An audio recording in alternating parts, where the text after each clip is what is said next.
I thought that Battlercun and Jessica-chan, who always joked around and spoke in a rude, vulgar fashion, would never be able to get a boyfriend or girlfriend. I might have used that argument to distract myself when I still couldn't get one myself. I was a fool. They weren't inferior to me at all. I was the inferior one with my deification of the opposite sex and my fear, which I hid under the guise of ladies first. That's been Battler's and Jessica's personality from the beginning. True, they were rude, and one couldn't have called them gentlemanly or ladylike. However, they did have the power to interact without worrying about gender. In fact, you might even call that their charm. I sort of understand. People like Oni-chan and Jessica One-chan can get along with anyone, whether that person's a boy or a girl.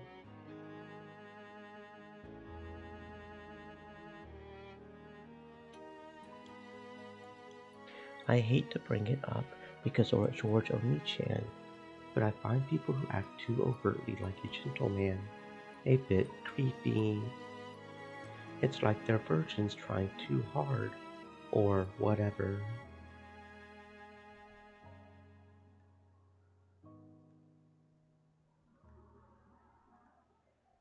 When dealing with strangers, people prefer for them to be harmless and boring.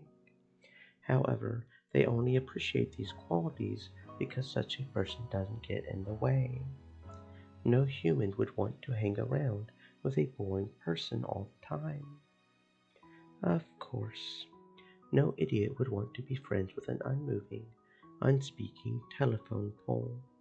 However, unmoving and unspeaking is what you would want from a telephone pole.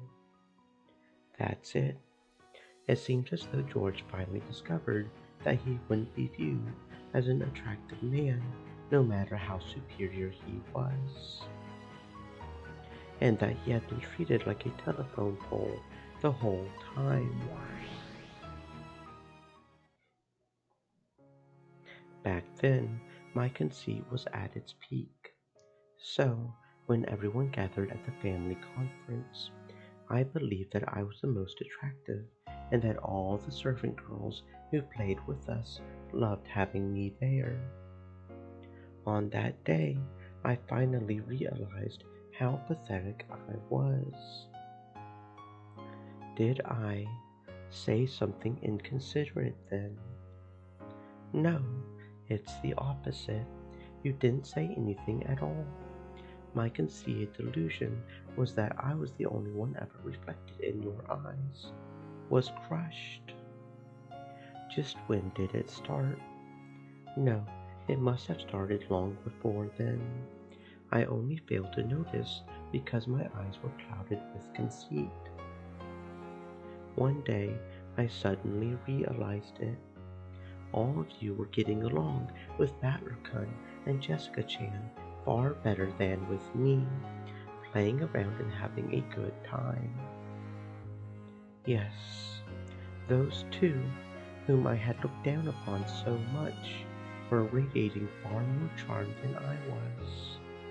You really looked like you were enjoying yourself that day. The look on your face was far brighter than any you ever showed me. Sickening, isn't it? I just assumed that you liked me, and even had some childish fantasy that we might end up dating. I one-sidedly felt as though my girlfriend had been stolen from me, and let myself feel hurt. I was such a pathetic man.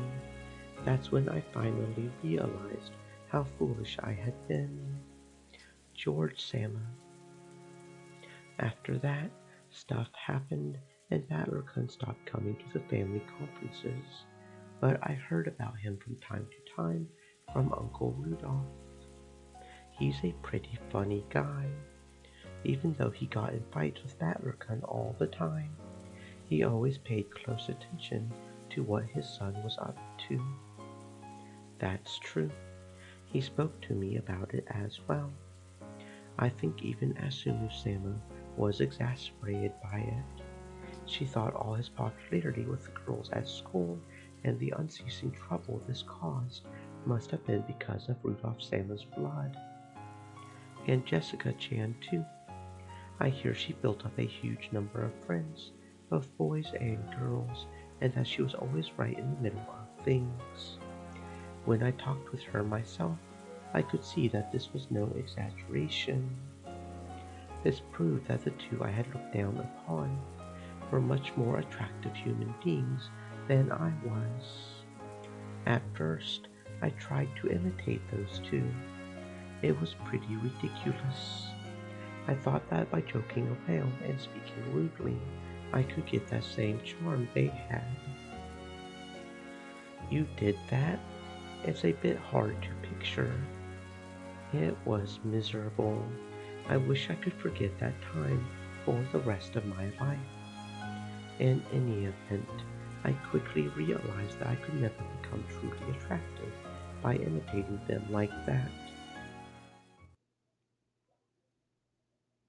The reason I had no charm was because of my cowardice. Under the pretense of respecting people and acting to fit in with the general atmosphere, I was always running away. I resolved myself to overcome that flaw and be reborn. I finally understood the shell I was in, and I swore to break out of it. Every time my determination began to waver, I would remember that day. That day I saw you two forget about me entirely and play around happily. And the fact that those eyes of yours, which I always assumed were attracted to me, never noticed me at all. I made an oath. This time, I wanted to be the one who caught your attention for real, the one reflected in your eyes. That's actually the first thing I felt when I fell in love with you. Sounds like it was pretty complicated for you. On that day, my desire for revenge against the two of you who had ignored me and played together. No, against you alone, suddenly transformed into true love. However, I swear this to God, even though that was the reason I first started to take you seriously, there are no lies in the way I feel about you now. I swear to love you for all my life.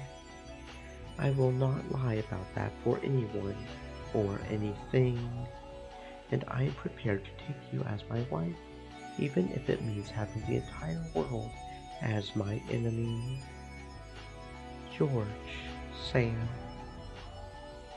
That's the confession I wanted to make to you beforehand. Before now, I've called you my first love, love at first sight.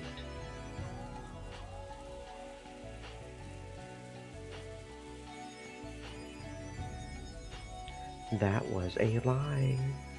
It was only my selfish, twisted. That doesn't matter. Shannon smiled, but she spoke forcefully enough to cut through George's words. Stream Elements said, "Stay moist, my friends, hydrate." Is there some rule saying that people can't get together just because they weren't each other's first love? Is it betrayal to forget the first person you fell in love with? Love isn't that simple. Well, it might be simple.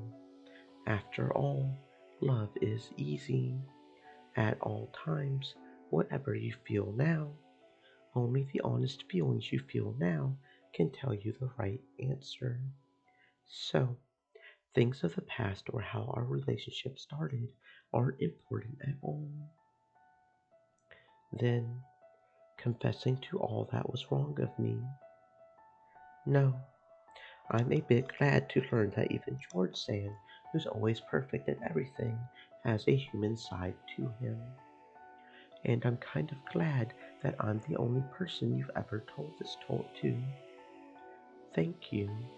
I was only able to become who I am because of you. Me too. I am as I am because of you, George Sand.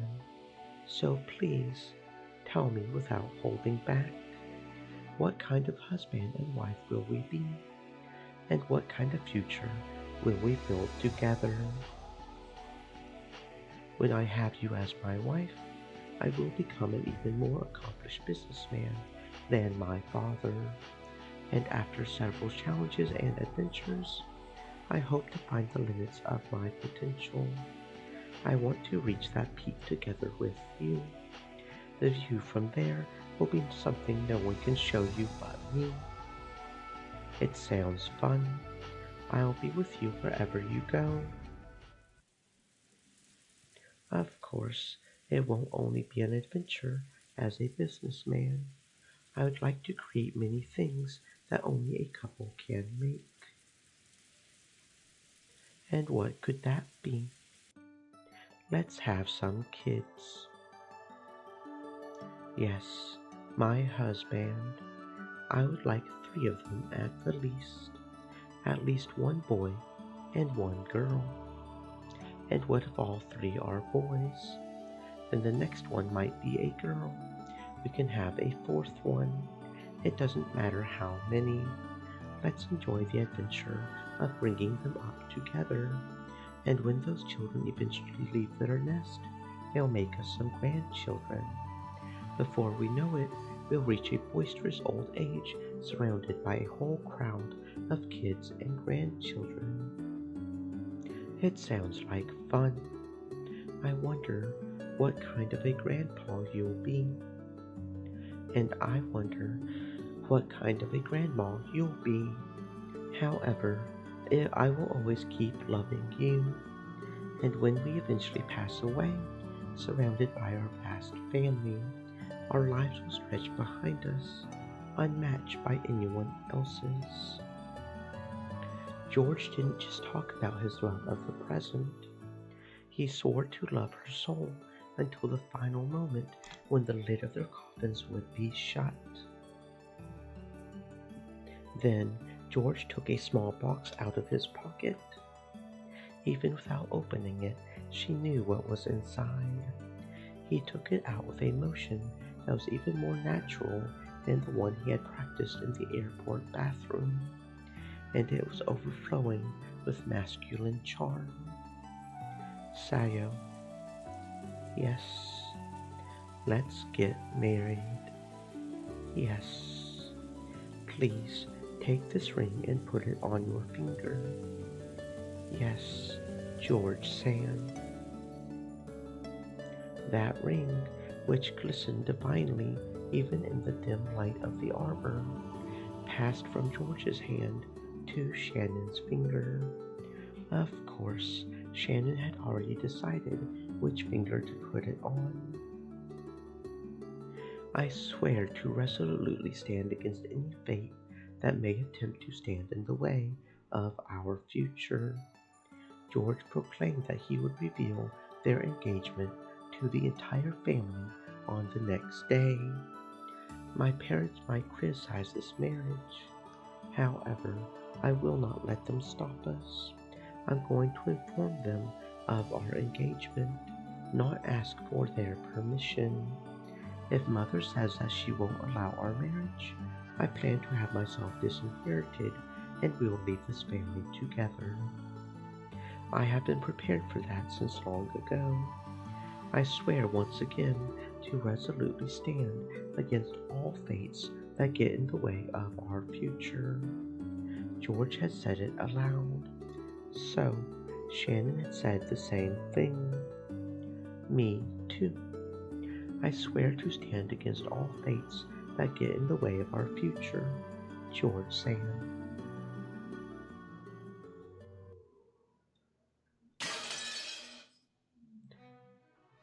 Battler Sand, when will the crime start? I've just about had it with this love show. Be quiet and watch. Sure, fine.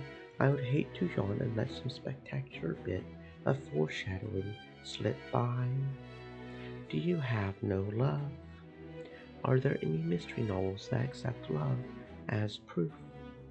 No, there aren't. Erica laughed coldly and stared down at the two on the game board. Battler watched her quietly. Erica thought she felt a touch of pity in his gaze, and she averted her eyes uncomfortably. I do understand, more or less. Love can at least become a motive for a murder. I can interpret this scene beneath the arbor to represent a possible motive for the crime if their engagement is somehow impeded. Then again, no matter how much people talk of love with words that aren't read, it's all just an illusion. That's sad. So, you could never love a human without proof given to you by a witch. Please put an end to this frivolous love talk. I'm your enemy, not a friend to whom you can talk about love just for the hell of it. I can't understand you at all right now. What on earth did you figure out? Weren't you and Beato always insulting and trying to kill each other? What kind of truth could you have reached to make you change your emotions regarding her? Please don't tell me that feelings of true love have sprouted from your murderous rivalry, or anything like that. Okay? Lady Erica, let us have him continue the game's progression. Boring love scenes such as this are best finished quickly. You've got a point there. Sorry for butting in. Come on, let's move on.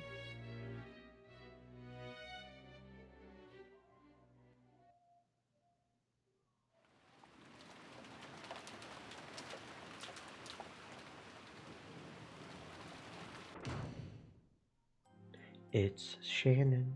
I've come back. Indeed, the log for today has not yet been filled out. Yes, I'll do that right away. Canon-kun, thanks for keeping an eye out while I was gone. That was a pretty long break. Cannon had already noticed there was a silvery glint coming from the ring finger on Shannon's left hand. Then I will retire. Please do not hesitate to wake me if anything occurs. Good night, Genji-sama. Genji disappeared off to the waiting room. After that, only Shannon and Cannon remain. Thanks for giving me some time. I'll stay here for the rest, so you can go to sleep now.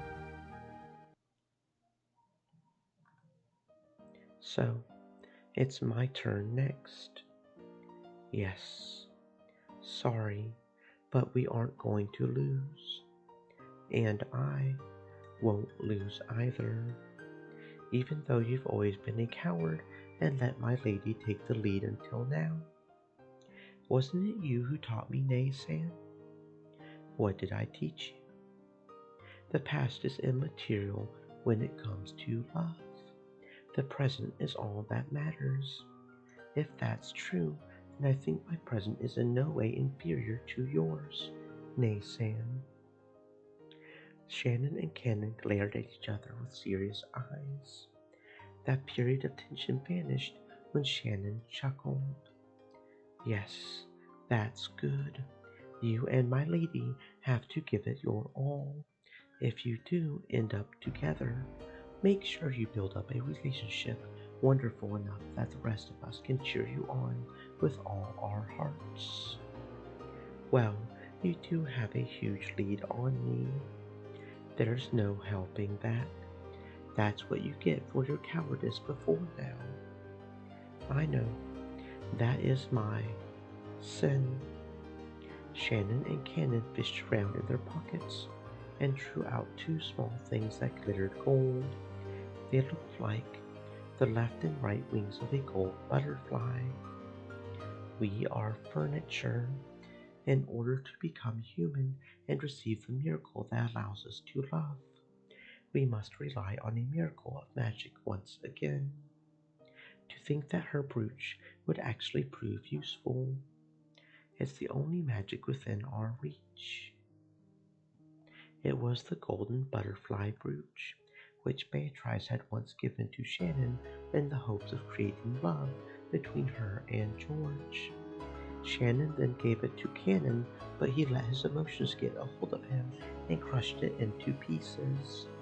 So, when the two wings they held were brought together, it would regain the form of a beautiful butterfly.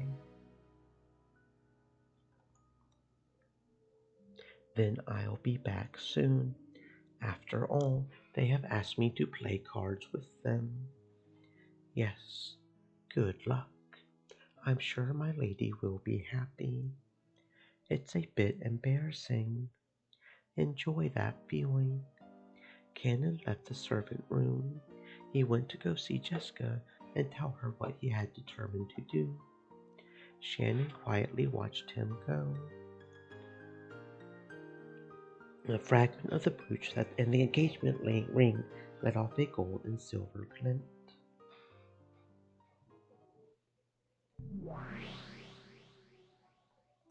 That takes me back. That's something I gave Shannon, if I recall. I always wondered if they lost it after Cannon stepped on it, but it seems they still had it the whole time. That's the golden butterfly brooch, isn't it? I read about the magical brooch that can save a love relationship in Featherine Sand's book. That had been the first time that Beatrice, Witch of the Forest, had interacted with a human and given them her power. Bit by bit, she had transformed from a mere ghost to the ruler of the mansion at night, and by making the servants believe in her, she had wiped away the anti-magic power. And then it eventually became possible for her to appear openly in front of Shannon,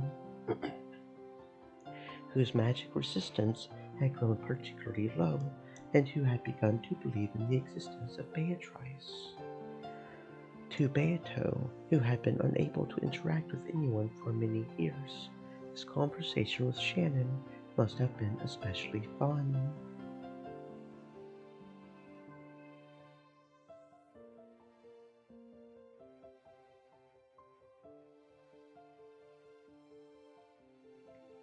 That's why I generously gave her the butterfly brooch. I was in quite a good mood.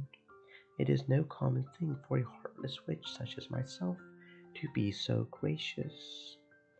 But it's wonderful. You brought a pair of future lovers together. Of course, I did not do it to pamper them. It was in exchange for smashing that hateful spirit mirror.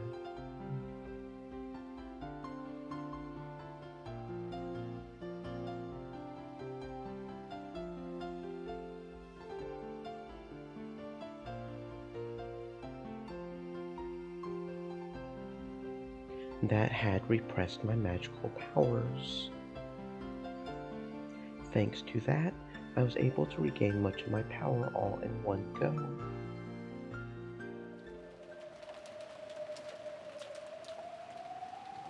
But then, one night, purple lightning smashed the shrine. Those of the surrounding islands called it an evil omen. Now that I think of it, that must have been a prelude to Beatrice Lysander resurrection.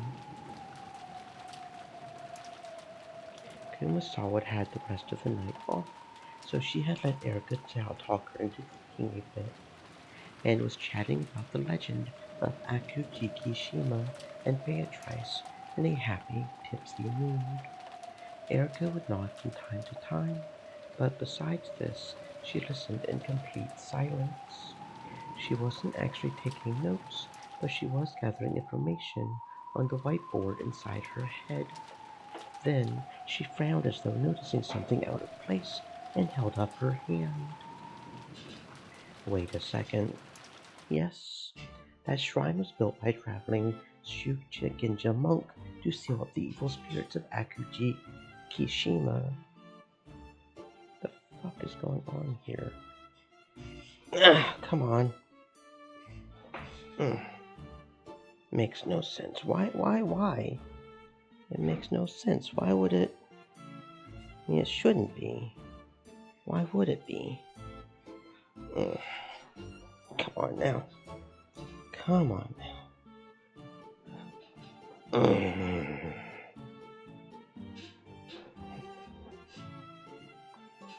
Okay.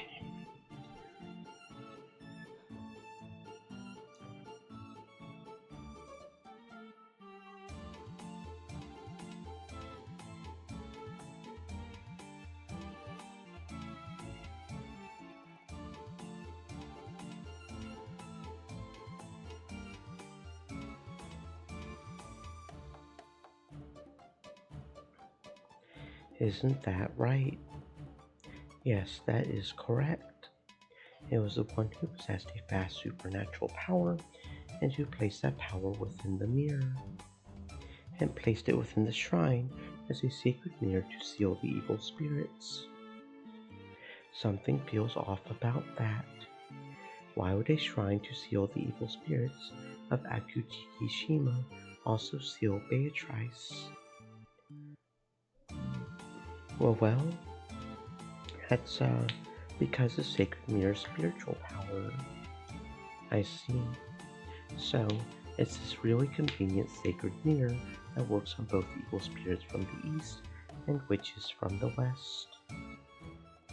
Got it. I'm still not satisfied, but I'll back off there for now. What I don't understand is why Beatrice can't stand spider webs. According to the legend, the evil spirits of Akutiki despise spider webs, so they were apparently used as wards against evil in the surrounding islands. In fact, spiders are useful, but they are not a bug, they are an arachnid. There's nothing strange about the fact that island farmers had treasured them. It's very possible that they were then tied to the story of evil spirits and became known as charms against evil, leading to a tradition of people treating this useful arachnid with care through the generations. But that's just the legend of Akujikishima. The origins for the legend of the witch, Beatrice, came after Ushiromiya Kinzo moved to this island, when rumors sprouted about the mysterious legend of the gold, as well as the witch mistress who gave it to him. In other words, the evil spirits of Akujikishima and the golden witch Beatrice were originally completely different things, and yet the stories treat them like they're the same. Well now, the evil spirits of Akujikishima couldn't stand spider webs, so neither could Beatrice. That sort of reasoning has been applied all over the place. When it was pointed out that this was strange, Kumasawa was lost for an answer. The doorknob to Kinso-san's study has a scorpion magic circle drawn on it, which represents a charm against evil in Western sorcery. That's why the Western witch Beatrice can't touch it. I can understand that part. But there's no reason for Beatrice to dislike spider webs. I don't remember spider webs ever being included among things witches can't stand. On the contrary, wouldn't spiders be the friends and minions of a witch?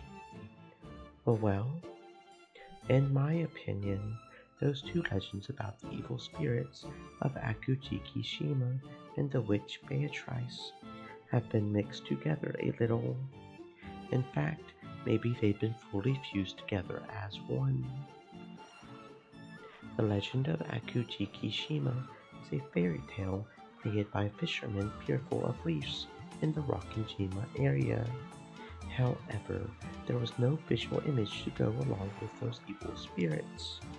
Were they people, or monsters, or ghosts without legs?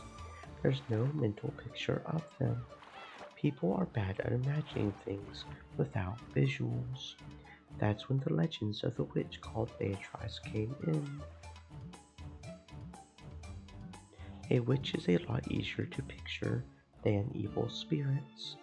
And on top of that, Genzo-san had a portrait of Beatrice drawn and displayed.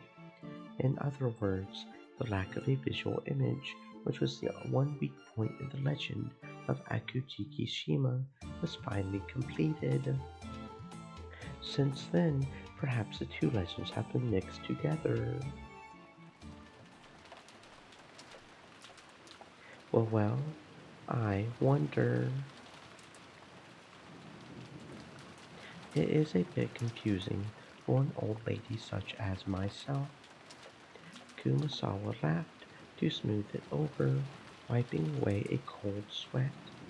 She might have seemed confused, but she actually did understand what Erica was saying. In truth, she had been vaguely aware of how the legend of Akujiki Shima, which had been around before Ushiromiya Kinzo, had come to Rokkenjima. And the legend of the Golden Witch, the story of the woman who had given Kinzo a vast quantity of gold, had both transformed. She didn't want to acknowledge it, but she knew. The setting where Beatrice hated the spirit mirror and spider webs. This had been based on the ancient legend of Akujiki Shima. The evil spirits part of that legend had just been replaced by the witch of the portrait. So, if there really was someone claiming to be the Golden Witch Beatrice, I would really like to ask her whether she actually does hate spider webs or not. What happens when she touches them?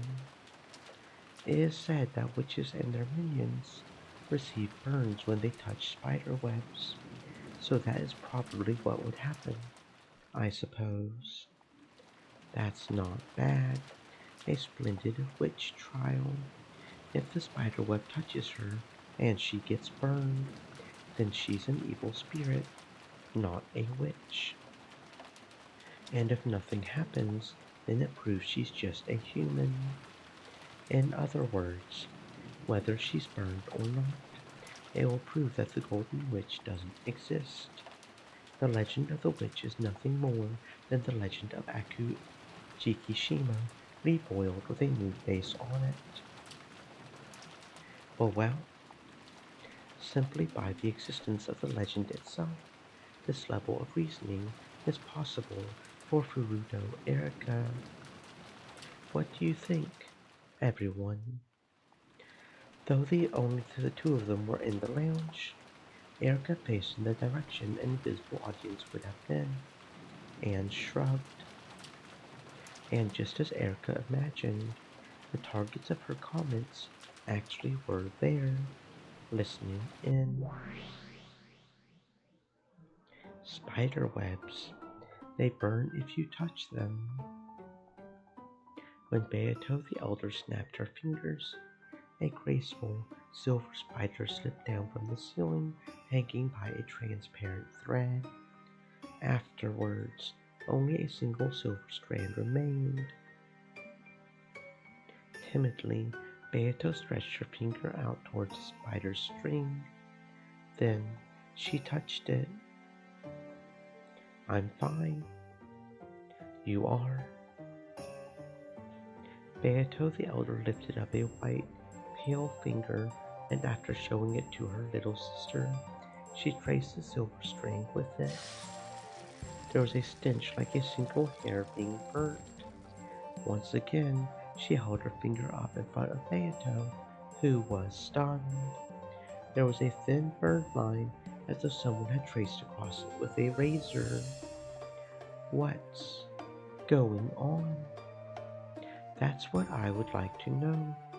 Why are you unharmed? I don't know. What I don't understand is why you do get burned by touching a spider web. I do not know. It has always been like that since I first gained consciousness. Then, are you?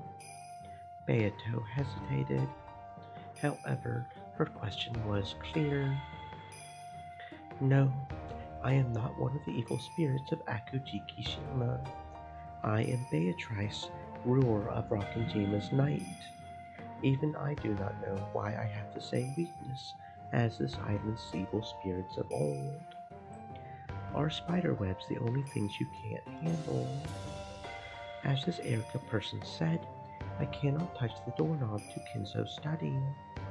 That scorpion magic circle burns me.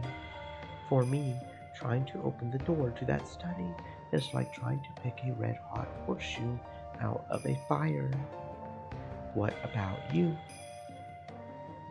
Scorpion magic circles, you mean? The older sister snapped her fingers again. When she did, the surroundings seemed bent and twisted, and they had suddenly moved to the place in front of Kinzo's study. And there was the doorknob engraved with the scorpion magic circle. Those who research magic and must have a refuge sealed off from both human and spiritual disturbances. It's no surprise that Kinzo chose to seal off his study and place a charm such as this here. And, unfortunately, that affects me as well. She gently grasps the doorknob. As she did, a violent burning sound, unbelievably stronger than the one caused by the spiderweb, rang out. Oh, Nay-sama, are you okay? Your hand. Her hand had been horribly burnt, and Begato couldn't help but avert her eyes. Fear not. This scratch will heal quickly. Apparently, it would heal by itself if left alone. The older sister seemed to heal at an inhuman rate. However, it seems that you can handle it just fine. She timidly poked the doorknob. Nothing happened. Slowly, she touched it with her entire palm, but she felt nothing but a pleasantly cool sensation. Strange. Though you are my double, you are different from me in several ways. While I might be able to touch the doorknob, if I ever get burnt like you did, I don't think I would heal that easily. It's as though you are a normal human. Yes, even I find it a little hard to believe that I'm a witch. I can't use magic like you, and I can't get strange burns or heal from them later. Father believed that I was a great witch reborn, but I cannot believe that. Who are you? I am Beatrice. I was born for Father's sake. And you, One-sama? I am also Beatrice. I used magic to give Kinzo gold, and later became a soul in the formless witch that haunts this island. Just who on earth are we? Unlike me, you seem to be a being in possession of a body.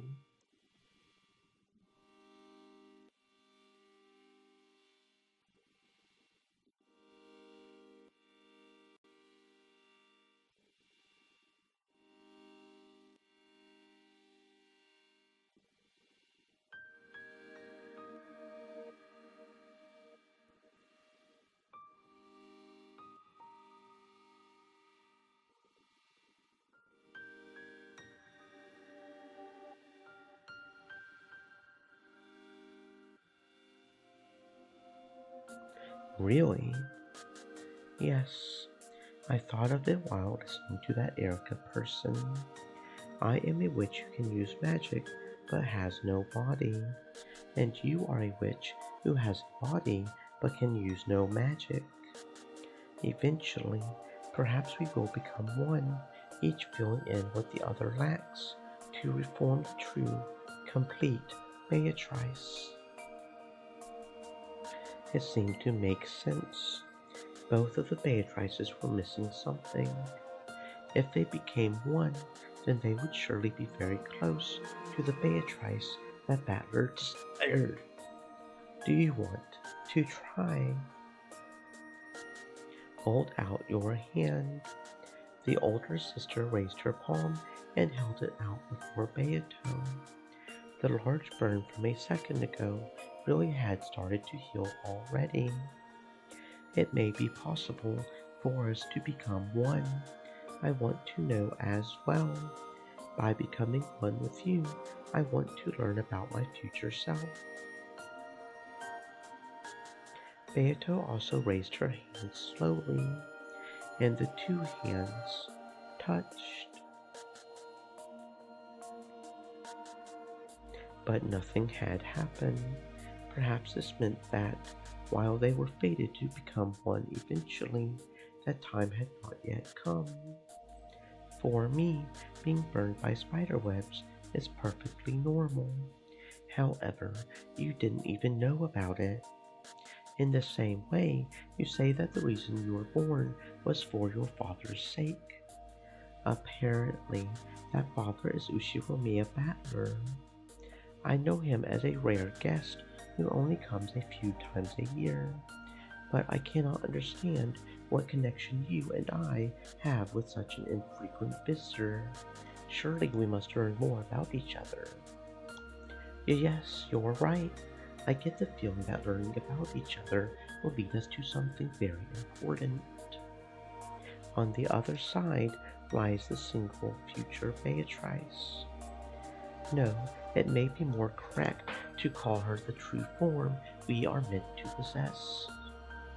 With their hands still joined, the two Beatrices swore to fill in the parts the other lacked and regain their single form. Bit by bit, Beato was walking down the path that led to the form Beatrice.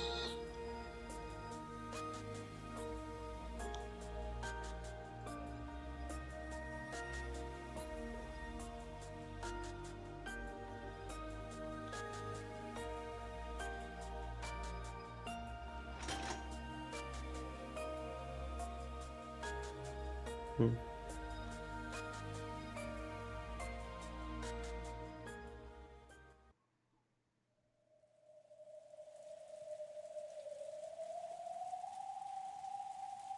I could hear the eerie sound of wind and rain. Once again, I hazily regained consciousness on top of the bed. The finger that the witch had bitten off was attached to my hand. That's not to say that it was all an illusion, but my finger was now attached. After all, the pain and the teeth marks, as though a witch had bitten it, were still there. And yet, the window, which I had supposedly smashed, had been fixed as though it had never been broken in the first place. How can I escape from this creepy room? Why am I locked up in this eerie room, all alone? I want to get out. I have to get out. Please let me out. The door was sealed with a firm chain. I could open it a crack, but only enough to peek out into the corridor at best. Even getting just a fist through it would probably be hard. The window wouldn't budge either. It was no better than a barred prison window. The bathroom didn't even have a window.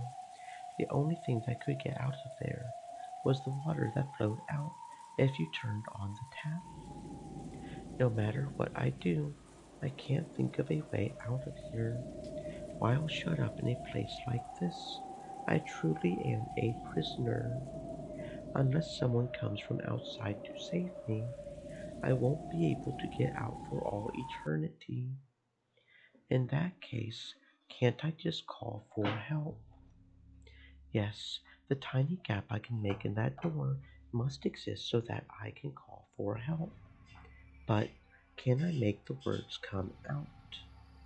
Earlier, I tried to call for help, but for some reason, the words couldn't escape my mouth. Maybe I was just confused. I might have lost my voice in my haste and confusion. I'll open the door and make that crack appear one more time. The warm light of the hallway flowed in, making the darkness of the room stand out all the more. Though I couldn't hear any voices, I did feel something peaceful. I'm sure everyone's in the room at the other end of the hallway, chatting happily about something.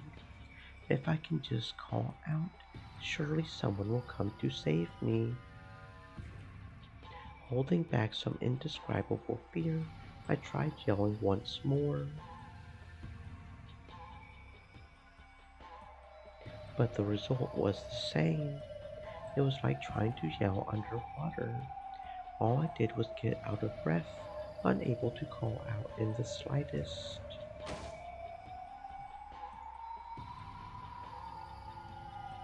Even though I could say as much as I wanted if I just grumbled to myself inside the room.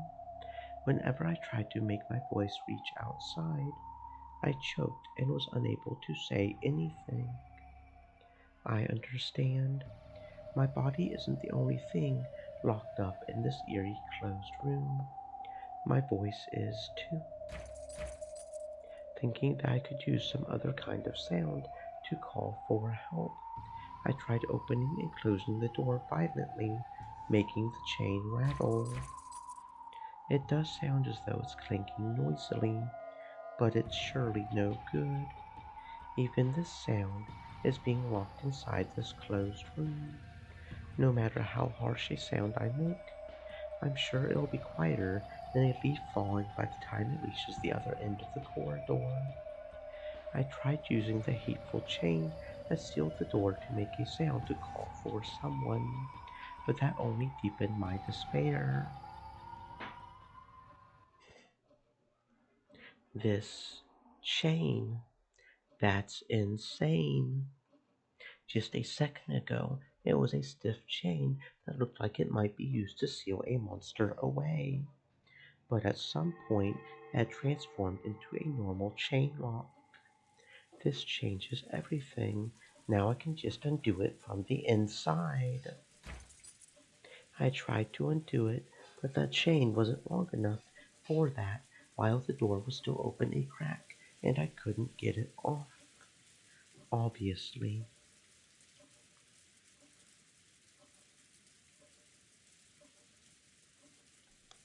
Calm down. I gulped and calmly closed the door.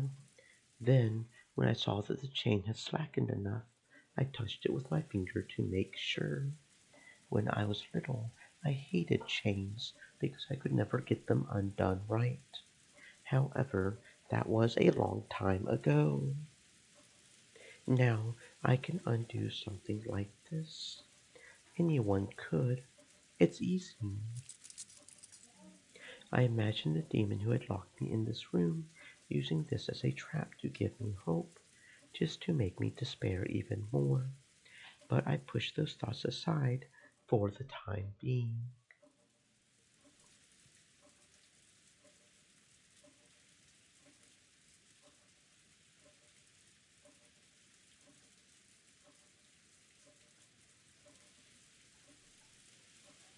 I undid the chain lock, and the chain dangled there right before my eyes. Now there's no lock sealing this door. Please don't torment me anymore, and just open normally. Slowly, the door opened. When I closed the door to undo the chain, the warm light from the hallway got cut off. If I open it again, what if that warm light is gone this time? I was even afraid of stuff like that. However, that was just me over imagining things. Slowly, quickly. No, I guess this is normal for a door. As the door let out an annoying creak, the exit from this cursed closed room finally opened.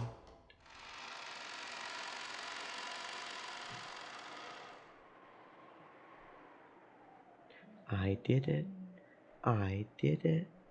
Even my cry of joy was strangled, but that doesn't matter anymore. All that matters is that I can get out. I poked my head out and looked left and right down the corridor. The warm corridor. I could sense people having fun at the other end. Everyone's right there. Let's go. Right now. At that moment, something cold and heartless crushed my throat. It was as though an iron loop had been fastened around my neck and pulled on hard from behind. No, not as though, without my knowing, at some point a thick metal collar had been fastened around my neck. When did this happen? When I turned around, I despaired even more. Out from the inner side of the door I had just opened, a thick chain had extended and attached itself to this collar I was wearing. I pulled on it, but it didn't even budge. When I shook it, the whole door creaked. What the hell?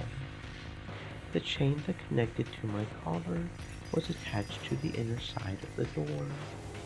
Yes, the same vanishing chain that had secured the door a short while back had suddenly become a chain holding me in place. That's insane! That's insane! Damn it! What's going on here? I pulled with all my strength, trying to tear the whole door off, but I already knew from repeated experiments that it wouldn't even budge.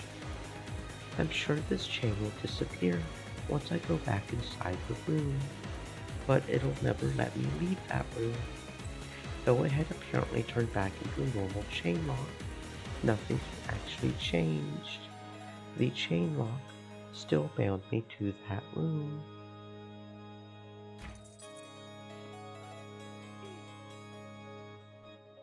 Tears flowing down my face, I pulled with all I had. It was completely useless. No matter what I did, I would never tear it loose. And I wasn't even permitted to call out for help. I felt a confused anger at how the demon had mercilessly made me think that I would escape for just an instant. But no matter how much I yelled, no voice came out, and no one on the other end of the corridor could hear me. Then I noticed an odd stain on the wall of the corridor. It wasn't a stain. They were letters traced out by a finger that had been covered in red paint. Those letters, which looked like they had been drawn in blood, answered my biggest question.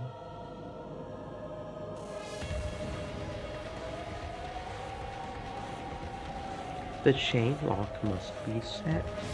You are allowed to unset it, but it must then be reset.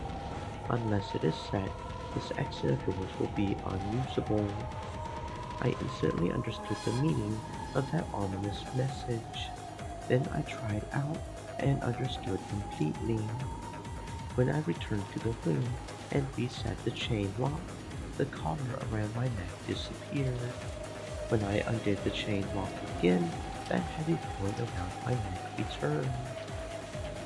In other words, I cannot leave this room while the chain lock is still unset. In that case, why don't I just set the chain while outside the room? I undid the chain one more time. The collar and chain appeared around my neck again.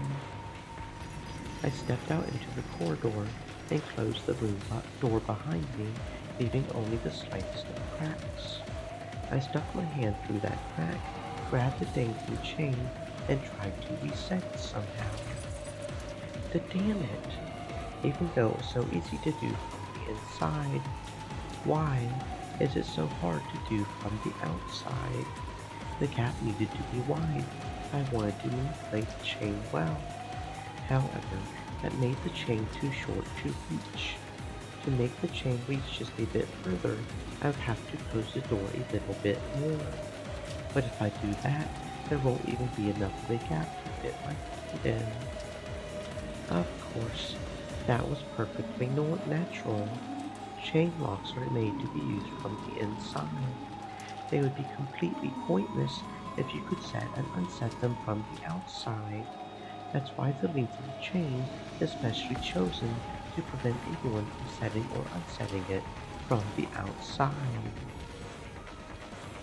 Then, can I use some kind of hard and thin tool?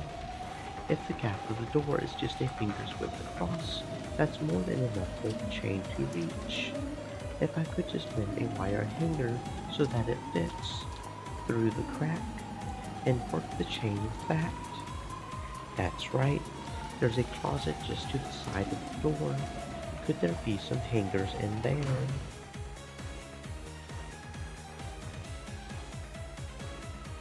Found one. Thank God. A single cheap looking hanger, like the one you might find in a laundry room, was hanging there. Really?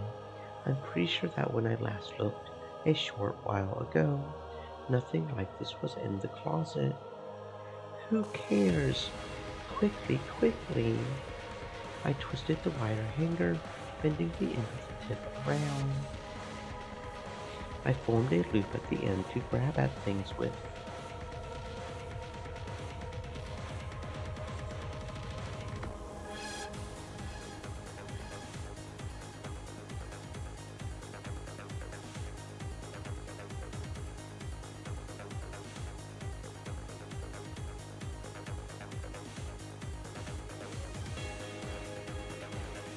Making for a sort of burglar's tool.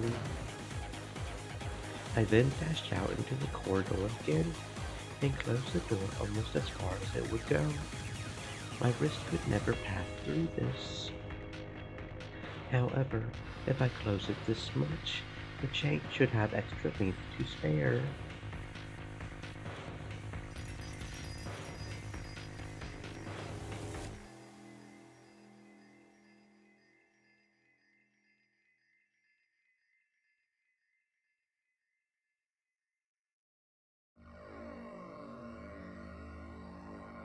And this crack is large enough for me to stick the hanger through.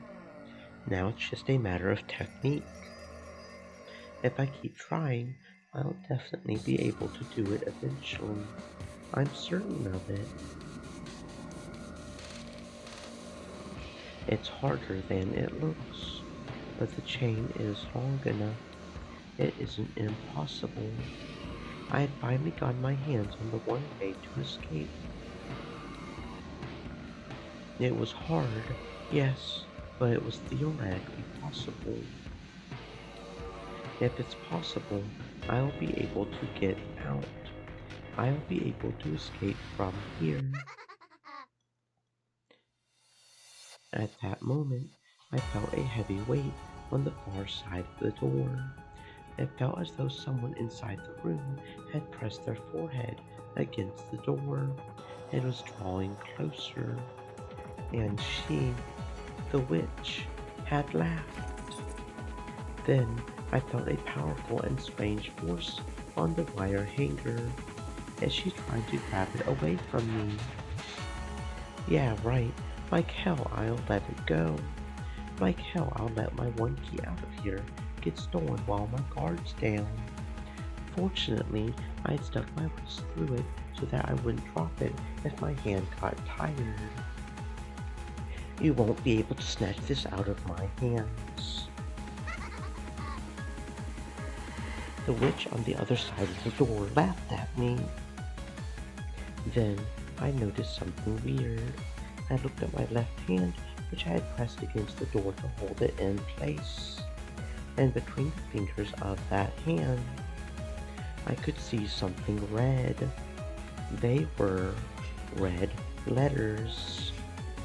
I realized immediately. At some point in time, even more bloody letters had been drawn on the door, and my left hand had been covering them up. Still fighting against the vice-like strength of the witch beyond the door, I moved my left hand to the side. Where that hand had been, Bloody letters had indeed been drawn, and there, as though someone had predicted that I would struggle this way from the very beginning, was a message from the witch to me. It is impossible to set or unset the chain lock from the outside by any means. All tricks done from the corridor had been sealed by the red letters. No, no way! There was suddenly a terrible sound, and the force pulling on the hanger was suddenly released. Then, when I pulled it out and looked, I lost all hope, as though it had been hit by the acid of the room's darkness. The tip of the hanger had burnt and bubbled and melted off. Now it's pitifully short. This can't be used for anything. It would be useless to search for a substitute. All schemes to set the chain from the outside have been prevented. Damn it! Damn it, damn it, damn it! I threw the remnants of the wire hanger against the door, faced the hallway filled with a warm light, and called for help. However, I just choked, unable to speak at all. Everyone's just down the corridor, and everything's peaceful there. I can't hear their voices, but I know. I'm sure they're all having a good time playing cards. Please, someone notice. Someone save me.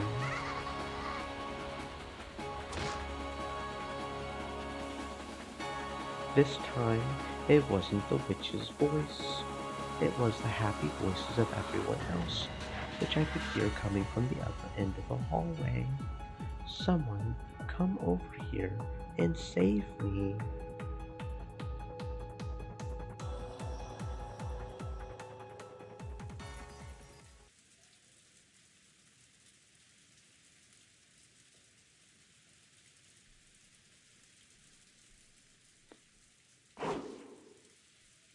Sorry, but I'm out. George slammed his last card down, ending the game with his victory once again. Everyone gasped in unison. The cousin room was filled with laughter as they enjoyed their card game. So you really did have it, George Aniki. Damn you. Damn you, six of spades. Your eight of diamonds was pretty nasty too, Battler. I was so close. You're incredible, George Oni-chan. You won again. Yes, looks like we won again. Maria couldn't really hold her own in an all-out battle, so she had teamed up with George, which was why she was celebrating his victory. Utter defeat. Canon Winston let his cards drop to the table. The game of sevens between Canon and the cousins had been a fierce battle. Normally, they would take things easy since Maria was there, so this sort of game was rare. Canon had started taking the game seriously, unwilling to lose, so George and Battler had responded, and the battle had grown fierce. Unlike Battler, who was carefree enough to enjoy it whether he won or lost, Canon's mood had changed drastically with every victory and defeat.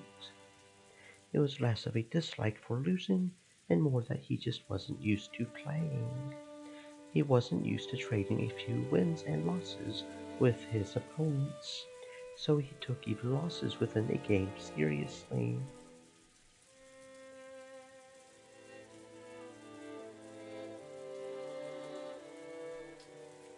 Since he had resolved to win and had unfortunately challenged veteran players George and Battler, the result was plain to see.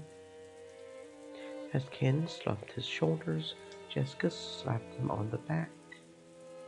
You almost had it. I love fighting all out like this. Whether you go all out or not, if you just lose in the end, it's all pointless. That's not true. If you really gave it your all, there's no reason to get all depressed when you lose. If you lost after hardly trying, then you would be grumbling and complaining about how you would have won if you had taken it seriously, right? That's right. People who really give it their all never complain. They're always cheery no matter what the result is.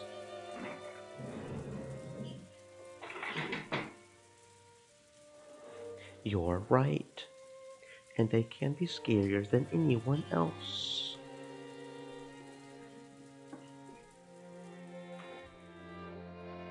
They always learn something from their experience and grow. Very true. I was a coward, so I could never learn anything.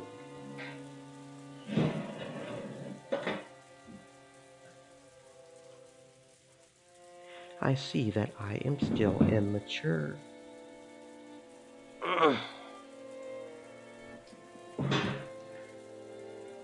I have no idea if that's going to work or if I'm about to break my bones. If you guys hear a loud crash here in a second, I probably broke something important. So call an ambulance for me, okay? Okay.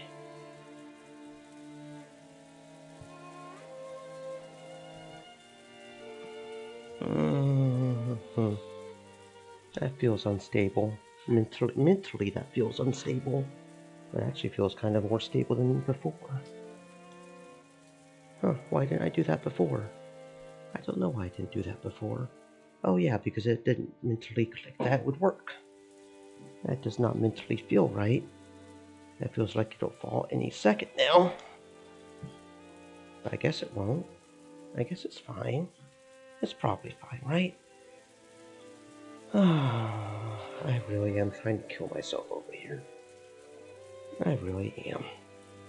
Okay. No, no, no, we're good? Okay.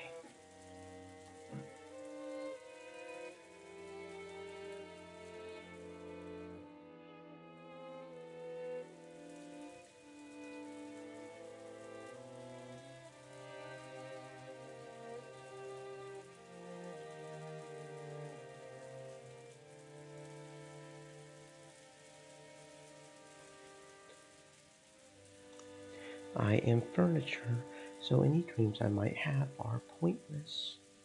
Because he had rigidly believed that. He had distanced himself from everything, shutting himself away. However, during that same time, Shannon had undergone many life adventures, and now her hand was resting on the door, separating furniture and humans. The old canon would have seen this card game as a way to pass the time. However, the new canon was now capable of gaining something new from this experience. That's probably what it means to grow. The furniture does nothing but rot with the passage of time. The ability to grow is a privilege given only to humans.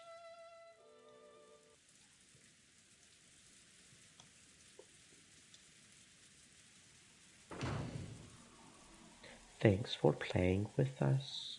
You probably had work to do, like filling in the log, right? I'm really glad you decided to hang out with us.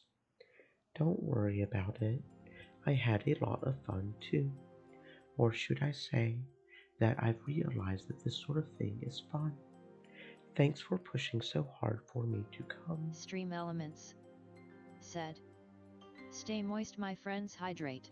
Let's challenge ourselves more and more. And let's go and find more and more things you didn't know about. By the way, about what we were talking about earlier, ever wanted to try playing guitar? Well, I don't want to force you or anything, but it must be very difficult. Yes, I guess. But I'll do a good job teaching you, and I'll even practice with you. Well, I guess I'm not that much of an expert myself. At first, Cannon was scared that he might make a complete fool of himself if he touched a musical instrument for the first time in his life. After all, he knew that screwing up like that would make him feel bad. However, Cannon was starting to learn. It's only natural that I'll be bad when I first start. If I try to run away from it, I'll never learn a thing for all eternity. I'll never achieve anything. That's right. Isn't that why people love it when they feel themselves improving? Even I sucked at making my left and right hands move at the same time when I first started, but I slowly got the knack of it and it started to feel more and more natural. I would like to reach that level too. If one path to that goal was playing music with you, my lady, I would love to do that with you. Really? Yes. I'm sure I'll be horrible when I start, and I might even make you lose hope in me at times. But if I've given it my all, even messing up is no big deal. That's what I learned from you all just now. You're embarrassing me.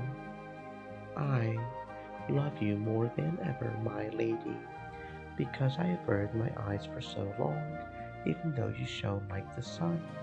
I never noticed you when you were right there next to me. Then I had better work even harder to make you love me even more. Cannon's serious and competitive words were more than enough to make Jessica shy. However, Cannon's expression unexpectedly clouded. My lady, the reason I love you is so clear. Because of that, I can't bear not knowing.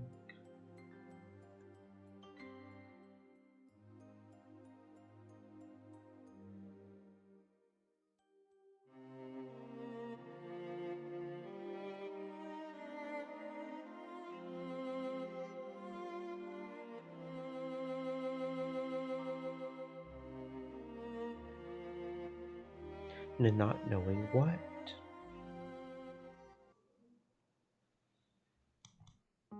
Why did you start to like me? Unlike you, I don't shine in any sense. Even now, I'm just clinging to your back as you shine the way. I can't think of any reason why you would love someone as shabby as me. Now that's not true, okay? There are all kinds of good things about you, Canon-kun. Let me swallow my pride and ask, what about me made you like me, my lady? Canon hung his head. Since he had never learned anything on his own, he had never been able to take the initiative with her in any way. The fact that he was accepting her affection one-sidedly, unable to do anything but simply receive it, made him sad and frustrated at himself.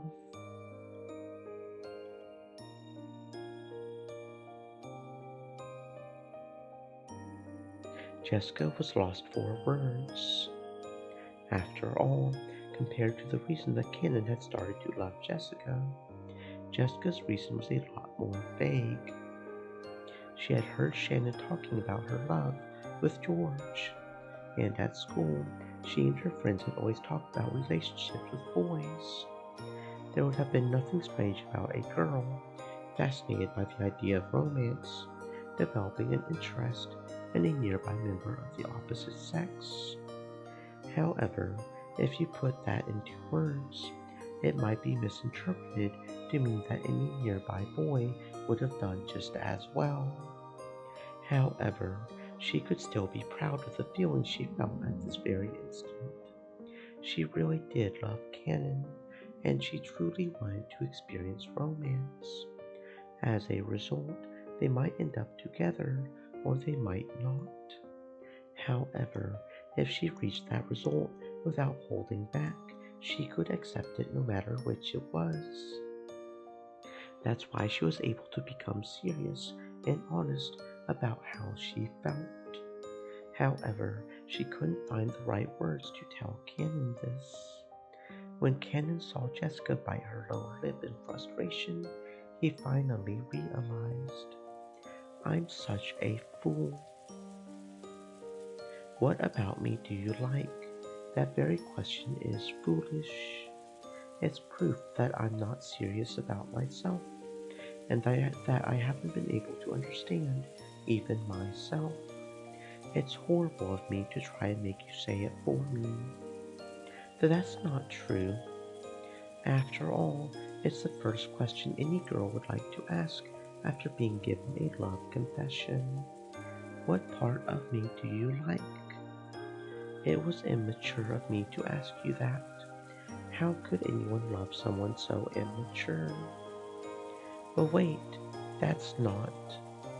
Jessica panicked, trying desperately to explain how she felt. However, Cannon was calm, and then he spoke.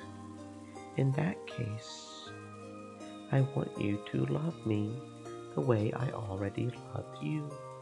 I decided to start changing myself so that can happen. I can hardly imagine that you would love me as I am. But someday, no matter what, yes, I'm absolutely sure you'll become a wonderful person, Canon-kun. A guy so cool that I can't keep my eyes off you. Until then, I'll stick by you all the way. We have plenty of time. But unfortunately, there isn't that much time left. What do you mean? It usually saddens you when I talk about furniture. However, this is something I must tell you, and it is also something I must fight for with all my soul.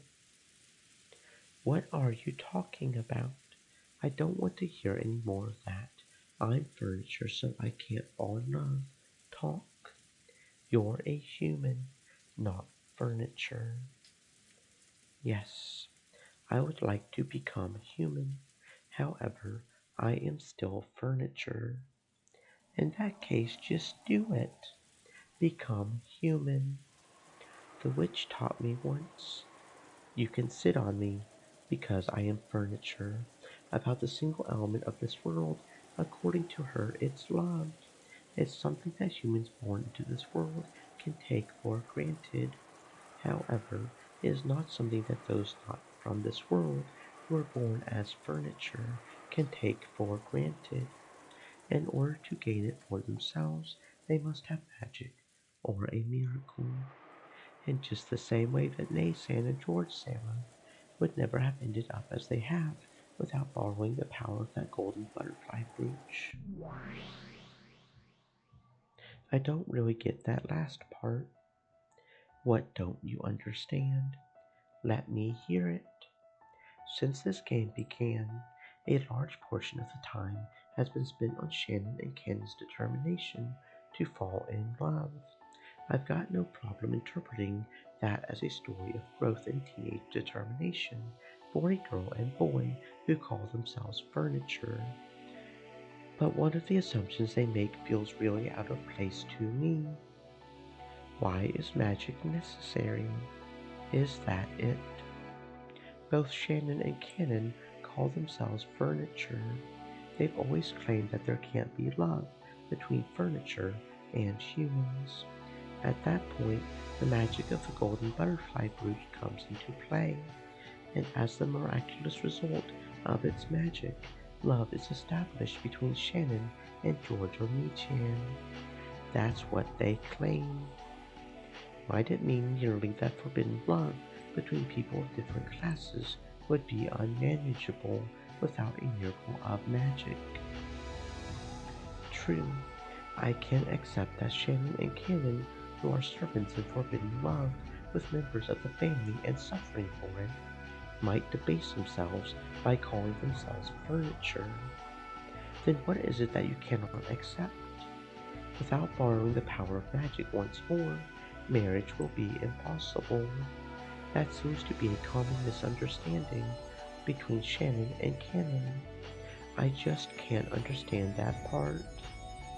After meeting in secret for quite some time, George and Shannon had finally gotten engaged. Both were fully prepared for it emotionally, and though there would be some trouble with the relatives. It would probably be impossible for anyone to prevent their marriage. Marriage. By this point, trying to stand between two who wish to be wed is as foolish as standing in front of an arrow and trying to catch it. Right. Now that George Oni-chan has sworn to protect his lover for the rest of their lives, he has no need to fear opposition and disinheritance from his parents. On the contrary, you might even consider that a perfect test of his love for her. In other words, they will be married no matter what. No one can stop them, and they've both consented to the engagement. No one can stop them or impede them. Trying to break apart lovers is a foolhardy venture. Yes, and that's what's strange. There's no need for magic. If George and Shannon had wanted Eva's approval for their engagement, then magic might really have been necessary. After all, Eva had forbidden his relationship with her. No matter how much George spoke on Shannon's behalf, the chances of Eva being convinced were very near zero. If that were the case, it would be understandable if they would want a magical miracle to make Eva acknowledge that engagement. However, George Oni-chan has already made an oath. He doesn't care whether his parents approve of the engagement or not. Yes, there's nothing standing in the way of their engagement, and Shannon should know that well herself. So why is it that now, on this night where the proposal went so smoothly, she's still praying for a miracle of magic? According to the furniture, she won't even have the right to marry without such a miracle. And there you go. It means that Shannon has accepted George's proposal, but she knows that there's still some kind of barrier that can't be overcome without a magical miracle. And that barrier isn't something that they can overcome by their own efforts. That's why they need this miracle called magic. Why do they need magic?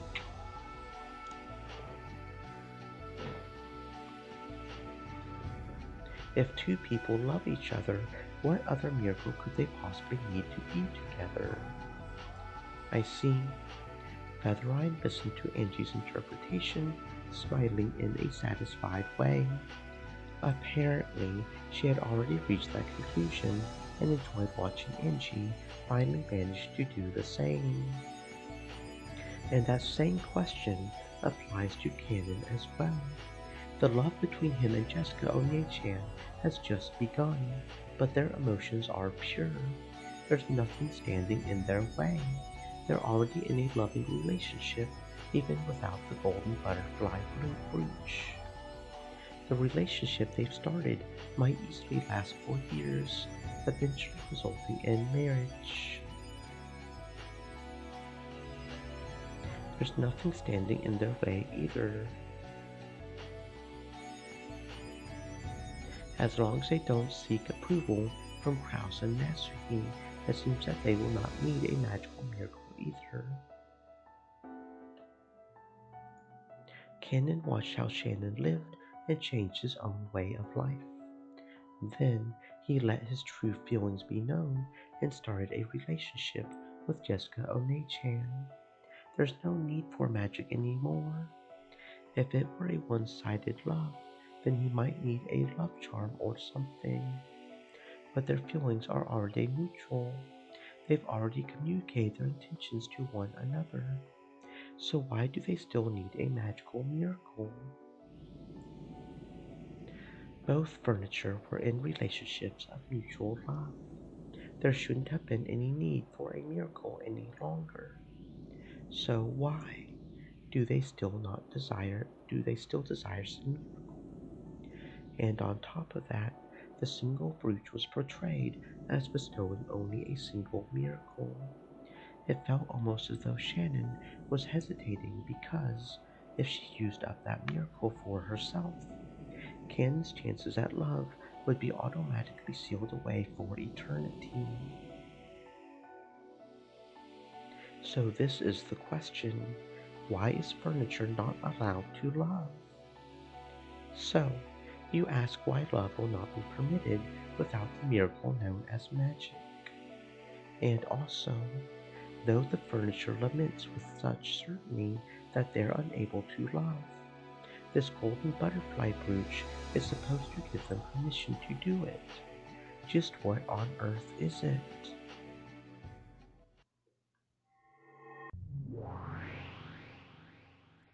Of course, it is a crystallization of magic. However, like most magics, it can be burnt by the anti-magic toxin. So, it can only have an effect for those who believe in magic and witches. Correct. So, Shannon, who was capable of interacting with me, was able to make use of its benefits. However, if Shannon had dropped it on a sandy beach, then someone who knew nothing picked it up. If that person was shrouded in the anti-magic toxin, they wouldn't be able to make use of the brooch's magic power. Precisely. A witch's magic items often lose their power if they are not handed over directly. However, just as how a witch can manifest herself if her existence is acknowledged by a great many humans and the anti-magic toxin disappears, the power of that magical item can also be preserved if it is believed in by a great many humans.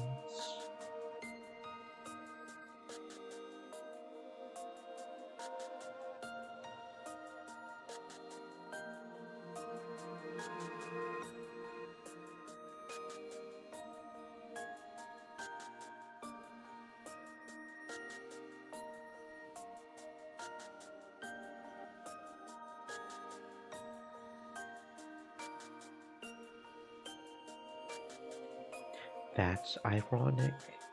No matter what kind of magic we witches give out, everything depends on whether the human we give it to can accept it. I have heard that the same goes for medicine. Even with the same medicine, humans who know of the medicine's effect experience it to a greater degree. I think I understand. When taking cold medicine, I've gotten the feeling that's more effective when you read the description on the bottle. As she listened, Beato thought that magic sounded a bit like a ritual. When most humans think of magic, they think of incredible miracles being performed one after another in front of a crowd of other humans. However, this true magic that the older sister spoke of sounded almost like a ritual, something that has no effect if the person using it doesn't believe. Shannon's heart was captured by George bit by bit as he grew by leaps and bounds. However, she had given up, thinking that one of a different class, such as herself, would never find love with him. That was when Beatrice had given her the golden butterfly brooch and encouraged her. Giving up means that you've got zero chance of success. However, if the power of magic makes you think there might be some chance of your wish coming true, then the odds of it happening are at least greater than zero. Zero remains zero forever, so miracle is a fitting word to describe even a faint chance coming into existence. Humans can use magic to defeat resignation, the process by which they themselves make the probability of success zero. When a human refuses to give up, though their chances of success may be small, those chances do exist. And the more determined they become, the greater those odds rise. It was easy to imagine Shannon making earnest wishes upon that brooch, believing in its effect, and trying little things over and over again to get George to like her. The power of belief becomes magic, and those who make others believe are witches. Those who make others believe are witches. That's an interesting way to put it. If you think about it, it's true. Let's say a witch steps out into a spotlight, waves her staff in front of a crowd of onlookers, and makes a rabbit appear out of thin air. The many people who see it will surely assume it to be sleight of hand. They might wonder at how it was accomplished, but they'll surely say that couldn't have been real magic. And when they applaud, it'll be for a splendid trick that only appeared to be magic. But what if someone performed a sacred ceremony inside a great ancient temple in front of a crowd of believers and ended up with the same result? Would any of the people there think it was a sleight of hand? In fact, in the ancient past, when magic tricks as a form of entertainment didn't even exist, and divine spirits were worshipped, this would doubtlessly have been a miracle of magic. In that case, could this here be magic? Anime being where he's holding a butterfly. Is this magic? Well now, what will be the first spell performed by the witch unable to use magic? Here I have an empty teacup. There's nothing inside it. Yes, it is empty. And then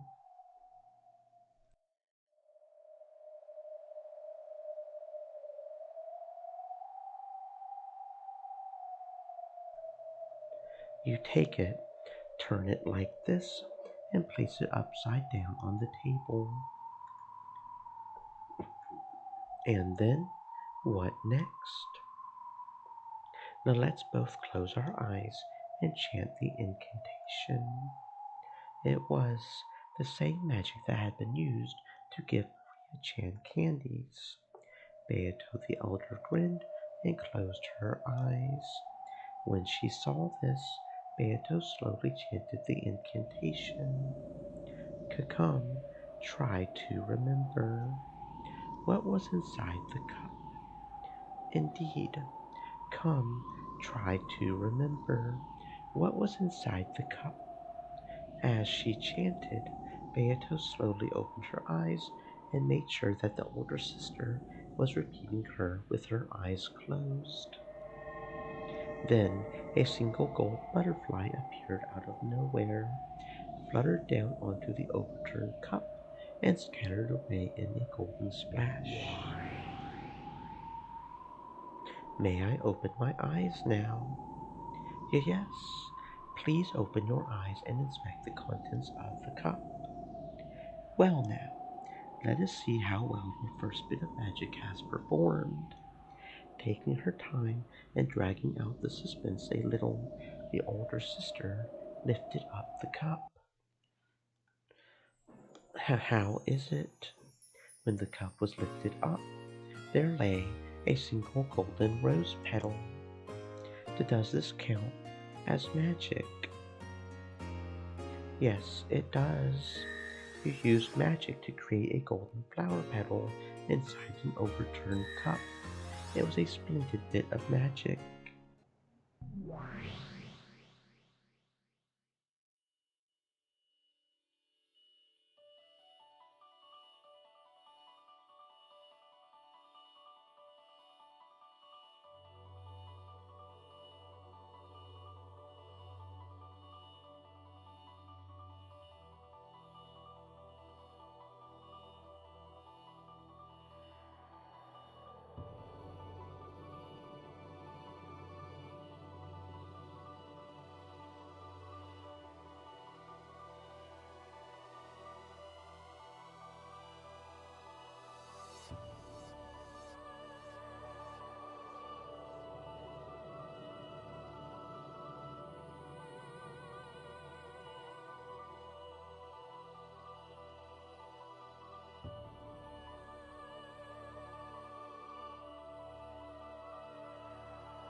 Without love, it cannot be seen.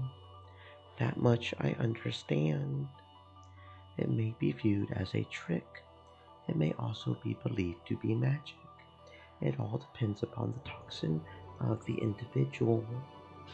Then again, while this can be explained some of the magic that's been used in the past, it can't explain everything.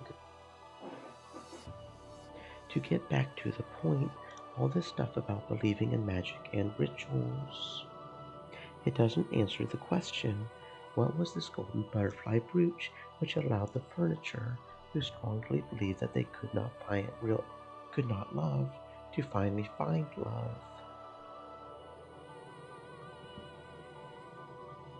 If we blindly accept the story of these two Beatos as true, might we assume that magic had the power to cancel out their feelings of resignation?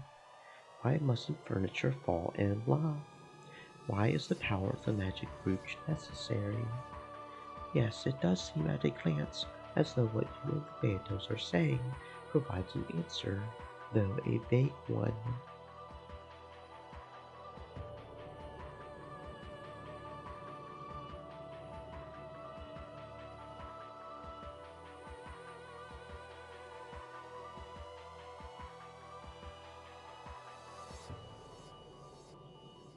However, let me say this as a reader. I can't accept this as you presented it. You cannot accept it, you say. The tragedy those furniture are struggling to resist is way too big to be explained away by that.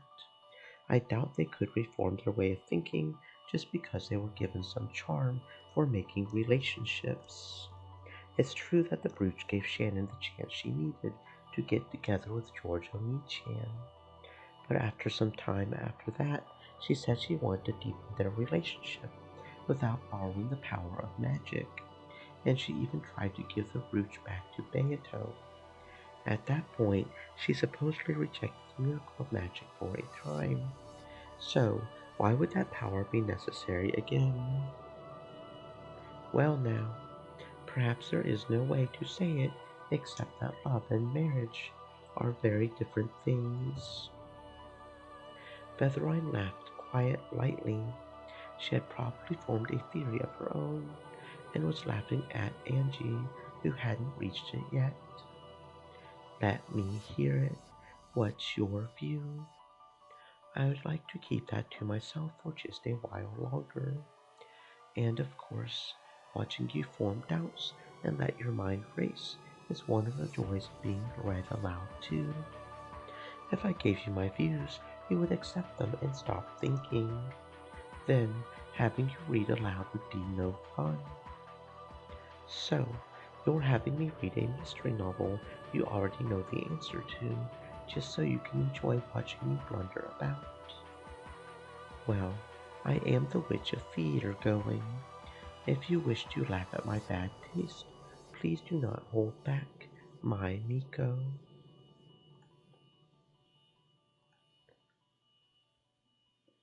I understand that part of magic is created by a believing heart, and that magic probably permeates deep into the world of us humans as well.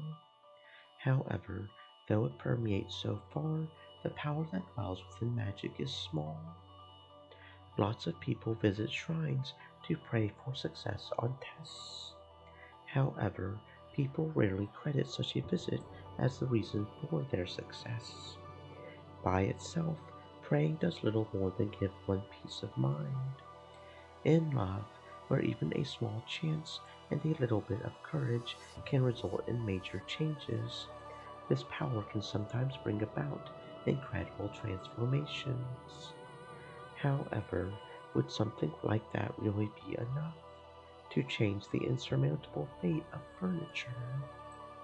In the past, when Shannon and George were brought together, I imagined that the brooch's magical power functioned as little more than a ritualistic charm.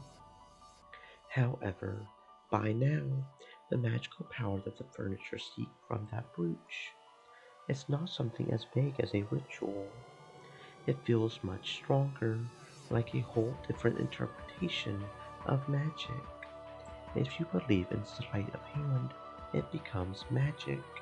But that's no more than a child's trick, and that only explains one part of magic. They are hoping for something. They're hoping for something with much, much more power. For true magic, not a sleight of hand.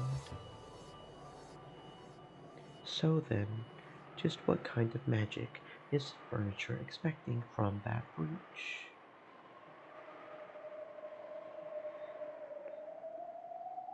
A golden butterfly brooch. There exists a magic charm that the Golden Witch Beatrice gave to Shannon in exchange for smashing a mirror, and which made her love bear fruit. That's what this is. From his pocket, Cannon pulled a single wing from a gold butterfly. Though it was a single wing, it was easy to tell from its shape that it had originally been part of something with a butterfly motif. The magic of this brooch gave Shannon the chance she needed to start her relationship with George Sama. However, before that magic was fully realized, she left it to me.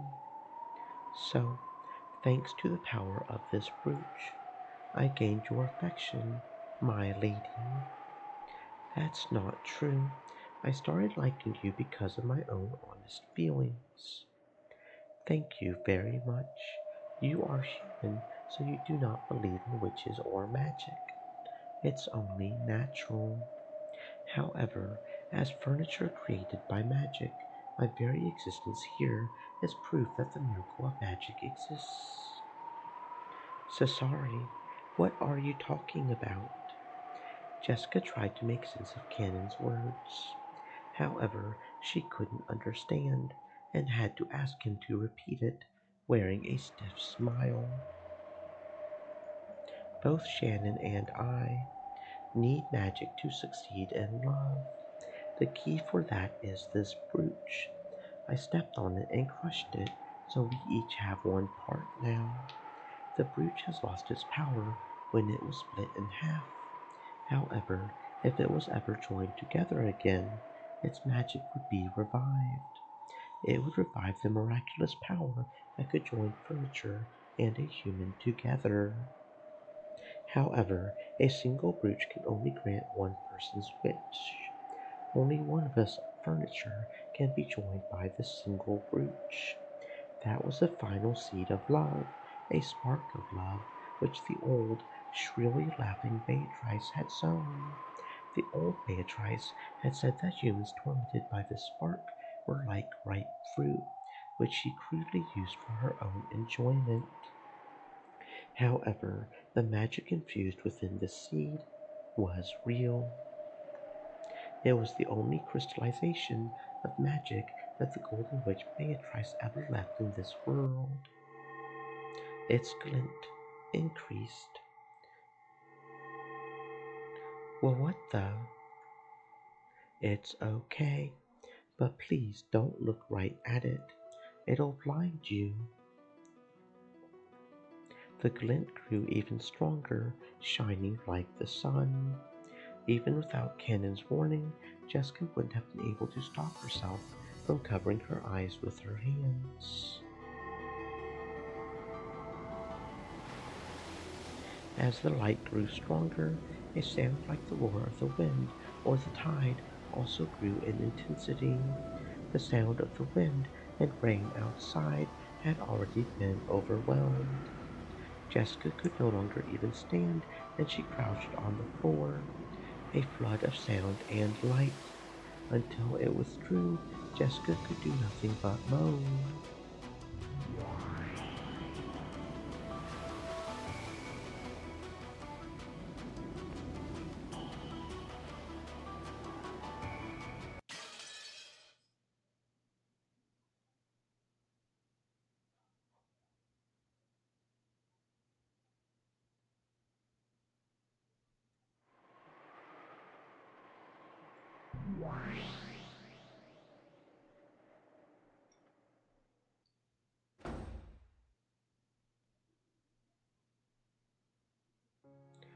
Come on, it's okay now. Let's hurry. I hope father likes sweet foods. Oh, yes, he does like them. In fact, he seems to enjoy eating pretty much anything. After waiting for the master of the room to be out, Beato and Kumasawa entered the study. Then they quickly cleaned up the books on the desk, set down the basket they had brought there, and opened it up. Inside were several cute cookies cut out in a butterfly shape. They set out a pretty plate and neatly arranged the cookies on it. It was the kind of subtle, conscientious touch that the recipient wasn't likely to even notice. The whole arrangement was filled with that sort of feeling. I see you spare no efforts for the sake of your beloved father. This is the most I'm allowed to do right now. To think that I would give Battler cookies. Why should I, the ruler of the night, do so much for a guest who comes so rarely? Then the study door swung violently open. It was Battler, with Genji by his side. Battler's eyes went wide for a second when he saw Beato there, but his expression quickly went blank again. What are you doing here? Father, please excuse me. I didn't come here to get in the way of your important game. How were you able to get in here? Wasn't this room locked? My apologies. They wanted to surprise you with a gift, so I lent them a key. See, have a look. Beatrice Sama baked these cookies with all her soul, hoping that you would enjoy them. Kumasawa-san and Genji-san taught me how. I never knew Genji-san was so good at baking cookies. He hasn't done it much of late, but long ago, Genji-san cooked all sorts of things. He was especially good with sweets. Cookies. Yes, it's a gift for you, Father. I sincerely pray for your victory in this important match. Battler looked at the plate on the study desk that was piled up with beautiful cookies and the message card of encouragement lying next to it, and his face twisted with a complex expression which might have been one of sadness and might have been one of hatred.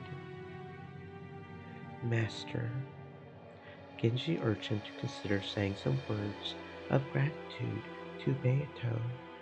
Battler understood. Anyone would be pleased to receive an act of kindness like this. Even though he understood it logically, he couldn't help but give a small exasperated sigh. Thank you. I'm very grateful. However, I don't like sweets. Please take it away. The master. Don't make me say the same thing again. Clean it up and take it away. The master, couldn't you just try one bite? Beatrice Sama worked hard to make them for your sake. I appreciate the sentiment. I'm in the middle of a fiddle game right now. This is the final game, and it's fiddle both for me and Beato as well. So please, don't mess with my heart any more than is necessary. That's just too sad for her. I'm glad that you're grateful for her feelings, but can't you show it by taking just one little bite? Father. Beato looked at Battler sadly. Battler hung his head to avoid her gaze. The expression on his face caused Beato more pain than any he had shown her before. Kumasawa, please clean this up and take it away. Master. Kumasawa clung to Battler, but he turned his back to her. My apologies. Let's clean this up, Kumasawa-san. I won't allow it. By making this gift, Beatrice Sama gave it her all to try and support you in the only way she could. To tell her to take it away without eating a bite yourself. How can you trifle with a woman so? Kumasawa. If you call yourself a man, you should at least try a bite when a woman makes you a handmade snack. If you truly intend to crush a woman's feelings like this, I, Kumasawa, will not back down, even if it kills me. No, I won't. Kukumasawa-san, you've done enough for me already. I won't allow it. Master, do you think they're poisoned or something? Yes, if Beato ever came to give me cookies, of course I would figure that she would put some kind of crazy poison in them. And she's asking me if I think there's poison in these. Who would expect that cookies piled up in such a neat and cute way could possibly have something bizarre hidden inside them? And anyway, who could possibly imagine Beato making something like this? Because of that, Battler couldn't bear to look at Beato's innocent reaction, which was completely free from any malicious thoughts, like slipping poison into cookies. Beato quietly started to clean up. Every now and then she sniffed. Kumasawa continued to glare at Battler, but then she gave a small sigh and helped Beato clean up. However, the hardness didn't disappear from her expression. My apologies, Father. Please excuse me. Don't call me that. Don't call me Father. Beatu never called me that. Yes, as you wish. My apologies. Hanging her head so low that her chin touched her chest, Beato hurried out of the study. After giving Battler a look, Kumasawa chased after her. Kumasawa threw the door open a bit violently, and the footsteps of the pair rapidly disappeared off into the distance.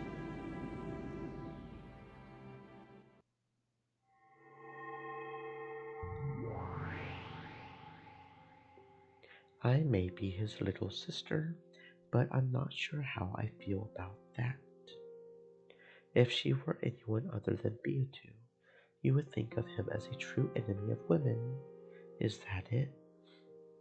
I don't have a clue why Oni-chan and Beatu act so friendly together.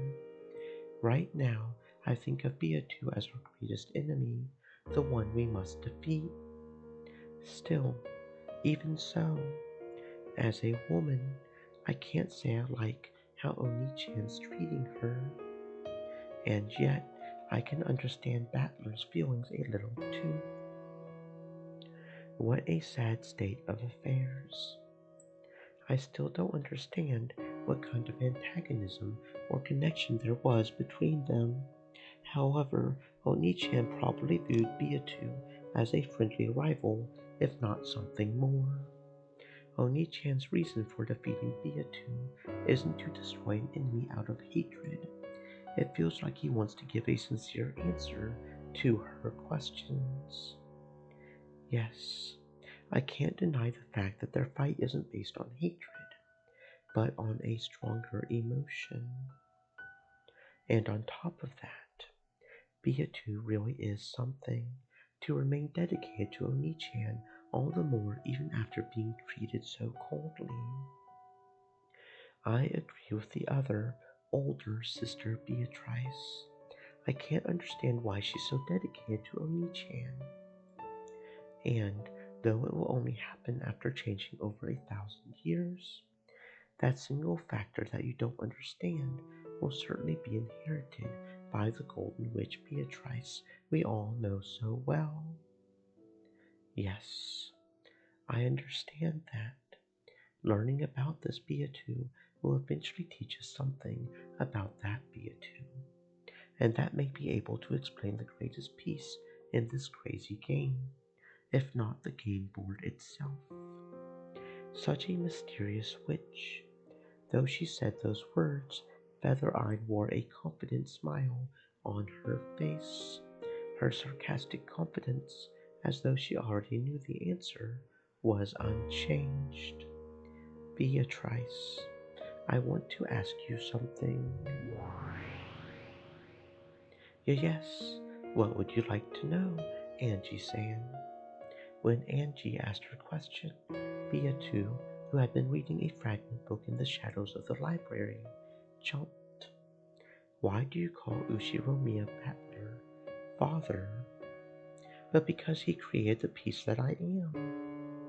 In that case, why are you so dedicated to Ushiromiya Battler?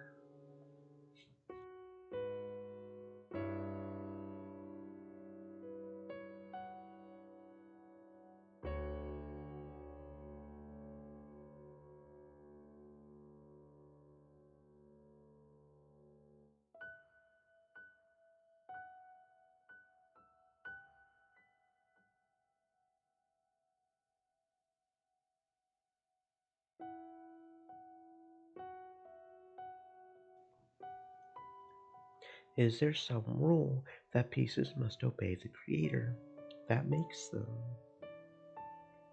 There is no such rule. A piece is like a tool, or perhaps a knife.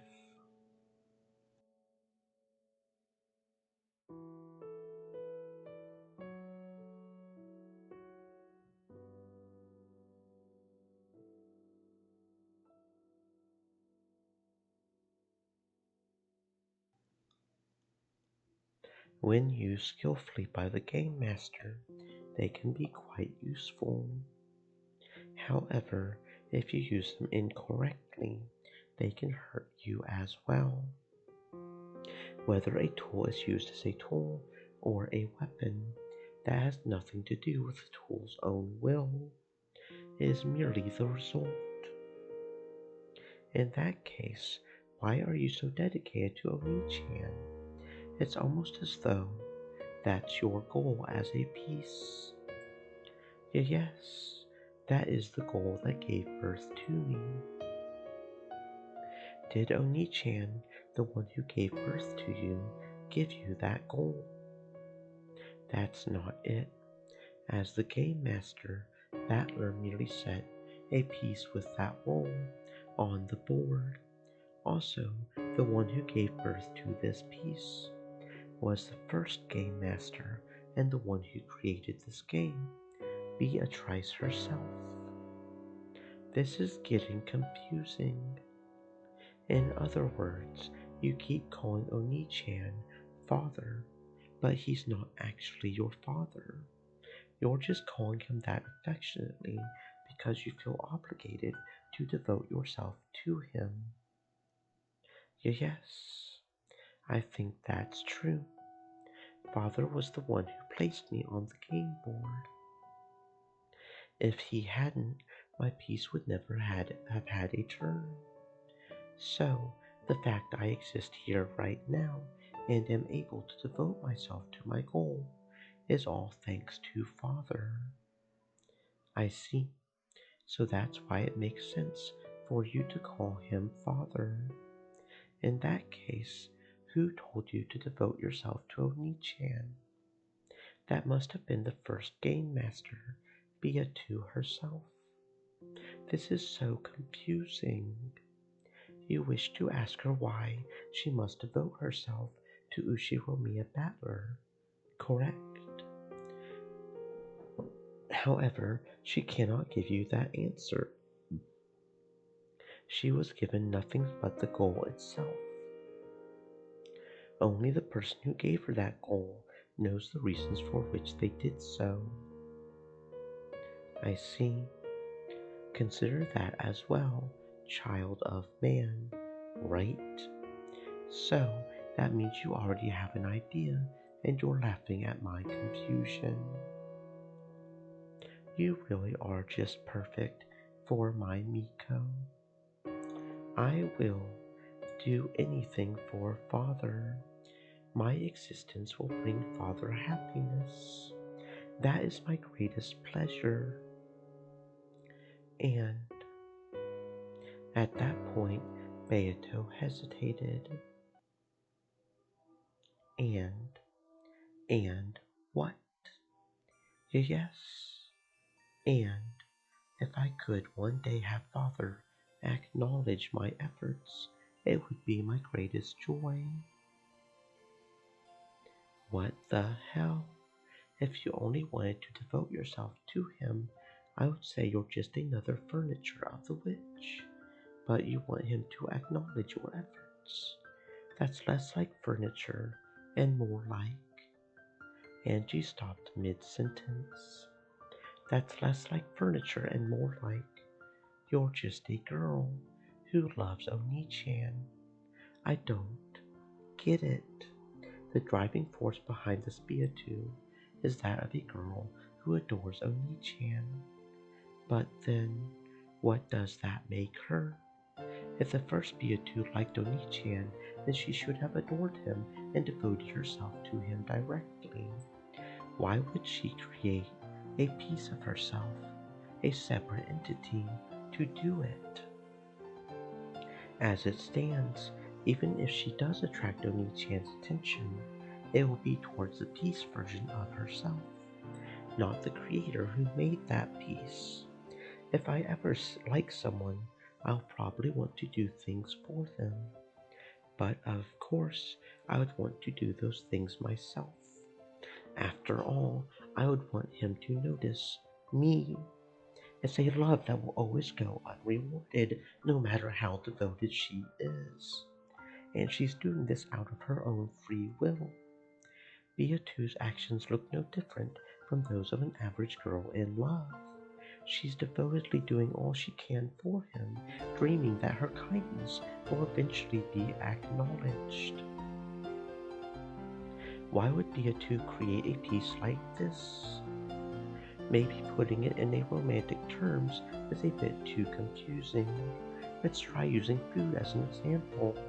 This would be as pointless as creating a piece to eat food for you. No matter how much food your piece eats on your behalf, you won't get any less hungry, right? You're the one who wants to eat. There's no reason to have a piece do that in your place. For most jobs in this world, you can get someone else to do it for you. However, with love and food alone, there can never be any point to letting another person do it in your place. That's right. This Beatu was created as a piece because of an impossible reason. Though at a glance, she looks just like a normal girl. The more I know about her, the less I understand, like she's an imaginary number. Father hates it when I call him Father, and the me that Father desires didn't call him by that name either. Right.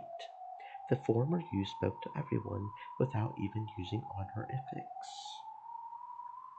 However, simply possessing that knowledge doesn't mean I can refer to Father quite that informally. I would like to give it my all and start by calling him Battler-san. I'm surprised you haven't gotten discouraged after being treated so coldly. Foth. No. Battler-san is in the middle of an important game right now. His opponent is the formidable Lady Erica, piece of the great Lady Bernkastel. It's no surprise that he was in a bad mood when I stepped in at a delicate moment in his game, just as it was starting to reach a critical point, and called him by that name he doesn't want to hear. Apparently, Beatu still wanted to devote herself to Battler, even after being treated in such a cold manner. Though to an outsider, it might just look as though she's being snubbed. It doesn't faze her at all. It truly is the blindness of a girl in love. Or is it that I can't see because I have no love? At times, Love does let you see the unseeable. Beatrice once again immersed herself in the fragment book that the former Beatrice had written. She was trying to find something about the Beatrice that Battler desired. Angie shrugged as though saying, "Well, I don't get it." Betherine laughed when she saw this, hinting that an innocent young woman could never understand. Angie grumbled something back unhappily. Their exchange seemed to have had no effect whatsoever on Beatrice as she sat in the shadows of the library.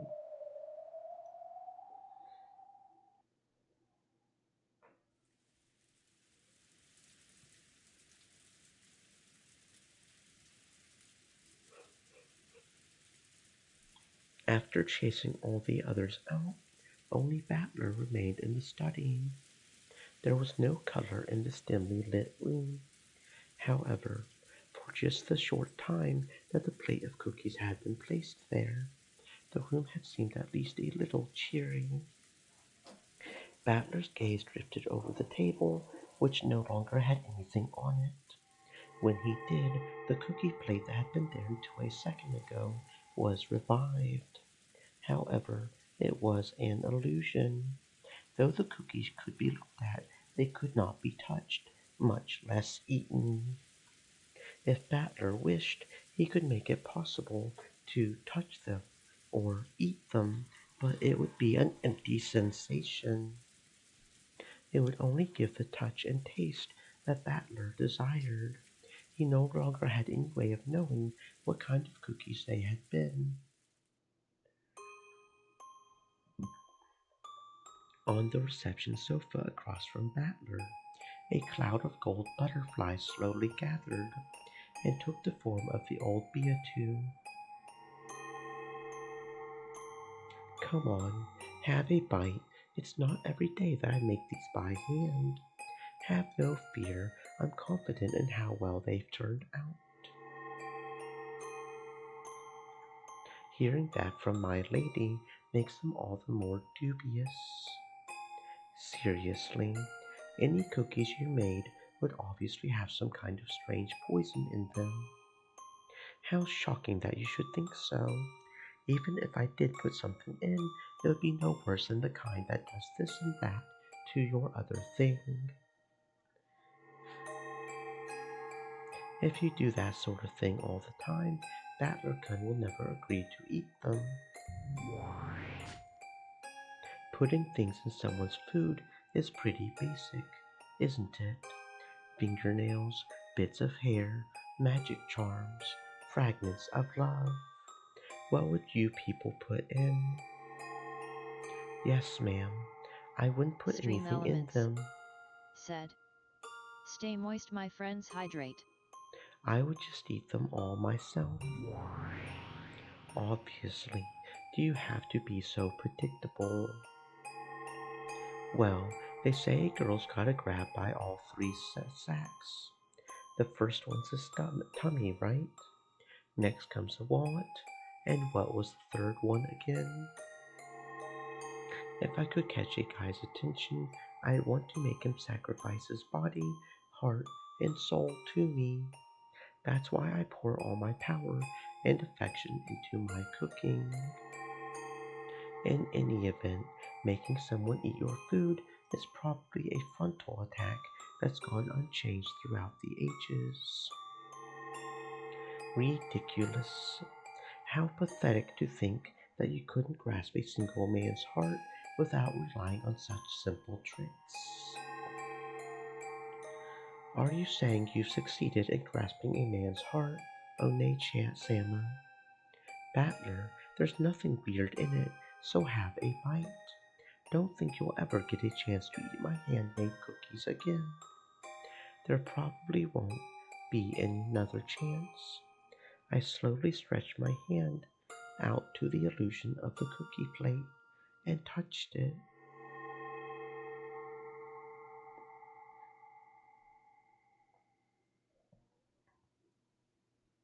Just before I did, it became a cloud of gold butterflies and vanished into the darkness of the study. The illusions of Ronov and Virgilia also disappeared. However, the illusion of Beatrice alone still remained on the sofa. Is there something not to your liking? Are you trying to force me to say it out loud? The more the new me differs from the form you wished for, the more you're reminded that I can never be revived again. Correct? If you let a good woman get away, you never get a second chance. So, only now you finally realized what a good woman I was. Shut up. If you never appear again, that would be a relief. Beatrice lay sprawled on the sofa and looked up at the ceiling. Battler also turned his back and moved to the window. For a while, there was silence. I imagine you understand, but I do understand. The me you were expecting has already disappeared. I know, even though that Beatrice is with you without a doubt, she's a different being than the old you, and I can say with certainty that you'll never revive again. My soul, femininity, sparkling personality, and splendid character were cultivated over 1,000 years spent as a witch. Unless an identical 1,000 years is traversed, nothing can become me. And so, at the moment you decided to create me, my personal history was different. Yes, that damn Berncastel has already guaranteed that you'll never revive. However, you still hope for it, don't you? One day, the new me will trip and land on her head, and all her memories of the past will be restored. You were hoping for something like that, weren't you? A delusional plot like that wouldn't even pass in a light novel these days.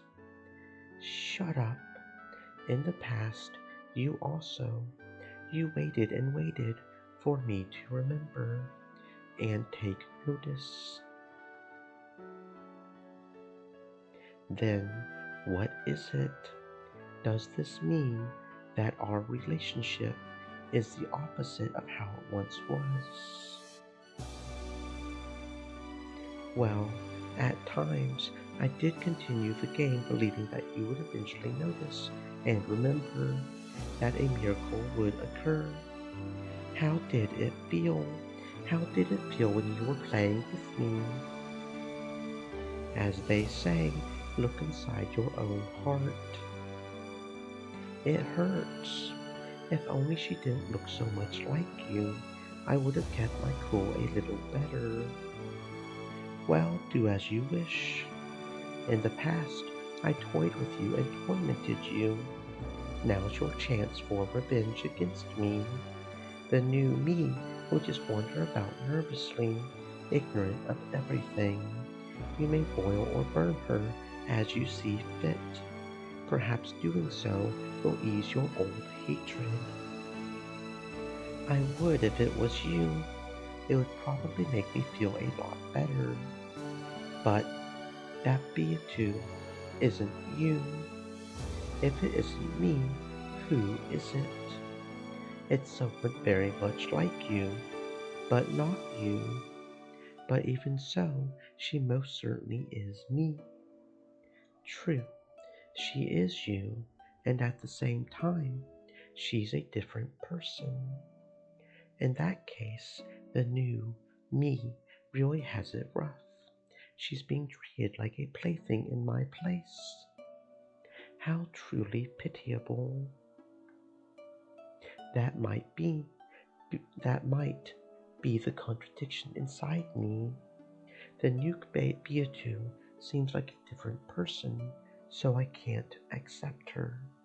Even though I know she's a different person, she keeps reminding me of Beatrice's face. In that case, why not think of her as my daughter? your daughter. She does share my blood, so consider her a daughter that closely resembles me. After all, she is my double, but hasn't lived 1,000 years, so calling her that is not incongruous.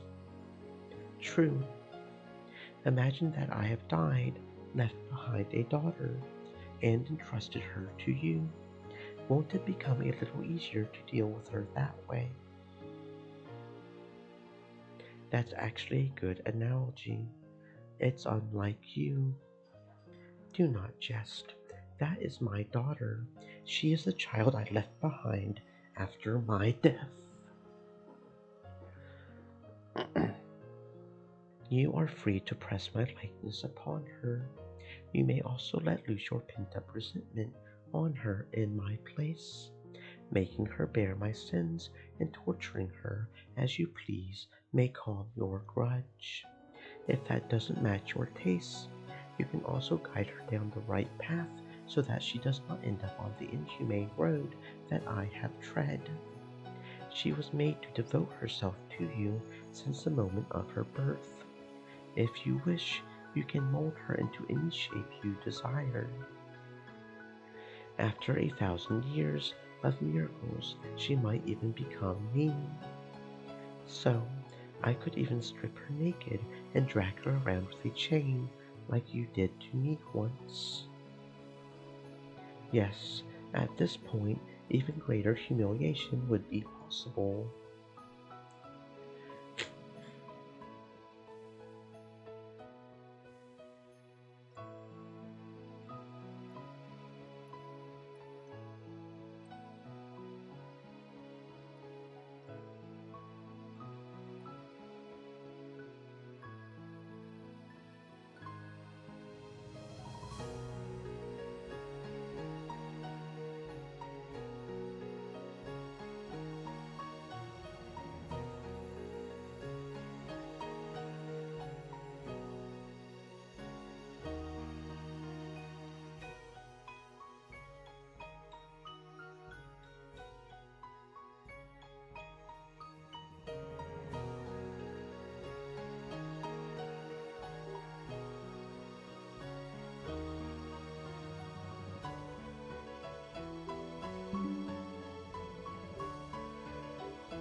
So, she is your double and your daughter. Yes, she is the same person, the same piece, which was created once more by the rule called Beatrice. However, when I'm unable to accept it that way, I can think of her as Beatu's daughter, finding a clear guidepost for how to interact with her and smooth the uncertainty in my heart. Finally, I I understand how cruel I was to her then. My tears poured to the ground, and when I followed them with my eyes, I noticed that a white business card had fallen onto the floor. It was the message card that had adorned those cookies. I rushed her, telling her to clean up and leave it right away, which was probably why it had fallen to the floor unnoticed. I picked it up and read the message on it. It was extremely short, pure, and sincere. It's so clear that I should be able to read it. However, it's blurred with tears, and I can't see anything.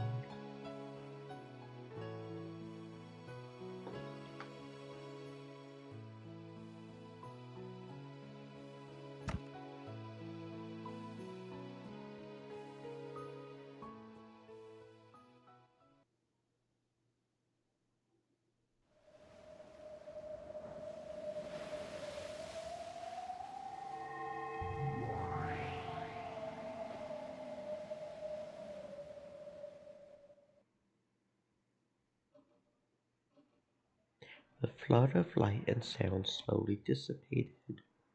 The silence that followed was not interrupted even by the sound of wind and rain outside that had once been present.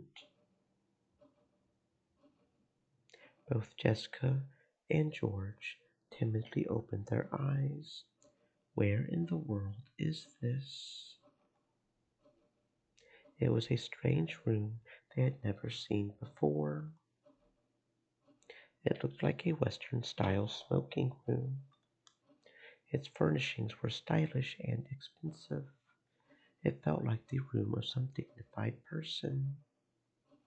There was a set of black tea on the table, as well as a chessboard which seemed to be halfway through a game. However, there was something strangely out of place. The black and white checkerboard pattern made it feel like chess, but it looked like a very similar yet totally different game that no one knew of. And similar to how it both looked like chess and not like chess, the furnishings of this room, no, the room itself,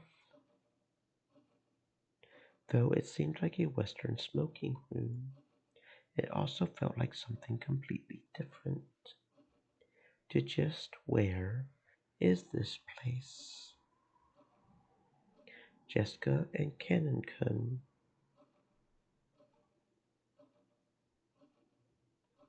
and Shannon.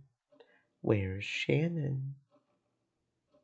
I'm right here, George Sama, and I am here. My lady, George Sama, we apologize for bringing you to a place like this. What on earth is going on? Just when Shannon took out something that looked like a butterfly wing and it started shining, then the same thing happened to me. Ken took out this golden butterfly brooch thing. It started to sparkle, and my lady, George Sam, first off, please allow us to apologize, and please stay calm. Something strange is about to happen. That strange thing will probably test us. Test us? Do you mean that trial you were just talking about, that we had to overcome if we wanted to be together? Is that it? A trial? I haven't explained it to you yet, my lady. My apologies. But please, if your words just a second ago were the truth, please lend me your strength. I will give it everything I've got. So please. I don't understand a thing that's been happening. Do you know something, George Nissan? A bit. I'm just as surprised as you by what's happening now. However, if they're saying that this is an unavoidable trial and that we're essential for it, I intend to take on whatever may come. A trial? Cannon-kun, the brooch. Yes. The two of them brought the halves of the broken golden butterfly brooch closer to each other. As they grew closer, the strength of their bright yellow radiance increased. Jessica-chan, I want you to prepare your heart as well. I am already prepared. Well, what do you mean? I don't have a clue. What the hell's going on? It's a trial. A test for a pair of those who love each other.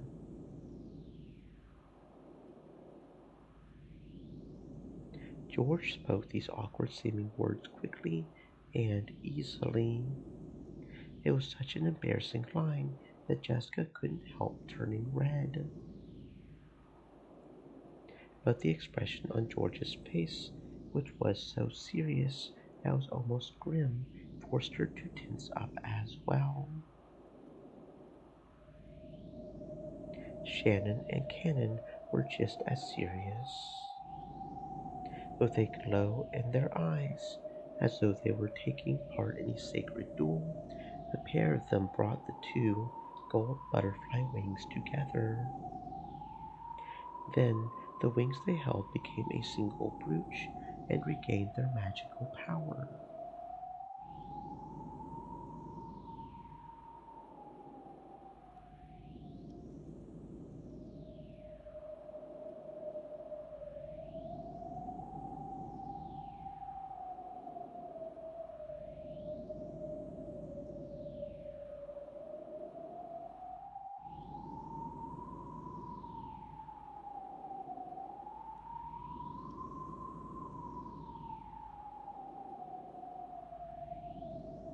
An even more intense light filled the room, and the scene was burnt into the retinas of all present, as the brooch shattered and two shining things flew out of it.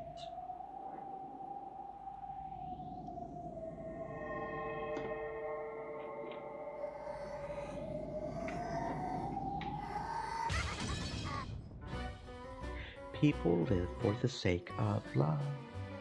Yes, this world is love itself. How great is the power of love! Love is everything there is. Suddenly, the voices of two people they had never heard before rang out. What was it? Who were they? George and Jessica nervously opened their eyes. When they did, they saw that two demons had appeared there, almost as though the two halves of the brooch had become them. That's weird, Furfur. What are we doing in a place like this? It really is strange, Zepar. There's no one but humans and furniture here. Where's the witch? Where's the witch capable of summoning us? Yes, we remember the name of the witch of the contract really well, don't we? Let's try calling it out, Furfur. Yes, you're right, Zepar. We know the name of the witch in the contract, the Golden Witch. Then let's try calling her Beatrice.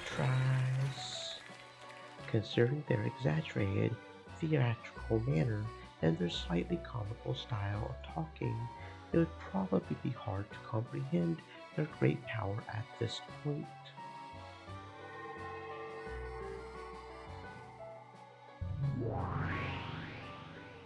When the two demons called Beatrice's name, a cyclone of gold butterflies picked up throughout the room. Then it took the form of two golden witches.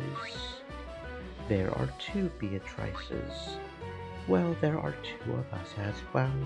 Why shouldn't there be two Beatrices every now and then? This is my double and my little sister.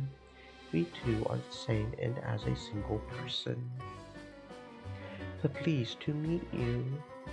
It has been a long time, Beatrice Sarah. Am I dreaming? I feel the same. Still, it's too early to get dumbfounded. Unlike Jessica, George had maintained his composure even during this bizarre scene. After all, Shannon had already told him what would happen next. Demons of the contract, it has been too long. Zepar, and you too, Furfur. Long time no see. You seem to be in high spirits as always. But what a cute little sister you have. I'll bet those teary, juicy eyes taste like white peaches. Well, I wonder. Zepar and Furfur latched onto Beato from either side, wearing strange smiles. Each movement they made was exaggerated, yet polished, as though they were acting out a play. Leave it at that for now, demons of the contract. To think that tonight will be the last time we see that mischievous spirit. It will be dearly missed. The last time. The brooch, our vessel, has already been destroyed. In other words, our role is finished after this. Yes, it has been fun, Beatrice. However, it was decided when the contract was made, it was decided that we must lend our power one more time before our final farewell. So, this is truly the final miracle of love. Art once is enough for the miracle of love. After all, eternal love will never be needed a second time.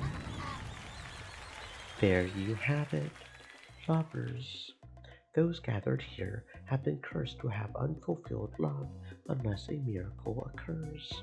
Your last chance is the power of the golden butterfly brooch, which can grant such a miracle. And like it or not, this chance is limited to this evening. This miracle can be given only to a single pair. I won't lose. Yes, let's both give it our all. Shannon and Cannon exchanged serious gazes. Both had already readied themselves to fight for the sake of their love. I don't really get it, but I don't want to borrow the power of some strange demon. Jessica was finally starting to figure this place out. These demons were probably planning to pit her and Cannon against George and Shannon. Let me be clear, this is none of your business. Cannon and I can handle our relationship by ourselves.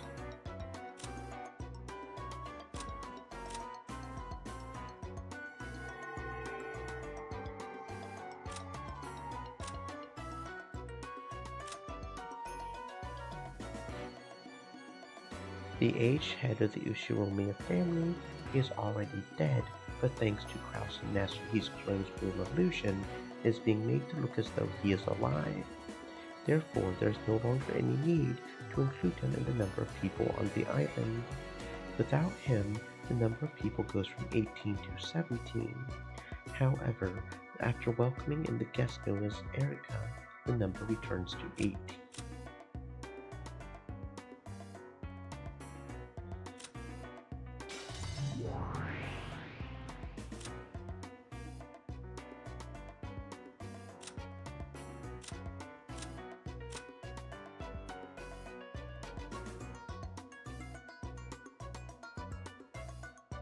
The Witch of Truth Provisional is also the detective and one who calls herself an intellectual rapist.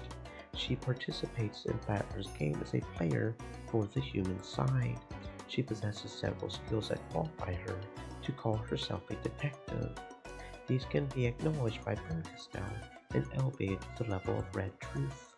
Whether she wins or loses, this will be the last game, and there will be no further use for her. With the victory of the human side, she should have won as well, but she doesn't seem to be satisfied. It appears that she is less concerned with who actually wins and cares more about how brutal an end might be reached.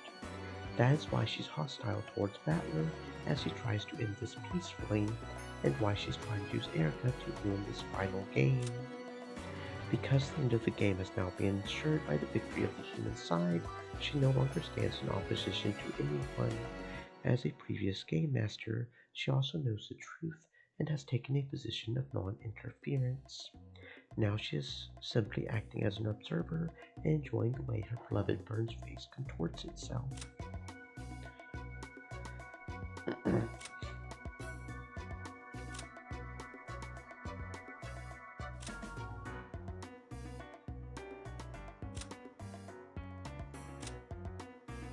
Beatrice, the elder sister, a mysterious witch who existed even before the rules.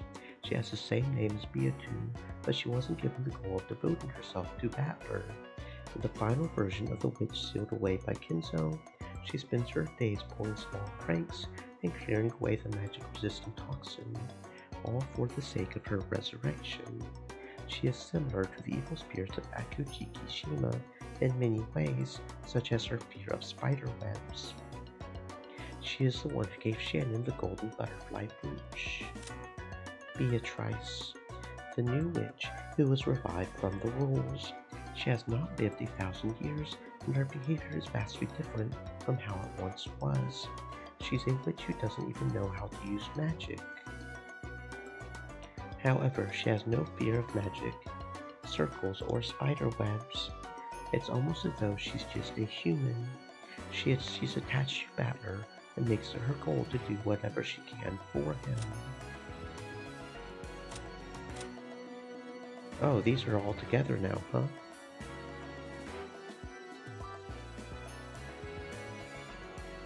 They're still the same though. Ronov, Cap, Virtual Ia. It's still the same though. Yeah, but they're all combined now. Furfur, one of the 72 great demons, controls love and tests others through trials. Furfur bestows endless, inexhaustible offensive power upon the maker of the contract, giving them enough courage to fiercely overcome any barriers to their love. A trainer of love who teaches tame boys the taste of flesh, is of a different gender than Zapar. Zapar, one of the 72 great demons, controls love and tests others through trials.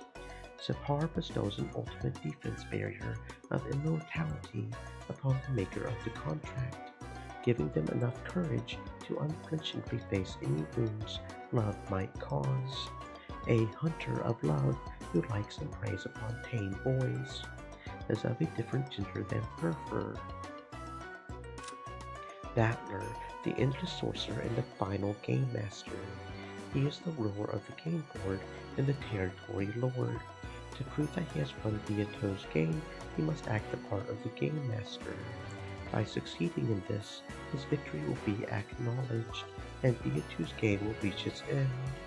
Because he knows all the truth, the plane on which he exists is higher than those of the others.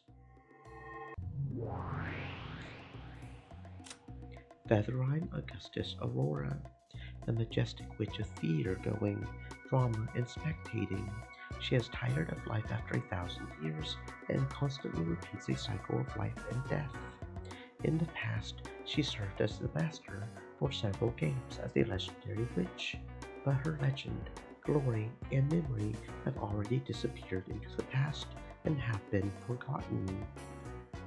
Only the solemn medal she wears on her chest contains those memories. The horseshoe-shaped object floating around her. Oh, I thought those were horns. Those aren't attached to the back of her head? I genuinely thought those were attached to the back of her head. Okay, so it's just floating around her head apparently. Is a memory aid device. It records her name, appearance, and other aspects of her personality. She is so old that she would not be able to preserve her own individuality without this. Angie. During her journey to reach Rockinchima, while evading pursuers from the Sumadela family, she becomes overwhelmed by a world of an impossible memory. She reached several truths in the previous games and possesses the power to act as an observer. It seems that witches who hope for the worst for her are great in number, as are those who wish to become her master. Amakusa Jiyuza. That looks like it's the same as before. Yeah, that looks like it's the same as before. We still haven't gotten any tips yet. I shouldn't have to put myself in the debt of some bizarre demons. My lady, please listen. If we don't overcome this trial, we cannot be together. Jessica, accept it. This is the only trial that could possibly be imposed on upstart furniture wishing to be joined with a human. More of this stuff about furniture and humans. Don't butt in. You still haven't told my lady. I didn't know how I should explain it. Canon-kun, Shannon, and you, George Nisan, why are you listening to these creeps? No one can stand in the way of a person's love. Why do we have to please these demons? It's none of their business. Well, it seems we had quite a troublesome blockhead among us. We could begin the game like this, but that would hardly be fair. Couldn't you explain it for her? I don't understand it that well myself. Is there some kind of problem with the love between Jessica-san and Canon-san? Oh my, it seems you and the others understand nothing at all. With our blessing, the pair can cultivate their love at their leisure. No need to worry about suspicious demons. However, without our blessing, your love will vanish, disappear, wither, and decay. How the hell are you so sure? Because that is fate. You are free to choose not to accept it, free to choose not to resist it. What happens if you choose not to resist it? That love will end, but perhaps an abstract explanation isn't so convincing. Well now, how could one explain the dead end fate you're in? Ushiro Mia Jessica, a future shared between the two of you would be far more grim than you realize. If you don't gain the miracle of magic, disaster will most certainly befall you. Then it will cover you, fester within, and split the two of you apart. Even I will not be so boorish as to describe the details of that process. However, if you don't believe Jessica, I will tell you how it ends. Canon will stop being a servant and will leave the island for all eternity. You will probably leave the island yourself in search of the one you love, but such a venture will doubtless be in vain. Yes, and then you will mourn and hate. Hate who? You. Me. No, the you of this moment. With a dramatic gesture, the two of them pointed at Jessica. They were saying that, if she left, the person left with regrets would be Jessica herself. Well, what the hell are you saying? When you've lost the one you love, you'll realize. You'll realize how much you hate the person you were when you ran away from the trial to complete that love. Yes, we're messengers from the you of the future. Please, at this very moment, take your love seriously and fight. And if you don't listen to the message of the you from the future, the foolish snake eating its own tail will keep on gulping. The endless cycle of suffering will swallow you up, and you will simply vanish. What the hell are you talking about?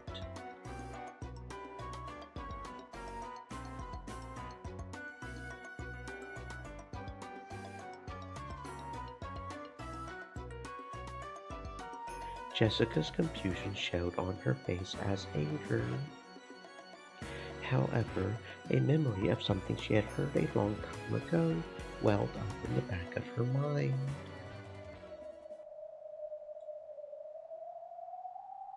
Unlike Nasan, I don't plan on working here for many years. After just a few years, or possibly, if Nasan ever decides to stop working here, I think I'll stop working too. Canon, Kun, if you give up on the miracle of magic and hand it over to Shannon and George, they will be joined and will leave the island. Following that, Canon will leave the island as well. That is fate and unavoidable. Then what if they can obtain the miracle of magic? Of course, Canon will remain on the island by Jessica's side for all time. He will probably start learning music with Jessica as she desires. How their relationship will progress afterwards is a matter for the two lovers. They can deepen their relationship slowly, all by themselves, as Jessica wanted. However, If that happens, George Sand and I will not be joined. Fate demands that we fight, putting our happiness and futures on the line. Are you kidding me? What the hell? So if we are joined, the other pair will split apart. What kind of demon's game is this? Don't be mistaken. You will not be taking something from each other. Without the power of the golden butterfly brooch, neither love is fated to bear fruit. And who the hell decided that? It is due to your sin of falling in love with furniture, which is not allowed to love. Didn't Canon clearly reject you, saying that furniture was not qualified to love? Knowing that, you chose Canon as the one you loved. I won't let you get away with saying you didn't know. Though she couldn't accept any of it, Jessica was unable to argue back. Then George spoke up with that soft tone that he always used to smooth things over. However, his expression was still ruthlessly serious. Jessica Chan, can't you think of it this way? Think of it. What way?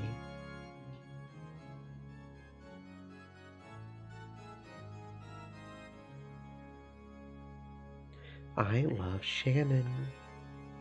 I am prepared to overcome any and all trials and obstacles that stand in the way of us being together.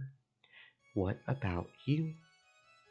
Well, I'm not so weak that I would lose heart that easily. Yes, that's it. At this moment, we are being tested to see who can display the strength of our feelings more strongly. Are you saying that you actually support this crazy plan of theirs? It doesn't matter whether I support it or not. When I gave Shannon that engagement ring, I swore to fight all trials and barriers that stand in my way. No, no matter how unreasonable or incomprehensible these trials might be, I cannot choose to avoid them.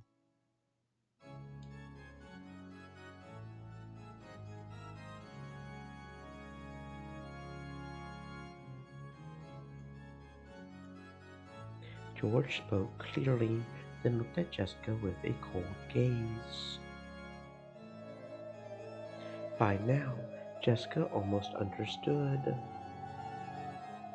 If she kept on grumbling and avoiding this demon's trial, the game between the two groups would automatically end with her defeat by default. In other words, George and Shannon would win.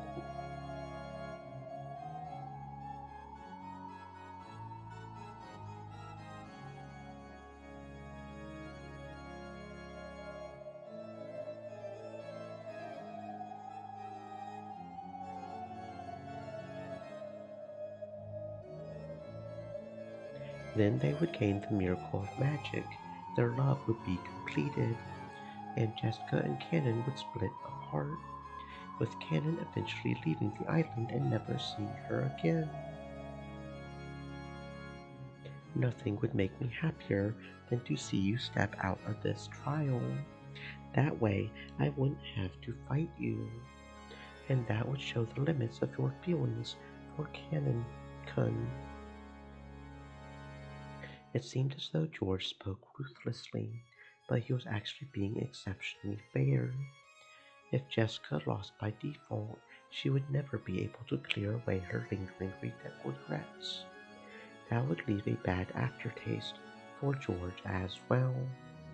We must fight openly for that single miracle. Even if I lose at the end, I'll be able to accept it if we both gave it our all. And because of that, I will be able to cheer on the victors from the bottom of my heart. George's determination is quite impressive.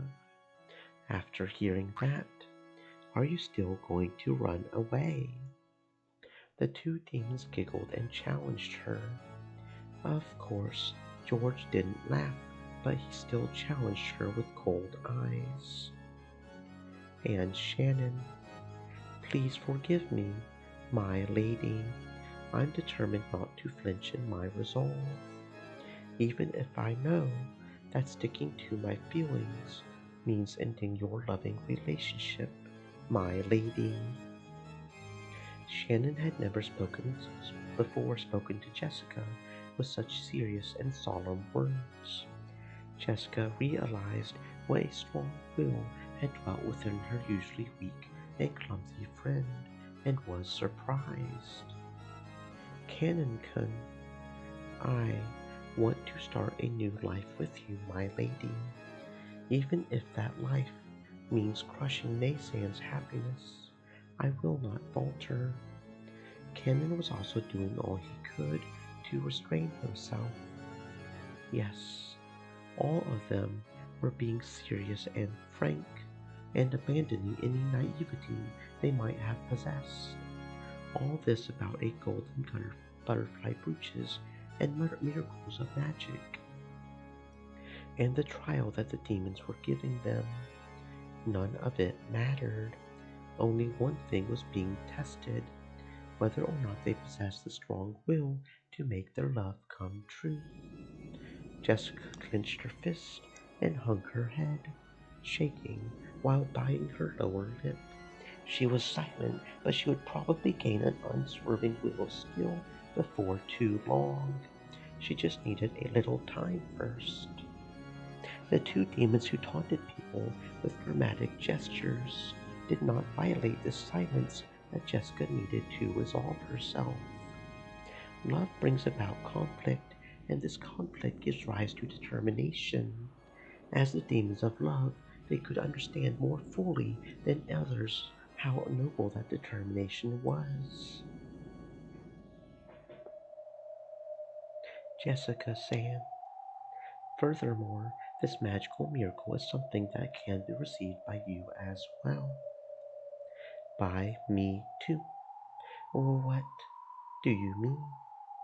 She had thought this had been about two pairs of lovers. Beatu was surprised to suddenly hear that this had something to do with her as well. With the miracle of the golden butterfly brooch, even your wish that your affection for Battler will be acknowledged, can be granted easily. And without such a miracle, you too can never be bound to him. It means you're no outsider to this either. To cut across the marshes of love. That is your wish, is it not? We will not make light of your wish. Even your relationship with Battler will eventually fester and rot. No matter how much of a positive outlook you take, you know that this fate will eventually come to pass, barring some kind of miracle. Well, Beatrice hung her head sadly. She hadn't wanted to lose heart from that cookie incident. However, it would have been a massive lie to say that hadn't hurt her. The more she tried to get close to Battler, the more she hurt him. However, she had been born in order to get close to Battler. She was like a hedgehog freezing in the cold and bunching together for warmth. She had approached him because of love and had been hurt for it. If you understand that much, entrusting your fate to a miracle may prove to be of some interest. As they say, an unbought lottery ticket earns you nothing. Zipar, Furfur, let my little sister join in too. Of course. Welcome, second Beatrice. We were planning on including you from the very beginning. After all, we are Zipar and Furfur, the demons of love.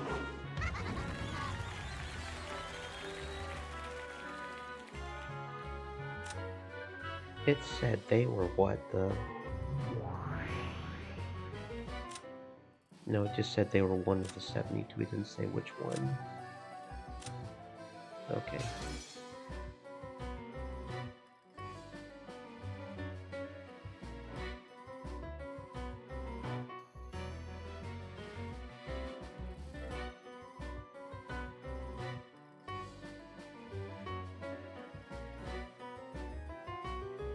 May I join in as well?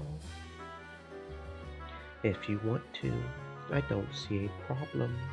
I won't prevent anyone from entering. We'll win against all hindrances and make everyone celebrate our union. Of course, it's the same the other way around.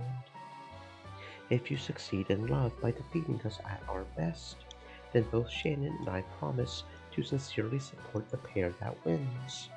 Right, Shannon? Yes.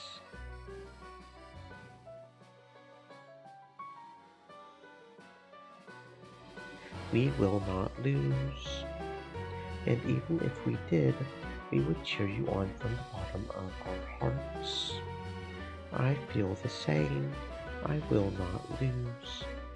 Well, if there's no way out of this fight, let's show 'em what we've got. No matter what, Candy-kun and I don't plan on losing. You feel the same, do you not? Yes. If there's even a small chance that Father, no, that Battler-san will acknowledge me, I'm willing to put myself on the line. Well said. Good going, little sister.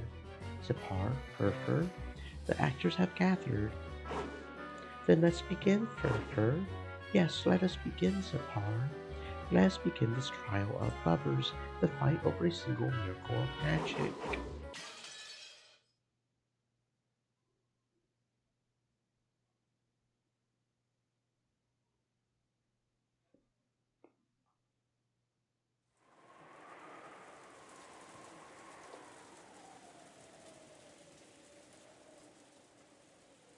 Erica had returned to the room that had been given to her on the second floor of the guest house.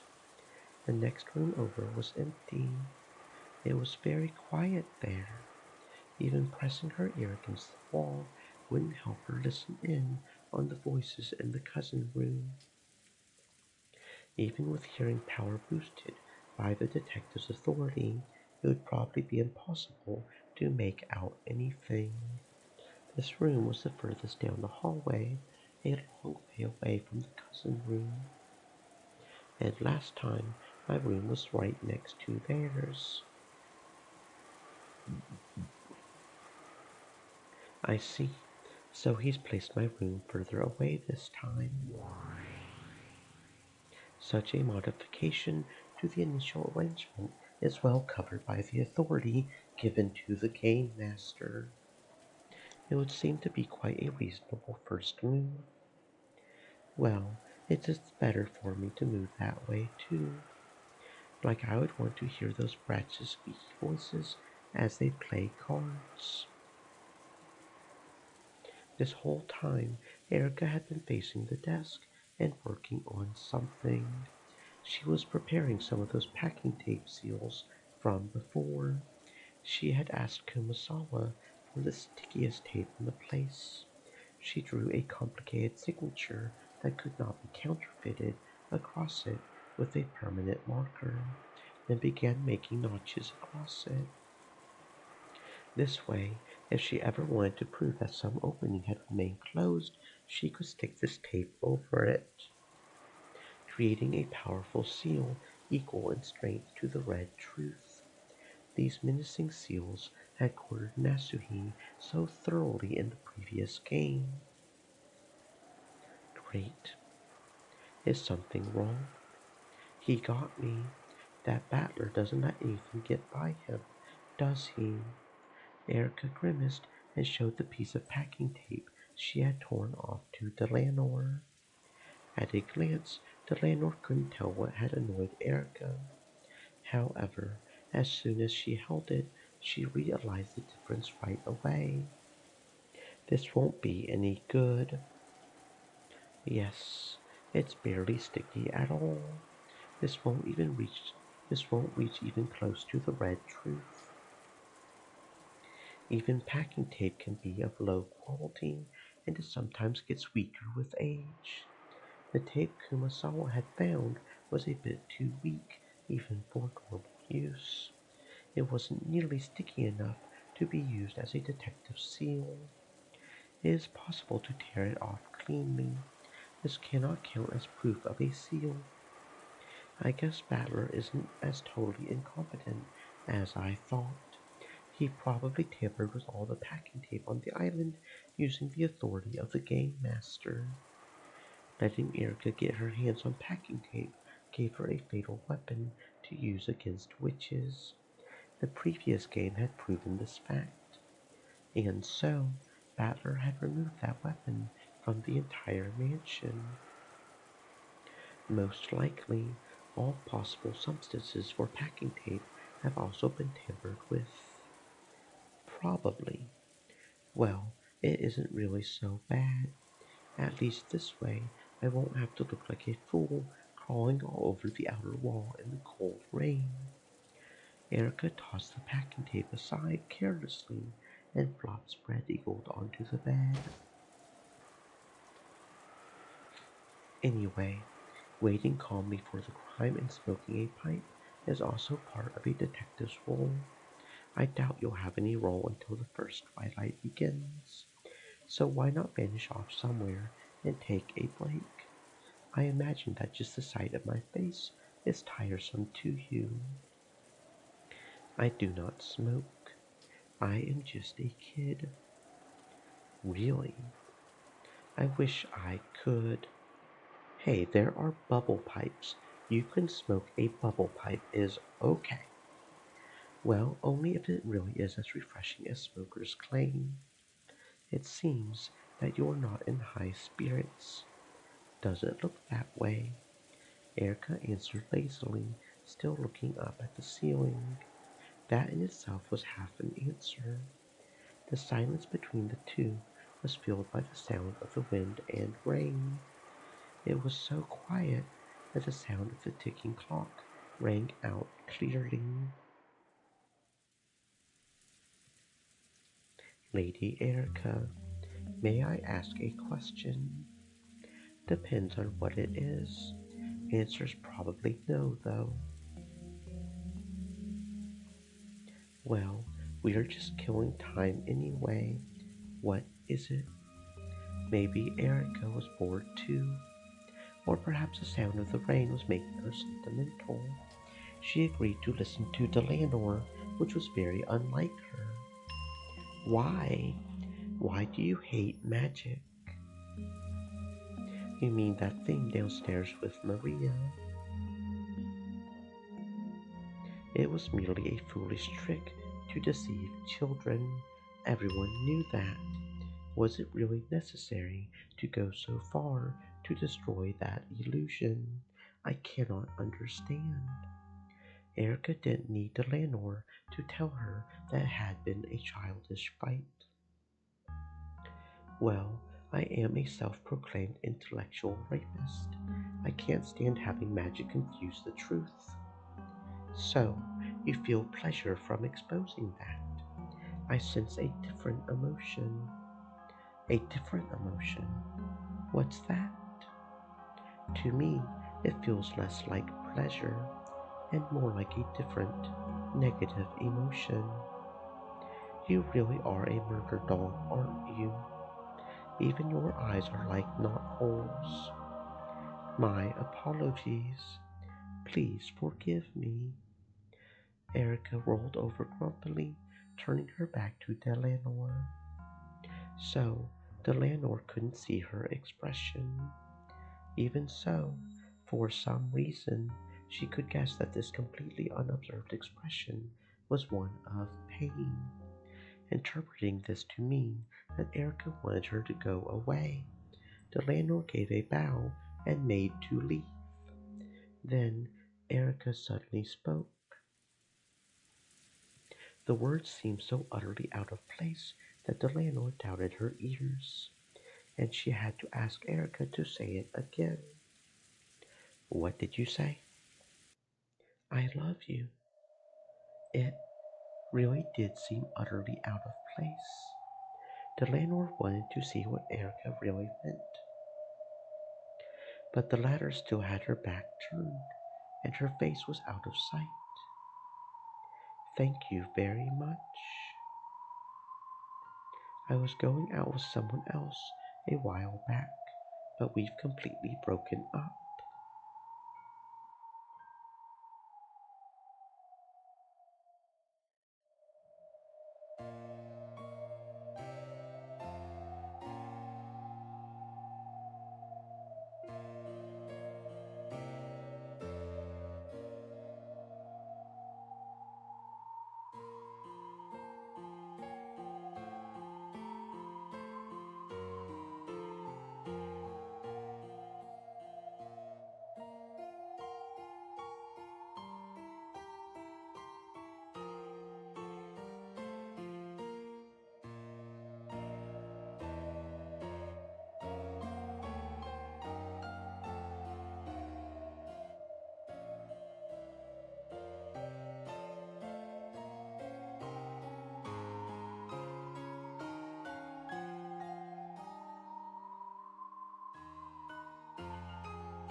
The others might say things out of envy, but please ignore them. I'm going to devote my whole life to you, so I want you to do the same for me. Let's find happiness together. The landlord Stream avoided elements. asking Said. Stay moist, my friends, hydrate. what she was talking about and stood there in silence. For a while, Erica kept on dully and emotionlessly repeating soppy phrases that might have popped up in some shoujo manga. Then, unexpectedly, she once again followed up with a complete non sequitur. A new what? Of course, she had no idea what Erica was saying. However, with her back still to the landlord, Erika kept on saying disconnected words. A strange cat keychain, a type of cologne that didn't suit him, a music tape that's not his style, which he said he borrowed from a senior at the theater. His senior was asking, so he had to go. He suddenly got a new part-time job. He said he was talking with a friend on the phone who just wouldn't hang up. Made too much curry. Went to theater practice more often. The way he folds paper towels. Thanks, I've already eaten. He knew more about cosmetics. Sorry, I was sleeping. The toilet seat was left down. He spent the night over at his stage friend's place. My acting friends had a party here earlier. Someone must have left it behind. The drain and sink were cleaned out. Receipts and point cards from places he never goes.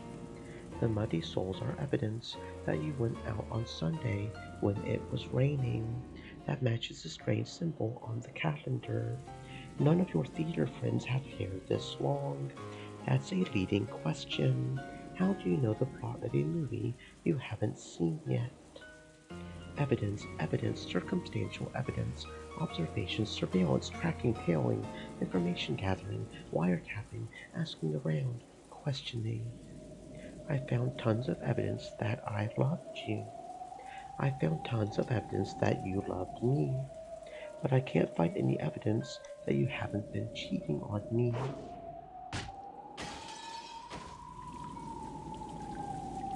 Give it a rest. If you love me, then trust me. If you can't do that, then you don't love me anymore. How could I love someone like that? I'll treasure you for all my life, and I want to do well in theater just as much. You said you liked seeing me act, right? So why are you telling me to stop acting now? Why do I have to choose between you and acting? What's wrong with you? I'm seriously worn out, okay? Come on, all we do is fight when we see each other. Maybe we both need time to cool off, okay? I need to concentrate for my next performance anyway. This girl working with Senpai suddenly said she wouldn't be able to perform. I need to rewrite the script by tomorrow. I don't have time for this. And anyway, if you really find it that hard to trust me, we're through. Stay away. Just go home, bitch. I don't love you anymore. Don't cry, damn it. It's disgusting. Just die. Stop shouting, damn it. You're annoying the neighborhood. Just get the hell away from me and never come back.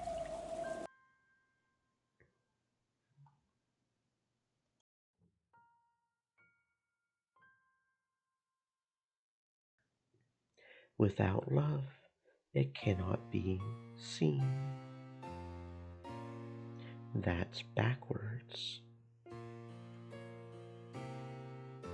Because of love, you end up seeing things that don't even exist.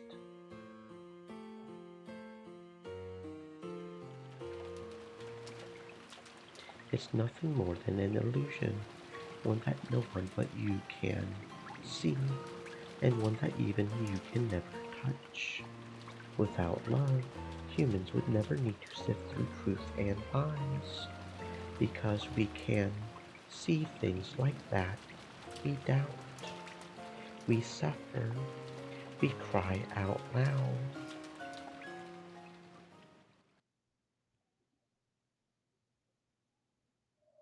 Right now, I'm happy, though it may be temporary.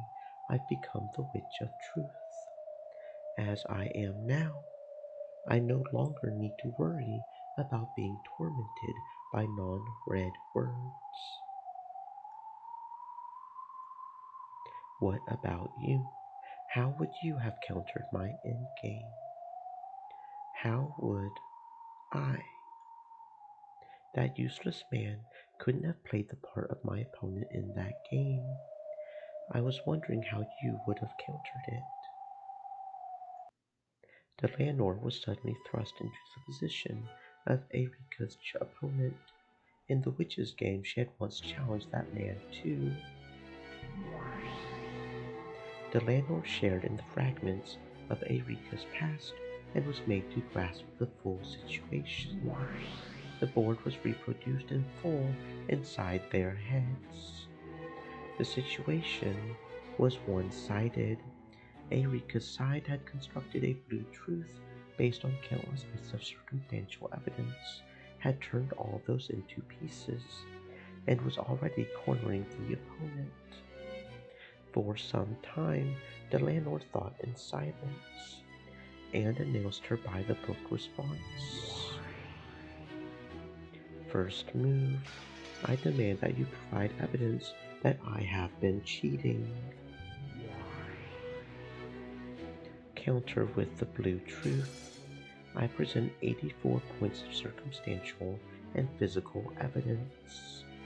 Counter with the blue truth. I present 6 points of circumstantial and physical evidence that I still love you. Good. Blue and blue cancel each other out, but the number of pieces used to construct each is overwhelmingly unbalanced. When both opponents meet with a blue truth, The decision is almost always based on which side has more pieces of evidence, regardless of the actual circumstances. This is especially true in the human world. So, by the standard rules, Erika would win. First point to me, your next move. I will attempt to switch offense and defense. I ask that you, Lady Erika, provide proof that you are not cheating. Perpetual check. That's a forbidden move since it would result in endless repetition of the same question going both ways. Then I frankly declare that, despite a lack of proof, I still love Lady Erika even now. That's not red truth, so it's invalid. Even if it was red, that would be a stalemate. After all, I would have no move to counter with. The landlord remained silent for a while. Then she quietly responded to Erika's moves until they reached checkmate.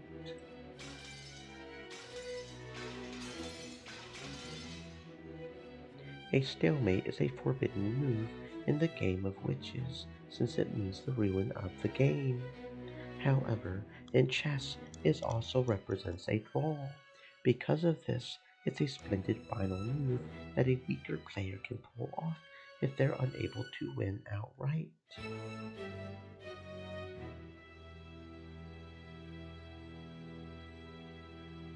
In this situation, Erika clearly had the advantage. So, it was natural that the landlord would seek a stalemate to obtain a tie. However, that would only be the case in chess. In the game where witches fight over the truth, it's a forbidden move. So, it was already checkmate from the very beginning.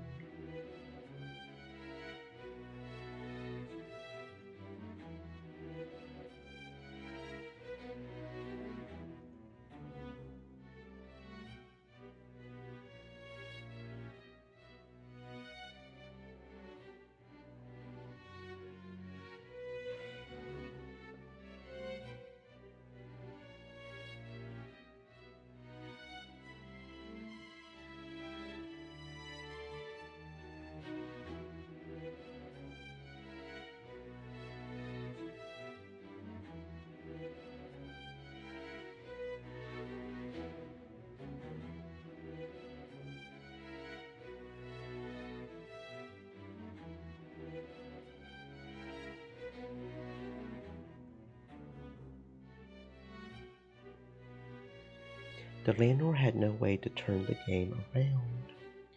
However, regardless of what the real truth between the pair of them had been, this game would be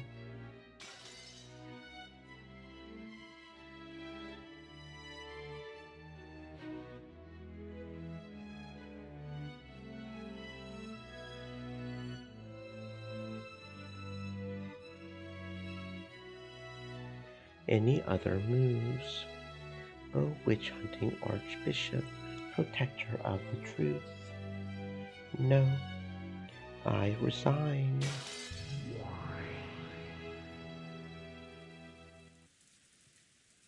See, there you go.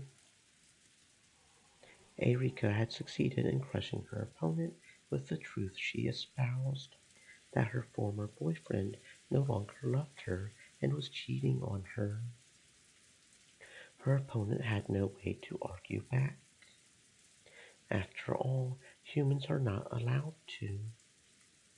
A splendid game. A splendid finish from a superior position.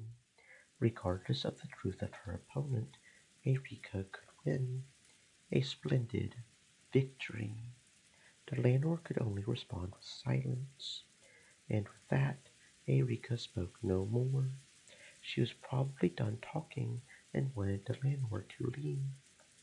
The landlord understood this, but even so, before leaving, she wanted to tell Erika one thing. A splendid game, Lady Erika. It's only natural that the detective wins.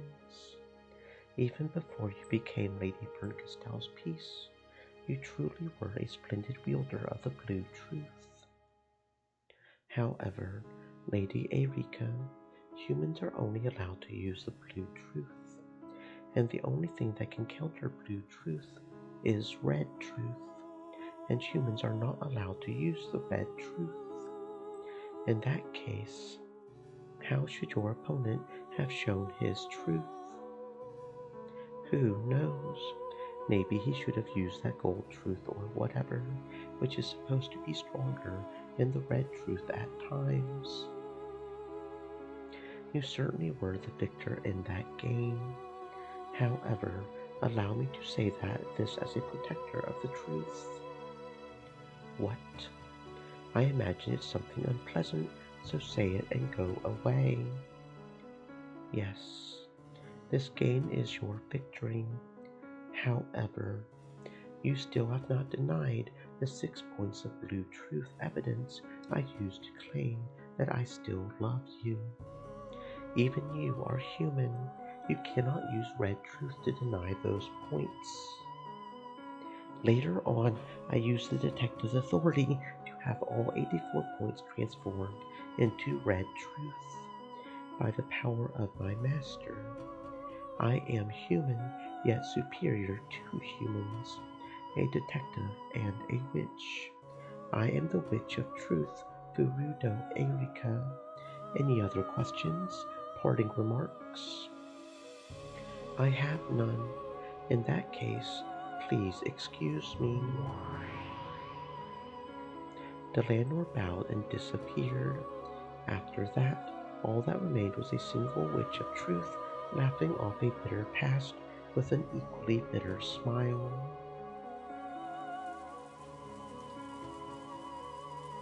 Judging by the bedside clock, it was almost 2400. Okay, guess I should get a little sleep. The curtain has finally opened on the second day, October 5th. I wonder if this round's murders are happening somewhere about now. I hope our victims leave us some interesting, dying messages this time.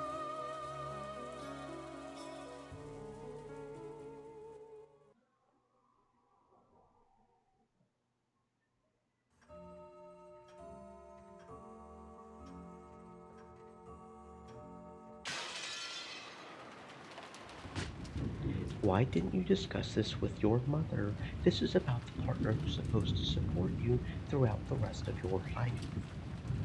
That's right. She's the woman I want to spend the rest of my life with. And that's why you need to choose very carefully, right? How can you be so rash? Eva and George could be seen beneath the eaves of the guest house.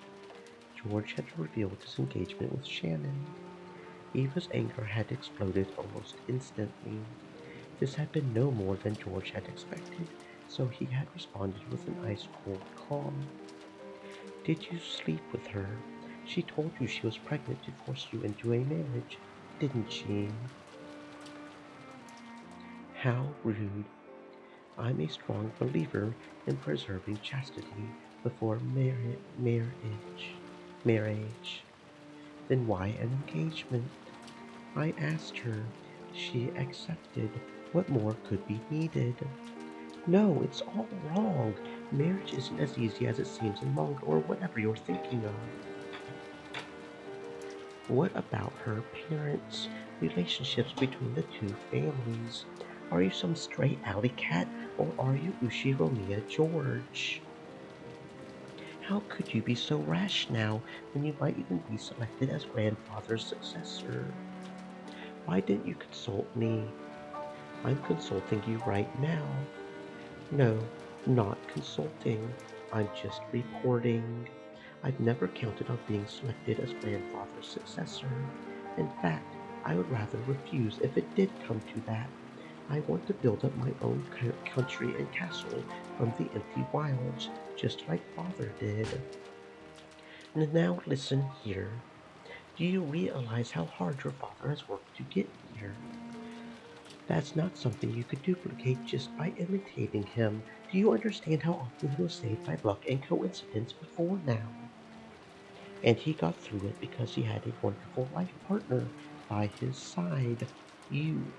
Sayo is the kind of person who will support me and make me be reborn as an even stronger man. You've praised me for becoming the adult I am, but that could never have happened without her. What? Are you listening? George, just let your mother handle this for now. Cool your head and think very carefully. Shannon isn't the only person interested in you, right? Ayumi-san from that marriage meeting really took a liking to you. First I've heard of it. I thought you knew.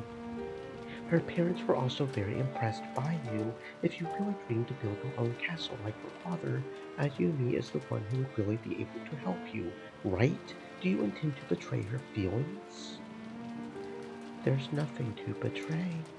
There was never any special relationship between Ayumi-san and me.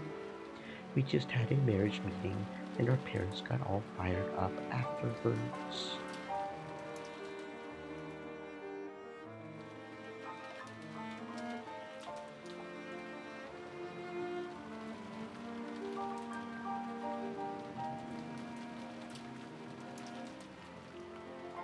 You made us go out together several times, but we never even looked at each other. Ayumi-san is a well-bred, modest woman, isn't she? She just couldn't look at you because you're a man and would be embarrassing and ill-mannered. If you can't feel anything from her unless she looks at your eyes, then just tell her that. I'm sure she'll look at you in the future. You want me to marry Ayumi-san because it will benefit you. You aren't pushing that engagement for the sake of anyone but yourself.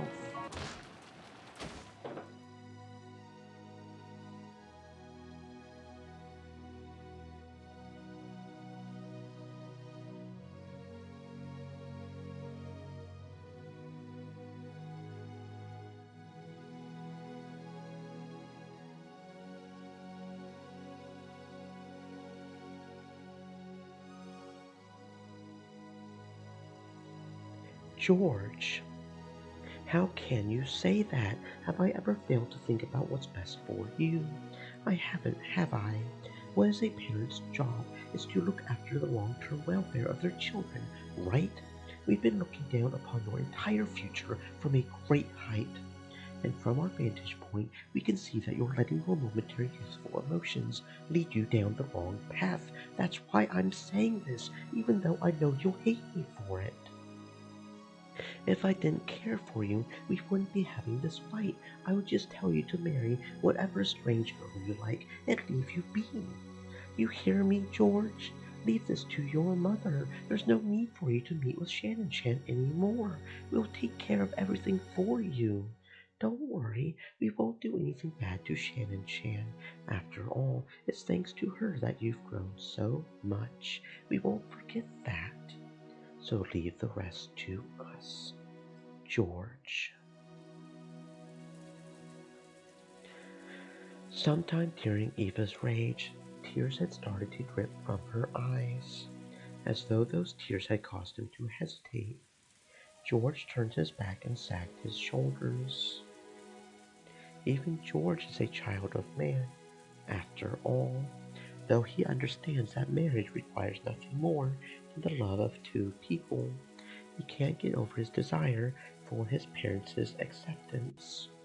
And so, he is trapped between the tears of the mother who has always helped him and the fiancée he chose. Or is he? Okay, I think that's about enough. All my life, you've done a great job raising me, and I'm grateful for that. When I have children and become a parent, I'll become a parent like you.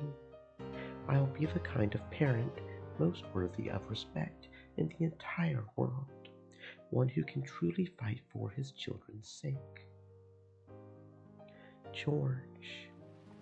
With his back still towards her, George threw away his umbrella and slowly stepped out from beneath the eaves into the rain. Then He slowly turned around. It was, without a doubt, the familiar face of Eva's beloved son. However, he was now his own man, self-controlled and independent enough that their blood connection might be forgotten. I think it's about time for what? I think it's about time you learn to let go of your son, mother. Sure. From now on, let's stop talking as mother and son. I am George. You are Eva. Let's forget that you're my parent and let our true intentions ring clear. The reason you want to choose the person I marry is for financial reasons, public appearances, and so that you can look good in that continuing quarrel between you and your siblings. You have no other reason. You would do well to just give up and admit it now. I'm about to share my point of view with you. I suggest you do the same. After all, you will lose. No traces of love or respect for his mother remained in George's eyes. There was only a frigid glare as he gazed ruthlessly down at the witch who was trying to bind his future. George, why are you looking at your mother like that? Because I'm not looking at my mother. All I see is a wall, a trial, that's standing in the way of the future I'm trying to grasp. You're only human. I know that you have dreams and ambitions, and that you're still chasing after those. And I think that's a wonderful thing. We also know how hard it is for a person to chase their dreams without giving up. So, I'll need to inherit your wonderful strength. I've learned a lot from my parents, my friends, and Saga, and I've grown.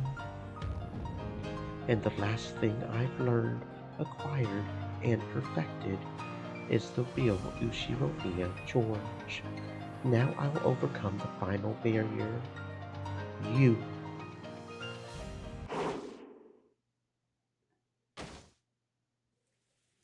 What? Eva had disappeared. The pouring rain landed evenly across the ground everywhere. No, it was blocked very slightly in one place. However, there was no one there. Standing on the ground isn't the only way to block the path of the rain. Then, could it be?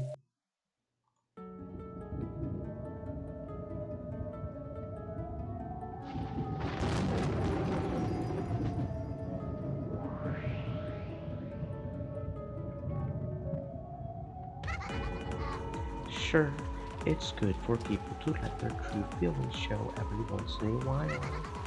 I'll speak my mind too. So why don't you just lay it all out as well? In the rain-filled sky, with a moon that shouldn't have been visible behind her, was the golden witch of the future who had finally obtained everything of the Ushiromiya family. Even the drastic change in his mother's appearance didn't faze George. On the contrary, he seemed to be moved by her boldness, because her mother had honestly and truly displayed her true nature. This way, I can confidently show her my true self. Here we go, Mother. Here we go, Eva. This is my first step towards escaping from your shackles. First step. With that first step, he felt something odd beneath his feet.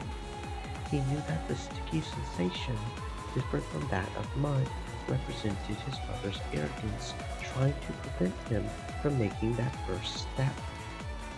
I used to read to you all the time when you were little, didn't I? Do you remember your favorite story, Journey to the West? That takes me back. That's probably the first fantasy I really loved.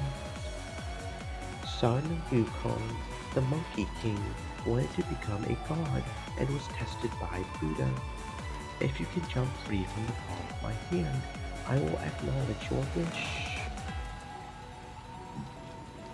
Then Sun Wukong managed to reach what he thought was the end of the world and found 5 pillars standing there, only to discover that they were Buddha's fingers and that he still hadn't left Buddha's hand. And you're likening this to my first step, me declaring my intention to break free from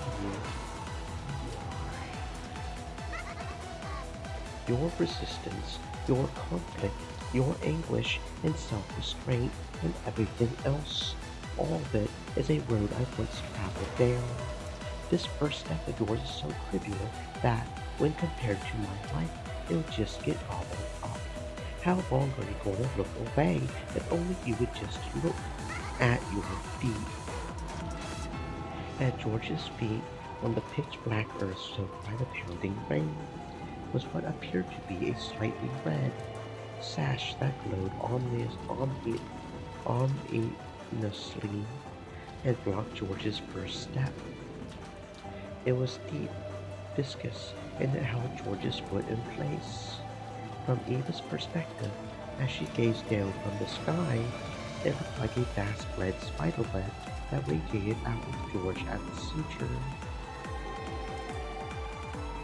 That's right. This is me. This is me being tied down by countless studies and raised for the sake of your ambitions. No, that's not it. Let me put it to you so you can understand. I'll show you, and then you'll realize the truth. The vast red spiderweb on the ground scooped up George as easily as scooping scum out of a pot. Then it lifted him into the air like a deer caught in a net and swung him about. Laughing insanely, Eva was as innocent and cool as a grade schooler happily swinging about a bag filled with her gym clothes.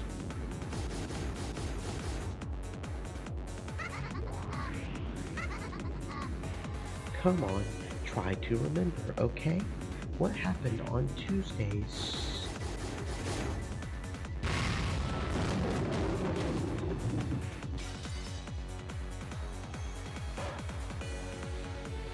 I remember.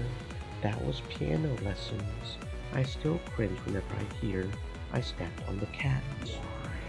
You did violin in kindergarten. That's the sort of instrument you would expect smart kids to play, right? But you didn't seem to have the talent, so we switched you over to piano.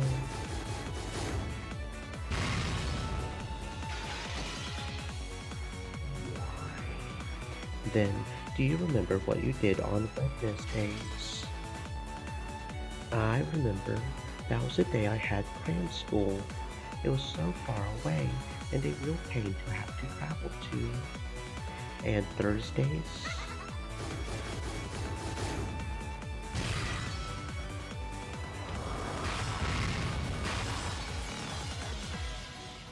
That was the day for supplemental lessons.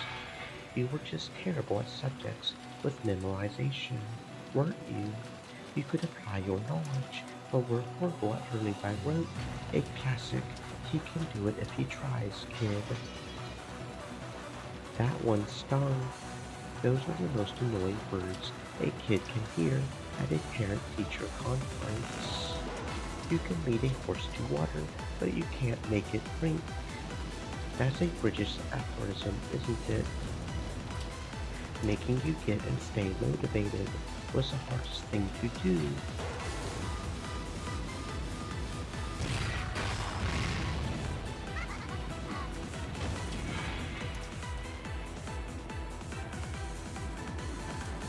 George was bound hand and foot by the bright red spider web, reduced to the witch's plaything. She innocently swung him around and smashed him about, all with an insane laugh. Again and again. Do you remember what you did on Fridays? Of course. As far as after school lessons go, that one was pretty unique. A school you go to with your parents can be trying in more ways than one. Don't buy your child a fishing rod, go fishing with them. You certainly like British education theory, don't you, Mother? That school was hard on us parents too, but for you, it was the most effective one. The monthly fee was high, and it was a pain to have to spend Friday nights there every week, but it did more for you than anything else. That's when I realized kids don't grow unless their parents watch over them. If children are sprouts, then parents are the sun. No plants will bud, and no flowers will bloom without the sun.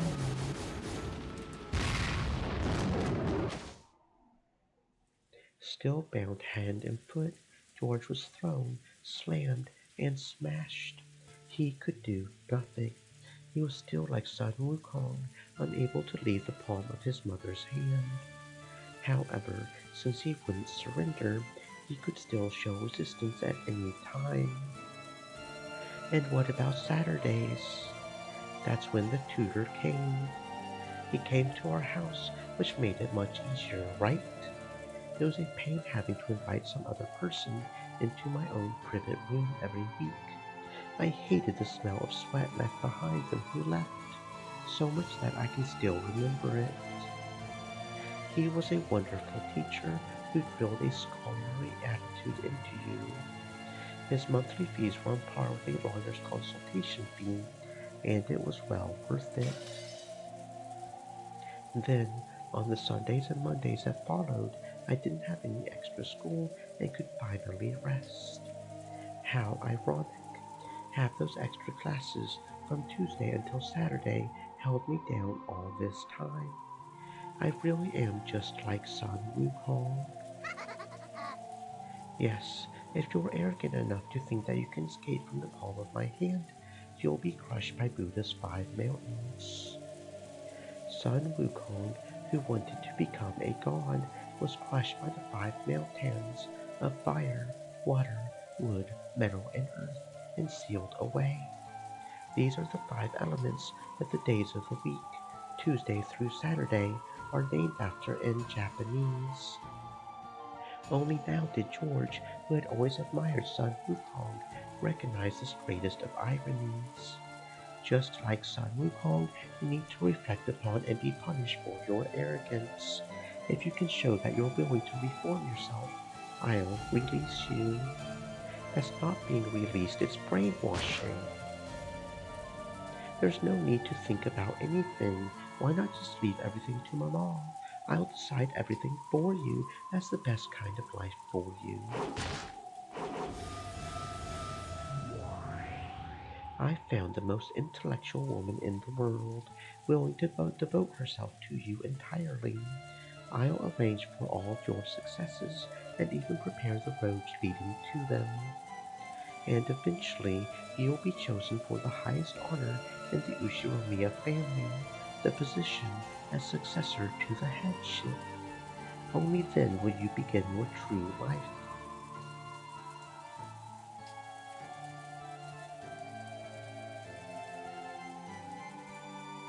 A first step. Don't make me laugh. You still haven't even been born yet. This isn't my web that you're caught in. You're still inside my caring, nurturing womb.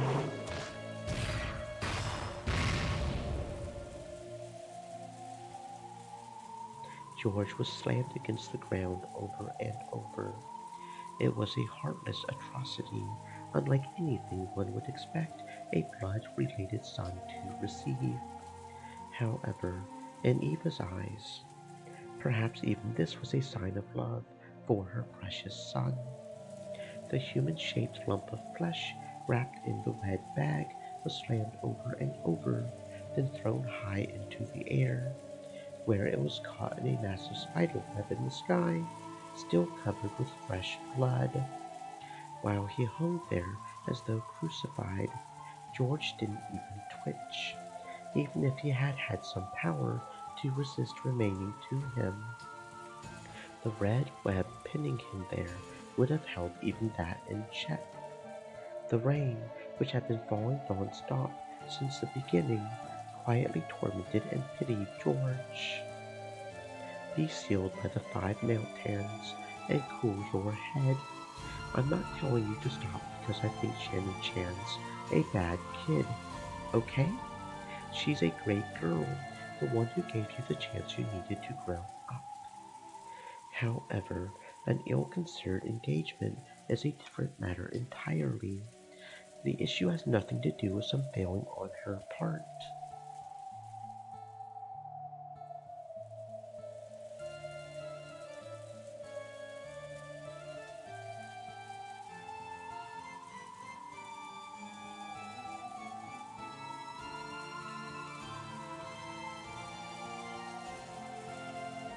Understand that.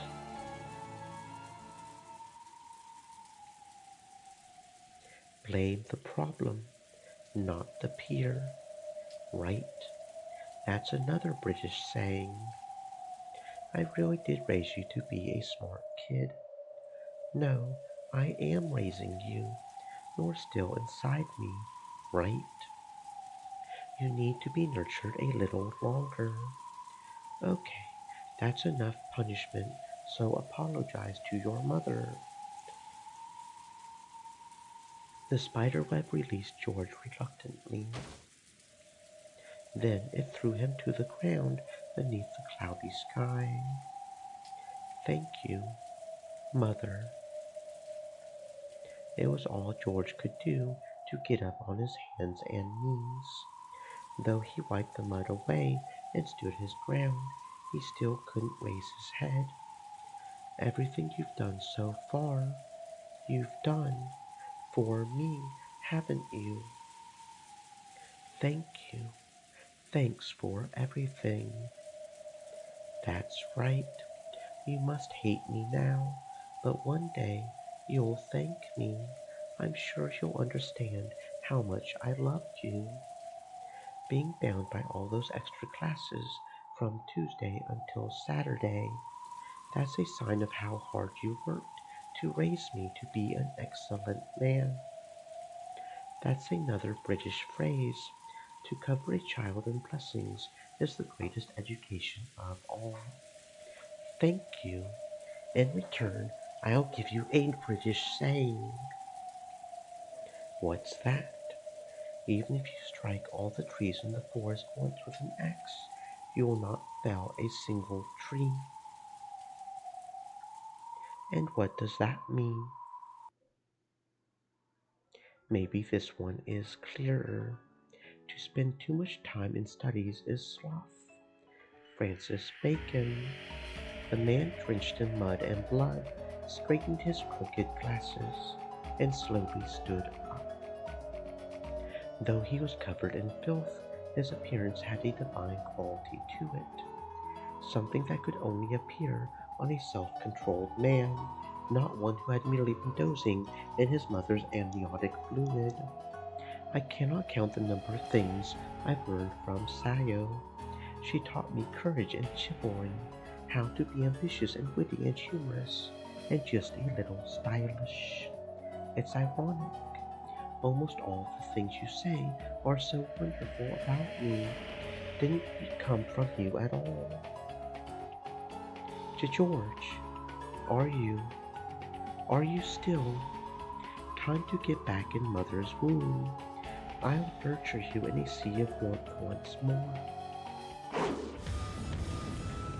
As Eva howled, a bright red spiderweb appeared at George's feet once more and tried to scoop him up into the air again.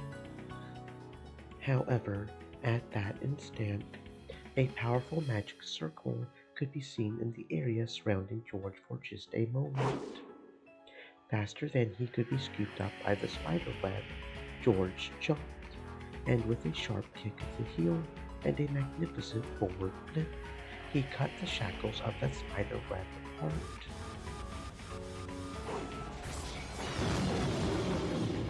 What? That smooth movement proved that he had possessed the power to escape from those shackles all along. He had willingly allowed himself to be bound by that web. Everything I owe you for what you've done, I've paid back now with pain. Thanks to that, I think I'll finally be able to leave the nest for good. You really do need these every now and then. Fights between parents and kids. George, oh, why must you disobey me so completely and with a little girl like that? It looks like you really do need to let go, Mother.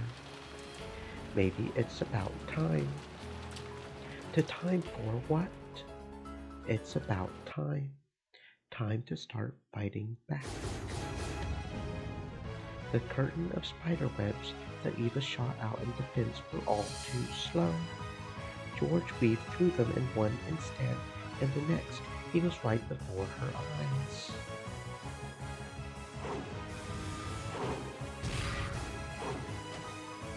Eva jumped out of the way of a kick that would have knocked her feet out from under her, then blocked the second half of George's double roundhouse with a high kick of her own. I guess there's one thing I can thank you for teaching me. Oh, and what day of the week was that? It's the martial arts training we focused on during long breaks from school.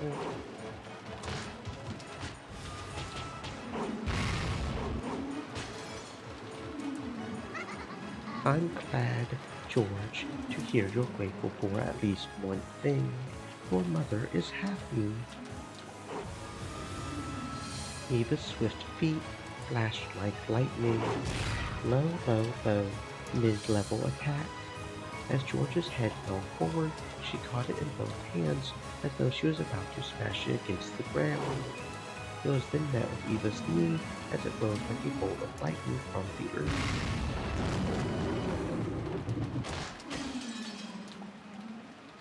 You should have learned Muay Thai too. It would have been more fun to have learned it with you. You're right. I never had more fun than when I was learning martial arts with you. Then right now is when we get to have the most fun. Isn't it fun, George? Isn't it?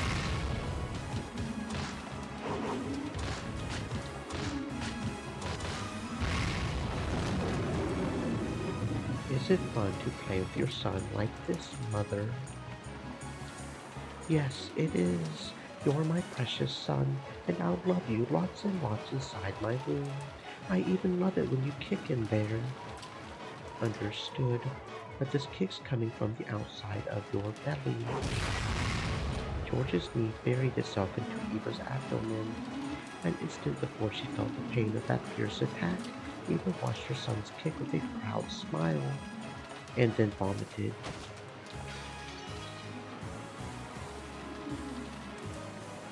You're going on in years, Mother. Maybe it's about time you held back on wearing childish clothes like that. To George! Her chin still covered in vomit, Eva looked up at George in twisted anguish.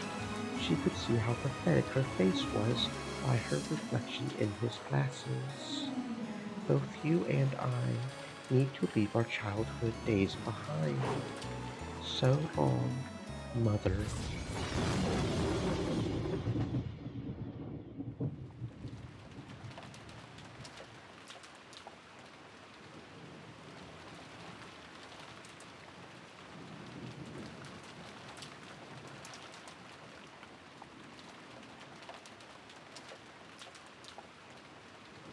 The fierce lightning and rain made time freeze.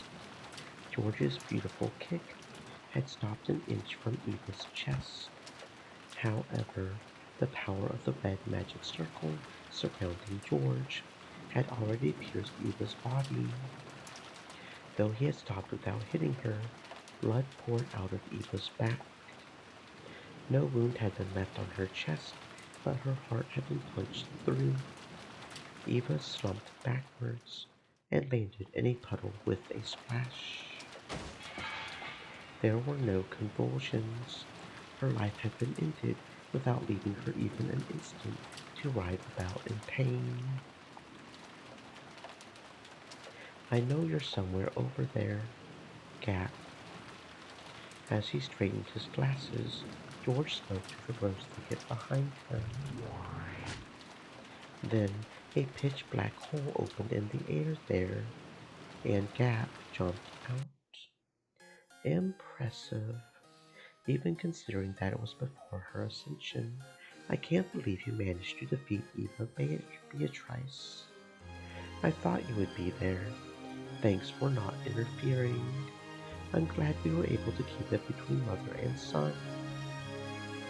But of course, I wasn't here. You summoned me just now. It doesn't matter either way. I have something to ask of you. Is there any reason I should listen? Will you refuse to listen? With his back still facing her, George reset his glasses. The threat in his voice held the solemn presence of a king who could control demons. That presence made Gab gulp, and she licked her lips before bowing respectfully to his back. I like hot guys, but I like monarchs even better. Your wish is my command, O Demon King. I want you to lay her body to rest in a place fitting for a woman who admired the head of the Ushiromiya family, and who lived her life with misguided dreams of that position. So, in Kinzo's study, no, the VIP room will do fine. That never opened VIP room on the second floor of the mansion. That room, as you wish, your majesty. Gab approached Eva's corpse and lightly tapped the ground with her right heel. When she did, a large hole opened up, swallowed both Gab and the corpse, and closed. After a while, a small hole opened in the air, and the staff Eva always carried, marked with the one-winged eagle that symbolized the Ushiromiya family's leader, was spat out into a puddle, because the corpse would no longer have any use for it. George slowly approached that staff and stepped down hard on the tip. When he did, the staff spun violently into the air, and after passing by the blue moon that honored the Demon King, it flew into George's outstretched hand.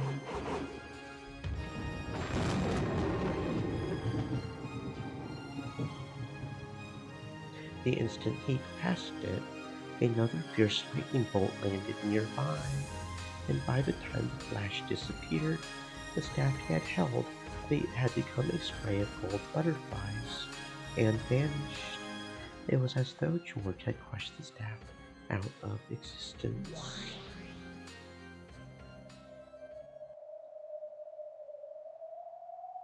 And now, I've finished my part. I'll let someone else have a turn.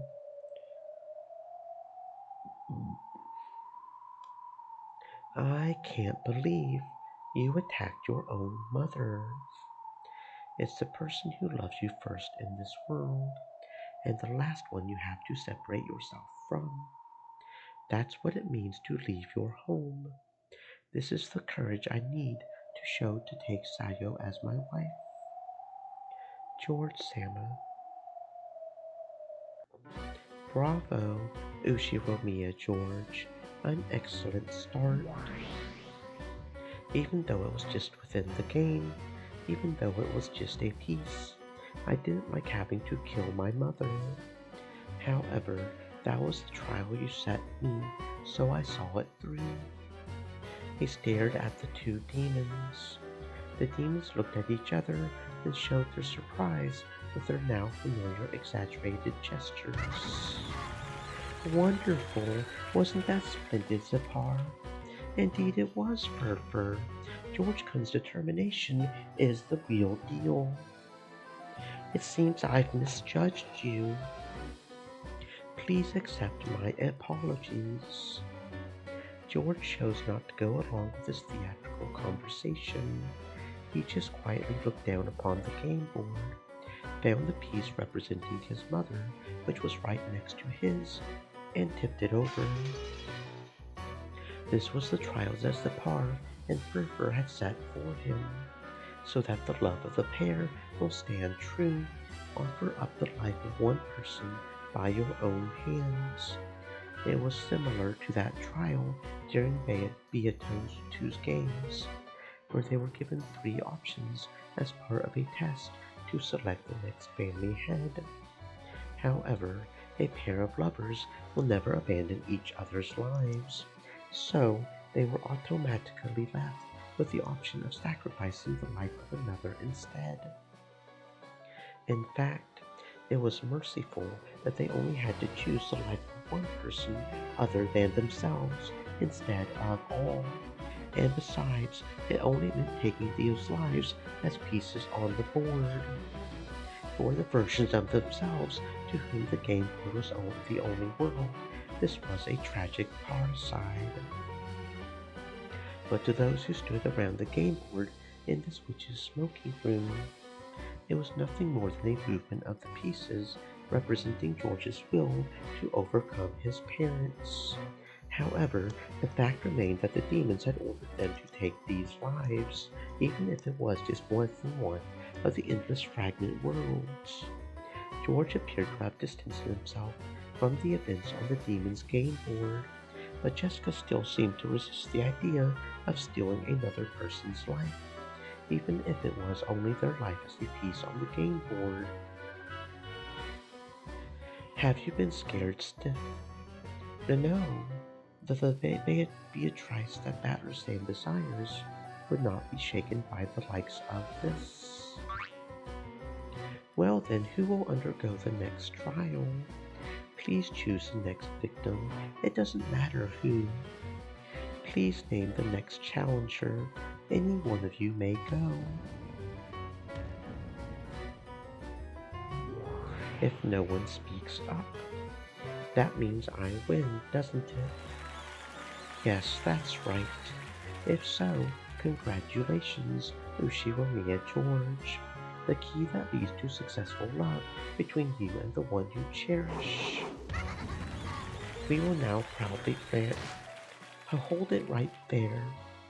As the demons delightedly named George as the victor, they were interrupted by the next challenger.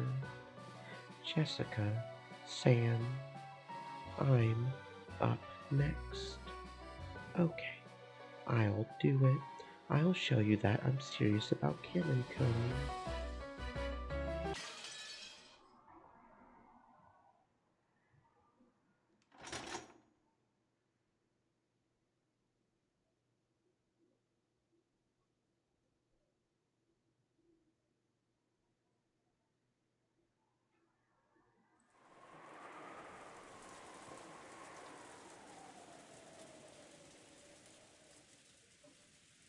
As usual, this year's family conference was getting bogged down. Everyone had decided to cool their heads for a moment, and a short break had been agreed upon. The four siblings could say whatever they wanted, but Nasuhi and Kirie, for example, were outsiders and found it difficult to speak freely in this sort of atmosphere. A conference where you aren't allowed to say what you want can be tiring even as you just sit there quietly. Even Kirie couldn't help letting out a deep sigh.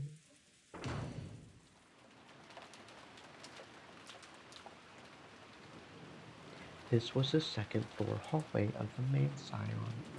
Rudolph had wanted to be alone during the break, so she had felt like doing the same, and had drifted up the stairs to reach this place. Kyrie's expression was less tightly controlled than when her husband was around. She wore a tired look that she didn't often show. She pressed her cheek against the cool window glass. I need to regain my spirit and support my husband, even if I'm not allowed to speak. That's the duty I've won. Who is it? She suddenly sensed another person, turned around to look behind her and saw Jessica standing at the other end of the hallway. It's you, Jessica Chan. Didn't you go to the guest house? Well, I sort of decided to head back to my room to get a book. I see. And you're on your way back to the guest house now. Yes, that's right. I can't stand this rain. Is the wind really strong? It's weak right now, relatively speaking. As Kyrie looked out the window, Jessica watched her back, looking agitated. Aunt Kyrie, I'm sorry, but you've only got your bad luck to blame. Zipar, Jessica's roulette of fate has chosen Kyrie. What will you do, Jessica? The roulette has chosen Kyrie, but you may reject that choice and spin the roulette again if you wish. It doesn't matter whose life is sacrificed for this trial.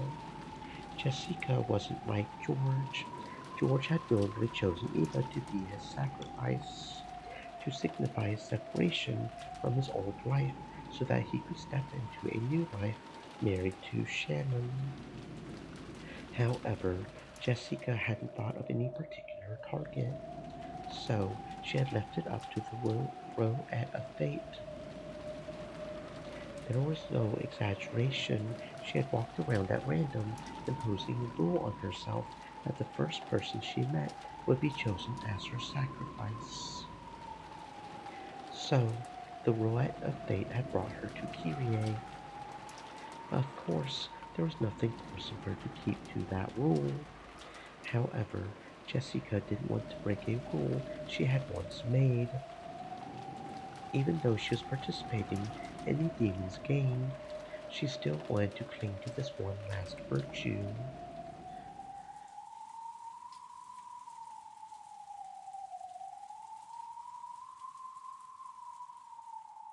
Right now, she could attack that unprotected back, but Jessica still wasn't able to fully resolve herself. What is it? Do you have something to say to me? Noticing the strange distance Jessica was standing at, Kyrie turned around. That unprotected back was already gone. Jessica realized that her hesitation had made her lose her own first chance. She had taken on this demon's game to prove her love for Canon. However, would it really be okay to sell her soul to demons for the sake of love?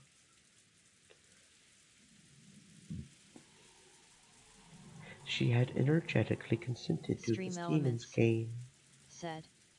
Stay moist, my friends, hydrate. not wanting to let George, who had already taken an open-minded view of the situation, get any more of a lead on her. But her heart still wasn't ready. Maybe I shouldn't be asking you this, Aunt Kyrie. What is it? It's rare for you to ask me questions, Jessica Chan. I hope I'm capable of answering them for you. Actually, I have someone I like. Really? That's wonderful. Then is it love you wanted to talk about? Yes, pretty much. Very well. I'll help out if I can. Thank you very much. Actually, is it still one-sided? No, I guess you could say that's just become mutual. But, well, there's this trial for us to be joined together. A trial? Now what could that be? There's the two of us and another pair of lovers, and we have to fight each other. You mean a love triangle, or is it a square? Sounds complicated. And Only the pair who wins can be together. It's something complicated like that. In other words, that sounds awful. A love where neither side can succeed unless they use the other as a stepping stone. Yes, if we're joined, then they'll fall apart, and the same the other way around. I think I see where you're going with this. Something like this, right? How far is a person allowed to take advantage of others to find happiness? Right? Yes, Kyrie was very smart. She had already guessed the question that Jessica had wanted to ask most. If you don't fight, it automatically becomes their victory and you'll lose. However, if you fight and win, it means they'll fall apart. It's nasty either way. However, the answer is obvious. Yes, Kyrie giggled. If she wasn't willing to stick to her love until the end, then that would show the limits of their relationship. If that were the case, she should just let the other pair of lovers win. However, if this was a love she couldn't abandon, she couldn't abandon her chances at victory either. So, she had no options other than to fight. In the end, Jessica's hesitation was caused by guilt over forcing the others to split apart as the result of her inevitable decision. I guess I really am just looking for an excuse. Yes, that's what you're doing. Still, that doesn't make it any easier to step over someone else for the sake of your own love. In that case, will you give up on your lover? That's. I can tell you one thing for certain. Doing that will be even more painful. You'll be forced to crawl through hell for the rest of your life. A hardness had entered Kyrie's gaze. I was just 6, so I don't remember much about that time. However, I found Mom's notebook among her belongings after she died. Was it a diary? It was more a collection of her thoughts. It was much bigger than a diary would have been. I found it and read it right after she passed away, but I needed to wait until I had grown for several years before I could understand it. I see. So, did it speak of Kyrie's worries about her marriage? It was practically a book of curses. It cleared up several questions I had vaguely felt back when I was 6. When I was 6, it seemed as though my parents were very close and had no problems. And though I thought it odd that Onichan lived separately, even though he was in our family, I accepted it as the way things were. Did you not know about Asumu? I think Onichan talked to me about her when no one was around, but it wasn't something a kid who wasn't even in elementary school could understand. After all, I never even saw a picture of her. Mom had sent all the pictures with Asumu-san in them to Oni-chan, leaving none behind in the house. To Angie and to Battler, who only rarely came home, Kyrie's smile never faltered. If she hadn't written her thoughts in that notebook, Angie would probably never have known them. Since his school days, Rudolph had been particularly popular with girls, a typical playboy, be bold, over the top, yet still just a little bit gentle towards women. He probably kept that formula for being popular with women inside his head. In their attempts to win Rudolph's favor, several women tried various seductive tricks. Rudolph probably enjoyed that part the most. Since the beginning, love had been a game to Rudolph. He never thought of it as a trial and error process to find a single life partner.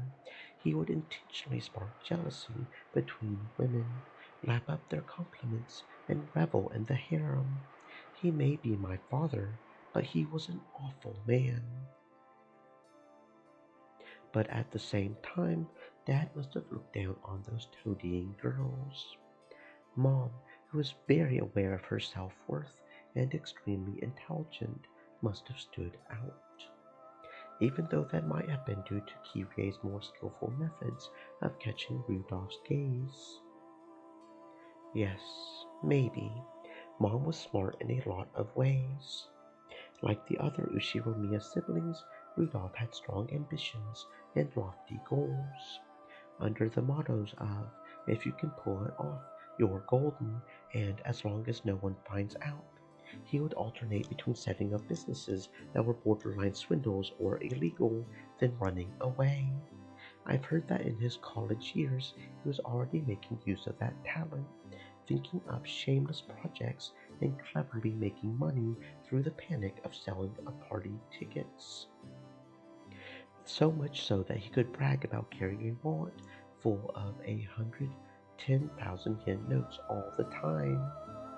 Many women who fell for his charisma and being the man responsible for these radical projects, as well as his thick wallet and generosity. It would be a lie to say that Kyrie wasn't one of them. However, what made Kyrie very different from the other women was that she could support Rudolph as a business partner. Rudolph would make a large-scale party successful, unable to hide his laughter at this massive easy profit. The women would surround him. Among them, only Kyrie was calm and surprised. She could point out in several ways that income and expenditure could be improved upon, and could even lay out a proposal for the next project. So, Rudolph slowly began to accept her as a partner. Just like some people say men don't belong in the kitchen, there's also a sense that women should stay out of financial affairs. Women. Women. It's normal for men to foot the bill for women, and the details of those 10,000 yen notes were scrounged up are vulgar, so they don't ask, don't know, don't care. So, you're saying that Kyrie viewed money from a man's perspective. Rudolph noticed a true treasure in this part of Kyrie. He knew how much hard work it took to get just one of those 10,000 yen notes. So, somewhere inside him, he had to look down upon those extravagant women who never could even consider the efforts he had undertaken. Of all of them, only Kyrie had possessed the same sharp financial intuition as Rudolph. Every time he thought of a new plan, he would talk to Kyrie about it, work out the kinks, and make it succeed. In this way, Kyrie steadily worked her way up until she was the number one of Rudolph's large group of followers. But Mom was still a woman. I doubt she enjoyed seeing Dad pampered by all these other girls. So, she would rather have been his only one instead of his number one. Yes, though she served as Dad's right hand, she slyly got rid of the other woman from in the shadows. It was only a matter of time before Mom would succeed in her love. When did Asumu come into the picture? She was one of Rudolph Sand's groupies. No, not even that. She was just one of his fans. Did you ever talk with her? Of course, I knew her well, ever since the very beginning, before Rudolph Sand even knew her name. I'm sure she was quite intelligent herself, and cunning. I tried to use my intelligence to stick out, but she did it in the opposite way, by being stupid. I mean, she was good at triggering his protective instinct. Out of all the girls who came to flatter and flirt with him, only she stood out with every action she made, unlike the flashy girls Rudolph Sand had tired of. Kyrie still acknowledges the mistake she made in letting Asumu and Rudolph get too close.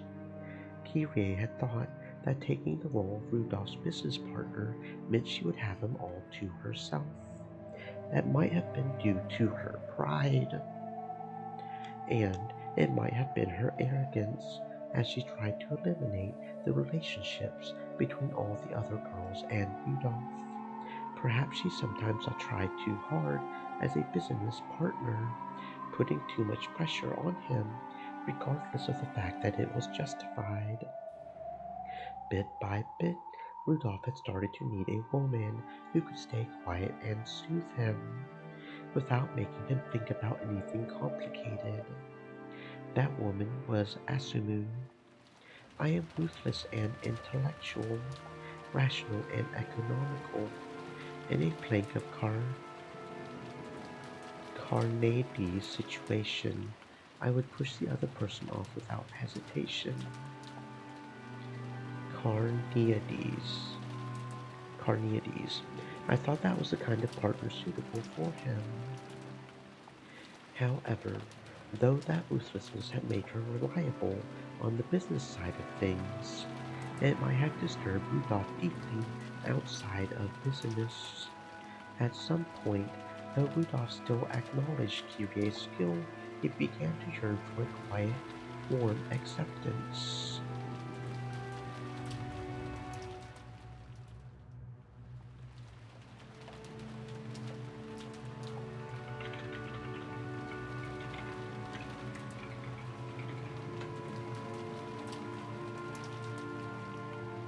In ethics, the plank of Carneades is a thought experiment first proposed by the academic skeptic philosopher Carneades of Cyrene. It explores this concept of self-defense in relation to murder. In the thought experiment, there are two shipwrecked sailors, A and B. They both see a plank that can only support one of them, and both of them swim towards it. Sailor A gets to the plank first. Sailor B, who is going to drown, pushes A off and away from the plank, and, thus, proximately, causes A to drown. Sailor B gets on the plank and is later saved by a rescue team. The thought experiment poses a question of whether Sailor B can be tried for murder, because if B had to kill A in order to live, then it would arguably be in self-defense. Okay, so there you go.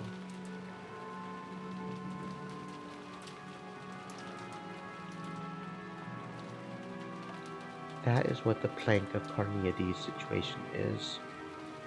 It was going to bug me if I didn't Google that, because I hadn't heard of that before, so there you go. Asumu had satisfied all those conditions. She would never talk about anything complicated. Even if he did, she would just shake her head to say she didn't know.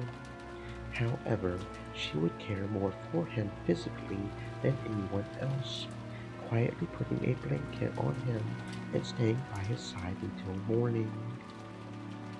Yes, I did get the position of his business partner, but before I knew it, Rudolph Sand had grown a need for a mental partner, someone who could heal his heart. Though I foolishly claimed to be the intellectual one, I never noticed. And then, Uncle Rudolph married Aunt Asumu. Yes, that's right. She stole him away by sleeping with him. He had slept with a lot of women. By that point, he wasn't the kind of guy to let his emotions be captured by a woman just because he slept with her. After all, sleeping with women was just a game to him. That's why I used something other than my body to attract his attention. What pride as a woman! Before long, they were both pregnant. Asumu-san told Dad about it right away, but Mom did the opposite. So she was afraid that the pregnancy would threaten her position as his business partner. Apparently, Mom didn't eat much at the time, so her period was often irregular. Because of that, it took a really long time before she realized she was pregnant. When did she notice? It was after Asumu-san suddenly moved into Dad's family register. Mom learned about her pregnancy after that and plotted several times to split Asumu-san and Dad apart. But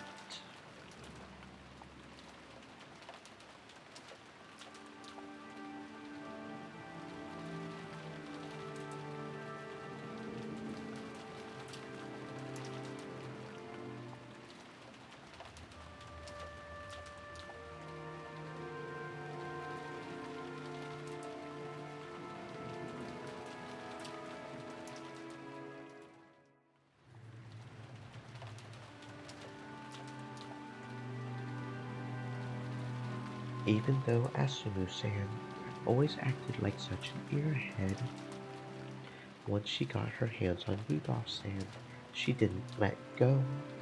Why should I care? Please stay out of our way, she would say. And this coming from that little girl who would curl up into a ball every time she got on a bus. At that point, I realized she had been the truly cunning one. Yes, even her fear of vehicles was another lie to catch Rudolph Sand's sympathy.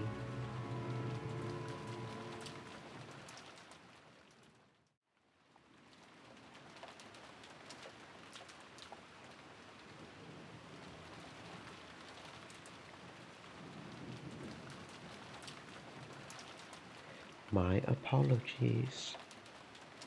I must be boring you. Oh, no.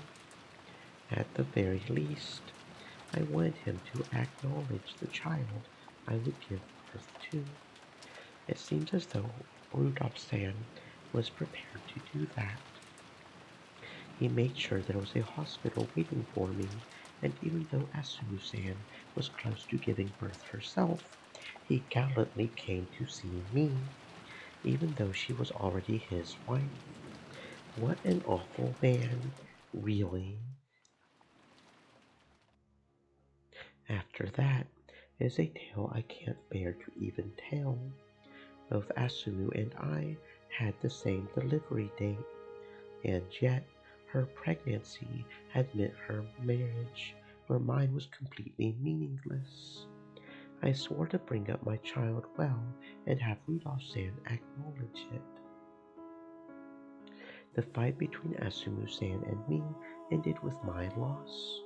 However, I wasn't down for the count. If I could make my child excel far more than Asumu-san's, if I could make it fully acknowledged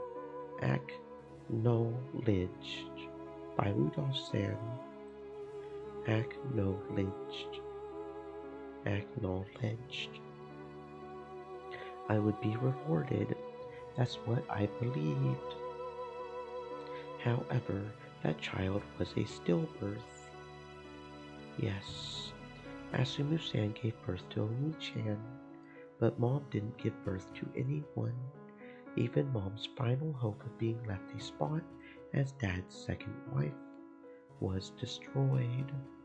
Kirie had fallen from being his partner to being his second wife, and then, unable to give birth to the bond of a child, she tumbled down to being merely his mistress. I can't imagine how much she must have hated Asumu and that kid, Battler.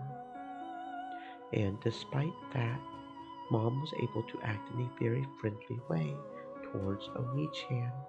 It was definitely a shock for me to think that my gentle mother had held such negative emotions for Oni-chan and had managed to hide them. She must have despised Battler. Probably. If Asumu-san had had a stillbirth and Mom had given birth to Oni-chan, history might have changed in some way. Had that been the case, it seems she would have wanted to set up some scenario in which she would make Dad divorce Asunu-san and marry her instead. Was that also written in that book where she kept her thoughts? Yes, after all, that was just a random thought, a delusion. Mom's resentment as she chewed on the corner of her tear-stained bed sheets.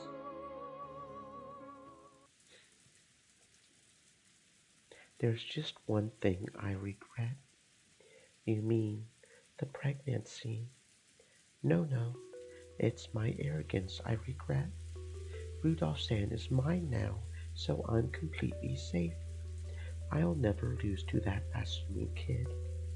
When she was busy screaming her head off on buses and planes, I was capable of properly managing the arrangements and expenditures for them. And so I was overly confident that I was the one Rudolph-san trusted the most. They say love needs to be nurtured, right? Yes, that's not wrong. The two of you need to water it, care for it, and nurture it. And in the end, it will finally bear the fruit called love. Did you know? Love doesn't end when it bears fruit. If you don't harvest it as well, the romance you started with will never amount to anything. Harvest it. You need to think about that yourself, Jessica-chan. If you make it bear fruit without harvesting it, it can sometimes grow rotten, and bugs will often gather around it. In fact, sometimes thieves will come by and pluck it off the branch. Young kids like you, Jessica-chan, think that love ends with nurturing. That is naive. If you don't harvest it, you will never be rewarded for your love. Harvest love. At a glance, it may seem to be a matter just between the pair of lovers, but that isn't true. Putting off the harvest because you assume you can do it at any time just gives thieves a chance. What if that fruit you worked so hard to nurture gets pulled off the branch the next morning? You'll regret that you didn't choose to harvest it the previous day instead of complaining. That regret really hurts. It'll make you crawl through hell. I'm lucky. My hell ended after 18 years. So, I'll never misjudge myself again. That person is mine. I won't let him get away. I won't let him out of my sight. And I'm grateful to my master for giving me that chance. My certain willpower and not giving up on that man, no matter what, was answered with a miracle. By now, Jessica was speechless and didn't even urge Kirie to continue. This true form of love that Kirie was telling her about was far, far more harsh than anything she had imagined.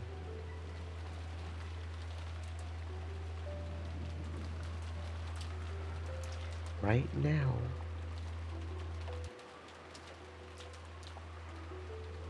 I would do anything to keep Rudolph-san by my side, and I will show no mercy against his enemies. If he wished it, I might not have even hesitated at murder.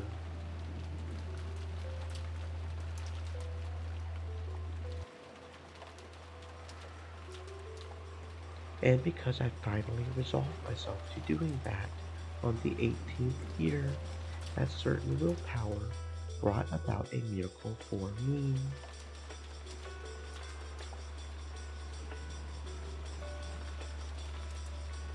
You know, Miracles only appear for those who can bring them to completion themselves.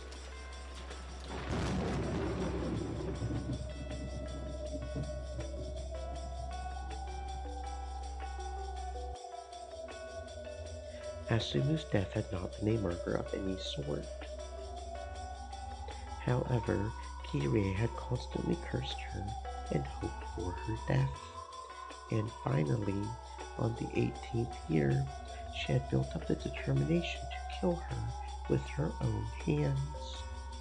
And she actually had gotten herself a blade to do the deed with. That was when the miracle had occurred. On Asumu passing away was a miracle. Wrong. That wasn't even close to a miracle.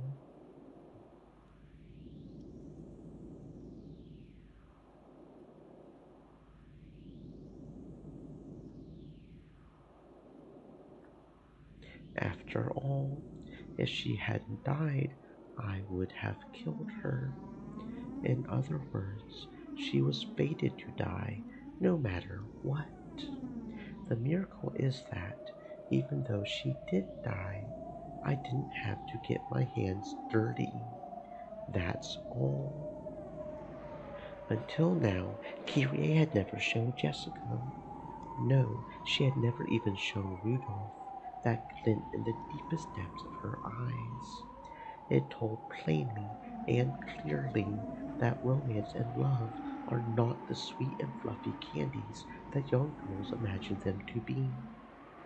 Jessica was overwhelmed by that pressure and stunned silent, and she had to acknowledge it, acknowledge it, acknowledge it. This was the power of will that could make love be realized. With the force of this willpower, Kirie had supported Rudolph as a wife, and it was the same as George's. He had already developed and proven that he had the willpower to oppose all obstacles to love between different classes. Right now, Jessica could clearly understand. This was the magnitude of George's determination, which had allowed him to coldly carry out his part of the trial. Then, what about her? Did she really have the resolve to make her love with Kennen bear fruit, and to then harvest that fruit?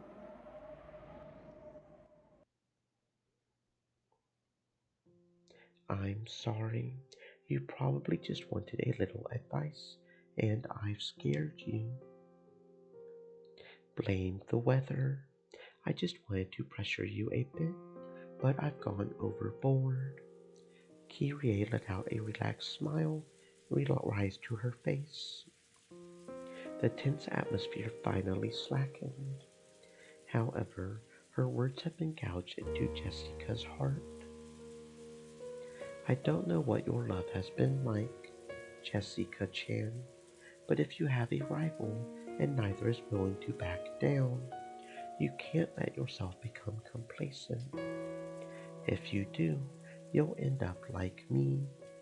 For the sake of love, a woman should be prepared to kill at least once in her life. I can tell you that all women in the world who call themselves mothers have been through that. After all, women who don't do that are chewed to bits by the others and forced to crawl through the hell of envy and regret for the rest of their lives. My hell lasted 18 years. I was lucky to be pardoned after just 18 years. That hell is still filled with women who will never get out until they die, unless they execute themselves in their regret. How should I put it? I have nothing to say. I was trying to cheer you on, but here I've gone and scared you too much. I'm truly sorry. Love can be much more easygoing than that, okay? Love really is like playing with fire. Anyone can play easily and lightheartedly, but when you mess up and get burned, that scar stays with you your whole life.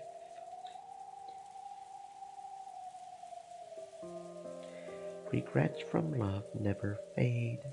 That was all that Kyrie had been trying to communicate. It wasn't like Kyrie to start telling stories from her past. Stories she would normally expect her to avoid, instead of giving a brief answer.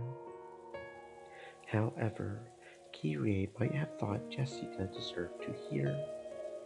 Jessica had timidly brought up the subject of love.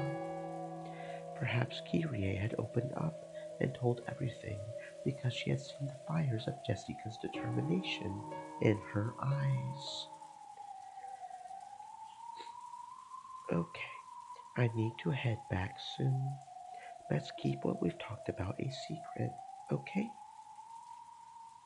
With a mysterious smile on her face, Kyrie turned around. I wonder if I scared her too much. Still, it's 100 times better to learn of that hell from a warning. Once you've fallen into it, it's already too late. Good luck, Jessica Chan. It sounds complicated, but don't lose. It's not every day I get to act as a mentor. What is it, Jessica Chan? A windstorm grazed Kyrie's head. It had been a hair's breadth away. If Kyrie hadn't twisted her body slightly, that fist would probably be buried in her face by now. A bitter smile rose to Jessica's face when she saw that her first strike had failed to land a kill. Just so you know, I didn't strike you unawares out of cowardice. I hoped to end it with a single painless strike before you realized what was happening. Didn't I tell you I've lived through the hell of jealousy? I've been nearly burned a couple times already. I know how it feels just before a surprise attack. You mean you could sense it? That, plus the lie you told in the beginning. A lie? Come now, if you had come from the guest house to get a book from your room, you wouldn't have come through this hallway in that direction. Of the 7 reasons you might have had for lying, which chessboard theory led me to, this was the worst case scenario. Telling a hasty lie to Kyrie would only put her on her guard. If Jessica hadn't told that lie, her surprise attack would have succeeded. Not bad. I should have expected it from you, Aunt Kyrie. Why? You were planning to kill me from the beginning. It didn't matter who it was. How horrible. It's what you said that gave me the boost I needed. Thanks a lot.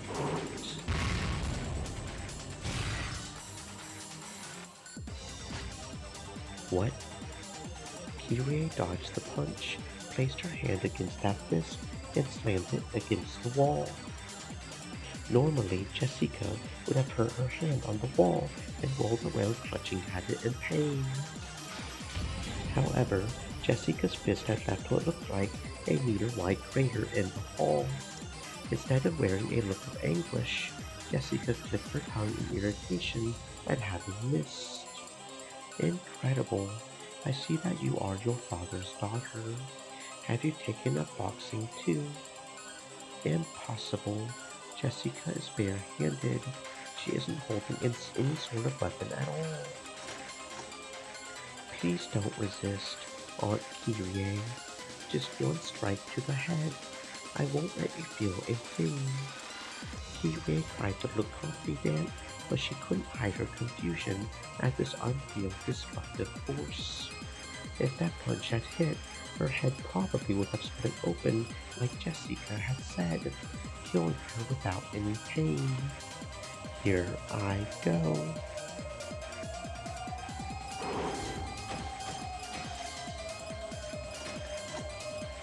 If Kyrie's head, if Kyrie's kick off the ground and backward leap had been an instant slower, her gut would probably have been pulverized. Though she had avoided it by a hair, Jessica's left body blow was followed by a terrible burst of wind, like an explosion, which blew Kyrie back. Is this a dream? Am I still sleeping? I don't understand. This Jessica looked like the normal Jessica, but something was different. It wasn't human, and common sense didn't apply to it. This had to be some kind of nightmare. Kirei slowly stood up. Then she looked at Jessica, noticed several meters between them, and realized just how far that blast of wind had sent her flying. Feel free to hate me. However, just like you, I cannot back down. I can't let my love end half-baked either. What are you talking about? What are you saying? What on earth is going on? Someone tell me. The scene around Jessica seemed to bend like a heat wave. It seemed to be enshrouding her fists.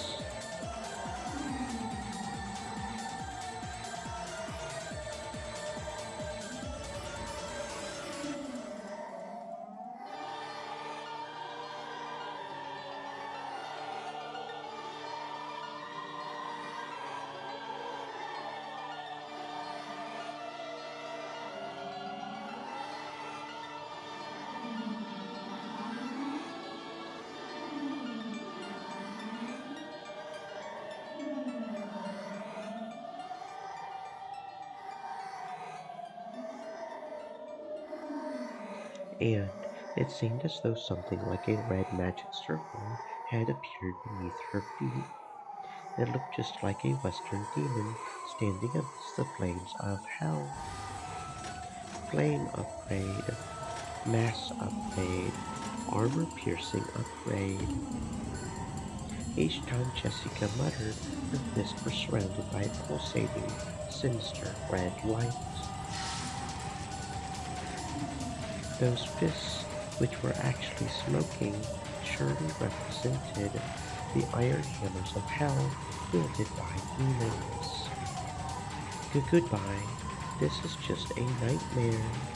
Kirei dashed away with lightning speed. Yes, right now, that was her best option. Fortunately, she was smart enough to realize that pinching her cheek wasn't the best way to wake up from this nightmare. Ronan?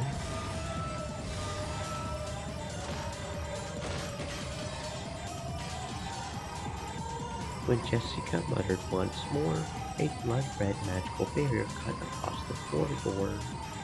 Kirei slammed into it hard and realized that her path of escape had been cut off. But make this stop. I don't understand. This is a nightmare. It's a nightmare. Let me wake up. Quickly. Yes, this is a nightmare. If you want, I'll wake you up right now. Just one strike. Don't move. Wielding her flames, Jessica slowly stepped forward towards her. Each time her foot lifted off the floor, a scorching steam hung around her footprint. This was a true nightmare. Kirei clutched her head in her hands, shaking it over and over again. It's a nightmare, right? This is a nightmare, isn't it? Please tell me it is. Yes, it's a nightmare. It is, right? It's a nightmare, right? I acknowledge it. Ledge. Acknowledge it. This is a nightmare. I do too. I acknowledge that this is a nightmare. So, I'll wake you up in just one strike.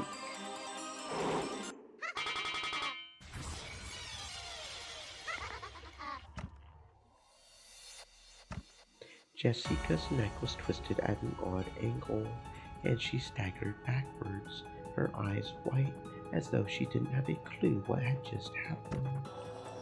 In her forehead, a demon stake was buried at an angle. It pulled itself out of her, spun around, then became Leviathan and landed. The hole left behind in Jessica's head spewed blood. Leviathan of envy, right here. If we're already inside a nightmare, why not have a friend from my nightmare show up? My friend from the hell of envy. Thanks for showing up just in the nick of time. It's too early to thank me.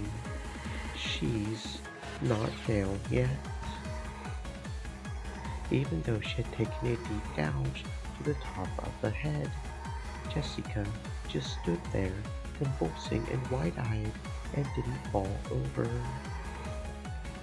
The blood stopped pouring out of her forehead, and her blank, doll-like eyes returned. Then she slowly pressed her own hand against the wound in her forehead. There was a sizzle, as though she had pressed a hot iron against it. It was easy to tell that she was doing this to seal up the wound. If Kirie didn't escape now, there would never be another chance. Can I defeat her? No such luck. She's immortal thanks to a contract with one of the great demons. Because of love. That's why she's immortal. Yes, love is magnificent. Those with our blessings cannot be killed. Can we break that red magic wall? Onosama is also a great demon. There's nothing I can do. Can we escape through the window? That was blocked by Onosama's barrier a while ago. Incredible. So has she sold her soul to demons for the sake of love? How could she make so many contacts with great demons? I'm so jealous. Armor upgrade. All attribute defense. Counter-attacking armor upgrade. In response to these words, this time her entire body pulsated with a red light. She had upgraded herself to a defensive power that would prevent Leviathan's attack from working again. What's she talking about? Self-augmentation is a kind of enchantment. Right now, she has enough defensive power to stop me from piercing her, and she even has the ability to reflect that damage back upon the attacker. She's no longer human. She's a monster. So that's all. Not much has changed. How can you say that? Just like in the very beginning, we still have no chance of winning. That hurt, but it won't work again. Jessica slowly lifted the hand that had been covering her forehead, and there was no longer any hole there. The hall was cut off by barriers on both sides, and even the windows were sealed. There was no way out. Is the door to this room sealed? No, it's just locked, but it's just a normal room. It does have a window, but that's already been sealed. In other words, it's a closed room and a coffin for us. A coffin is just what I need. Unlock it. I'm jealous. Why are you the only one who can unlock it? The Leviathan stake flew about at high speeds, ramming itself into the keyhole to that room. The tip of the stake had become a key. As soon as it was unlocked, the door flew open. Both of them fell into the room and quickly locked it. This was probably Krause's study. Its soothing furnishings brought about a sense of nobility that Krause would probably like. Even if you lock the door, she can just smash through it with one punch. You've just put the lid on your own coffin. However, if she wants to land a killing blow on us inside this coffin, she'll have to take the lid off first. With dim eyes, Jessica tilted her head upon hearing Kirie's words. What are you talking about? How will such a small room be able to protect you, Aunt Kyrie?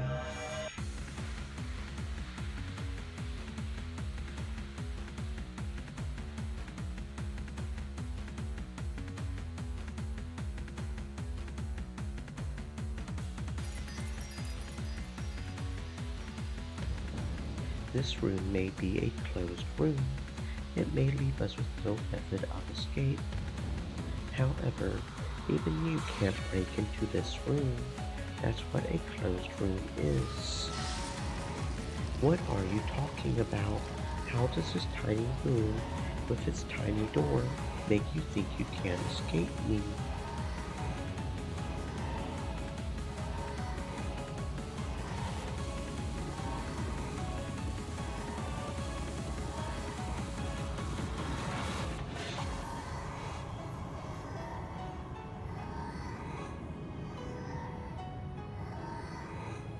Jessica warily looked between her own burned fist and the door with a confused expression on her face. Then, slowly, she sent that pulsating red light to her fists. She repeatedly enchanted her fist to give them the destructive power for the killing blow. I will smash this door to bits. If you think you can, give it a try. Kikirie. After sealing the door and calmly saying those words, Kirie placed a single index finger on the door.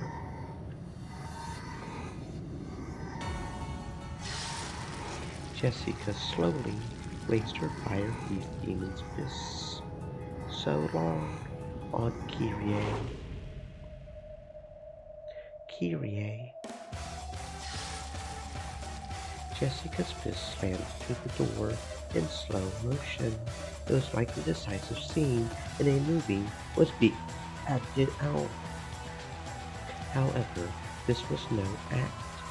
Jessica's fists really were slowing down as though they were being sucked in, like a spoon sinks through a jar of honey. That punch was no longer a punch. It was no more than a knock. I envy you. Envy. I crawled through the hell of envy for 18 years because of my arrogance and naivety in love. So I envy you. You're going to remember my warning. Succeed in love and walk a beautiful life, right? I envy you. You'll get to live through the most beautiful time in a woman's life for a full 18 years longer than I did. I envy you so much.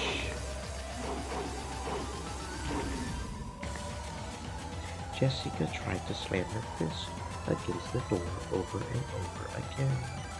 However, as soon as her fist approached it, its speed plummeted. She could barely knock, much less smash the door. Speed upgrade. Instantaneous force upgrade.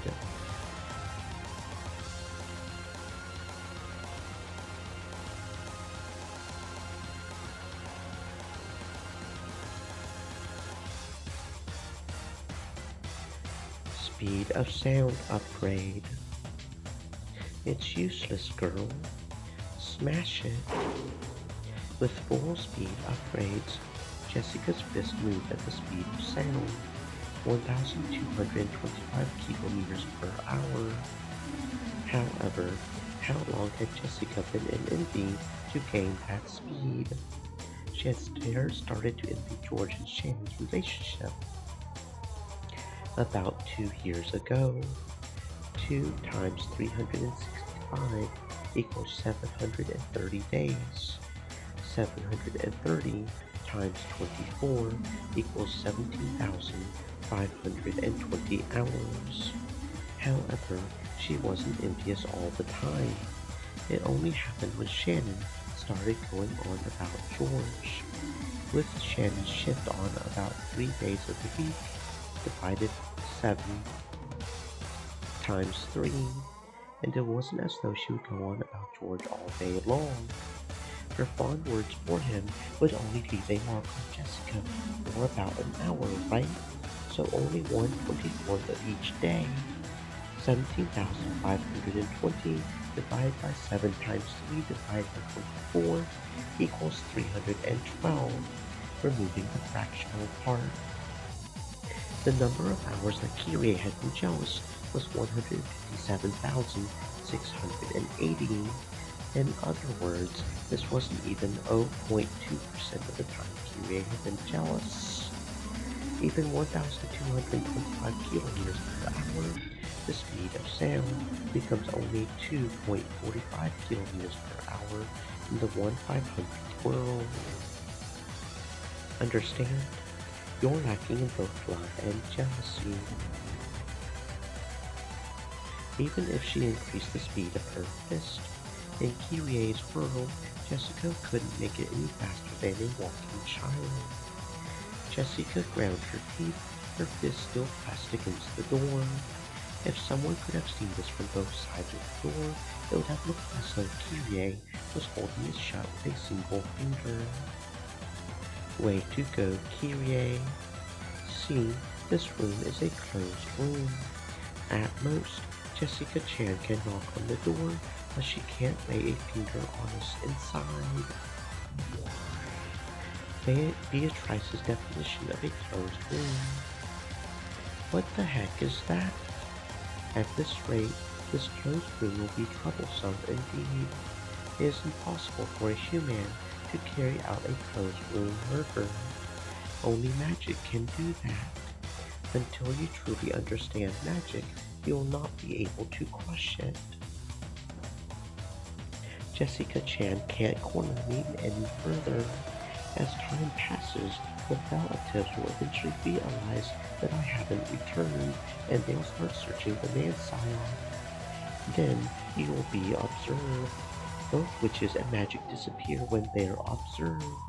The nightmare is already over, girl. Damn it. I can't believe that Jessica's suddenly getting eliminated. Please give it your all. Do it for your beloved canon. Come, Jessica, believe in love and show us a miracle. I revise that. There isn't even any need to wait for time to pass. After all, there's an internal phone line right here. Of course, the line hasn't been cut. I'll just pick up this receiver. This is my checkmate. Construction completed. Closed room murder. My, I do believe that's valid. Permeation upgrade, attack transmission, and direct attack power upgrade. Jessica's fist, which was pressed against the door, glowed red and then white hot.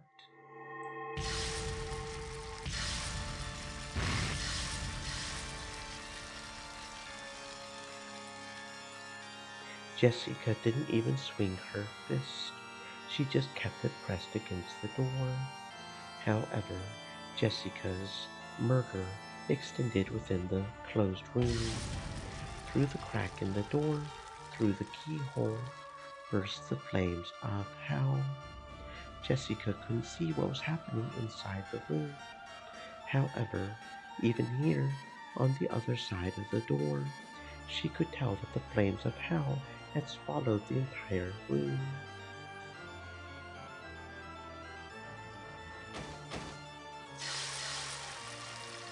Kirei's smoldering death throes could be heard from across the door.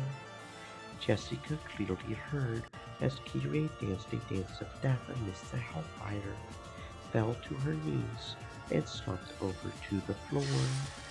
Slowly, Jessica tore her burning fist away from the door. If you love the hell of envy so much, then burn. Burn in the flames of envy for all time. There are probably some things that can be learned from envy. However, it's nothing to be praised, and going through it is no one's duty. It seems you were too proud after all. Aunt Kyrie.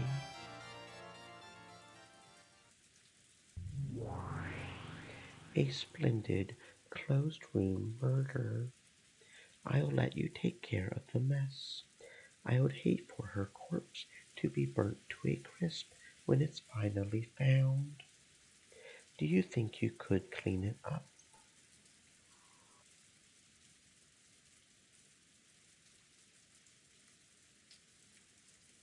As you wish, my lady. Ronov transformed into a gold butterfly and entered Krause's study through the keyhole. Then he had to cross his arms and think about how he should even start cleaning up Kirei's unrecognizable corpse and this room that had ended up as a burning hell.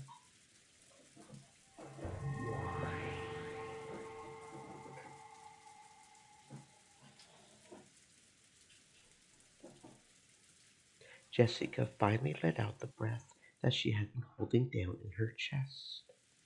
Her normal human glint finally returned to her eyes, and then she couldn't help but shudder at what she had done, even if it had been just a trial on the game board for the sake of her love. Is that good enough, demons? Yes, well done, Jessica. Your love is the real deal. George welcomed Jessica with a crisp applause. Beatrice timidly tried to join him, but Jessica yelled at her and she stopped. It's just something that happened on the game board. There's no need to look so sad about it. I know that logically, but still, how am I supposed to accept it emotionally? My lady, Kanenka, I love you. I can't give up. That's why I've shown you how I feel. I didn't do something wrong, did I? I'm not wrong, Stream am I? Elements said. Stay moist, my friends, hydrate. My lady. As Jessica started to sob, Cannon held her quietly, and he realized that he would have to carry on the determination she had shown him. You didn't make any mistakes, and it also isn't a mistake to keep your human heart and be sad. I just happen to be a bit more of a stoic when it comes to that sort of thing. Not everyone can match up to George Sama's level, but in any event, you have completed your trial, my lady. Well done. I admire the strength of your determination. I see. Both George and Jessica have splendidly succeeded just the same. Very impressive, Jessica. That closed room murder just now was wonderful enough to fascinate even a witch like myself. Jessica had used magic to kill Kyrie, who had holed up inside a closed room. In that instant, Jessica had constructed a closed room murder, had it acknowledged by the demons, and raised it to the level of magic. Your two trials have been completed. So then, who will take the next challenge? Will it be Beatrice Sama? No, no, it might be Shannon. No, this has to be Cannon's time to shine. Come, speak up. Who is next? Who will take the next trial? What witch would hesitate at committing murder on the game board? Even shyness can kill love.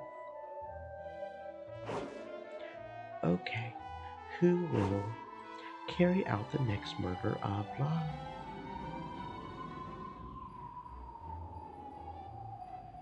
The three who remained looked at each other.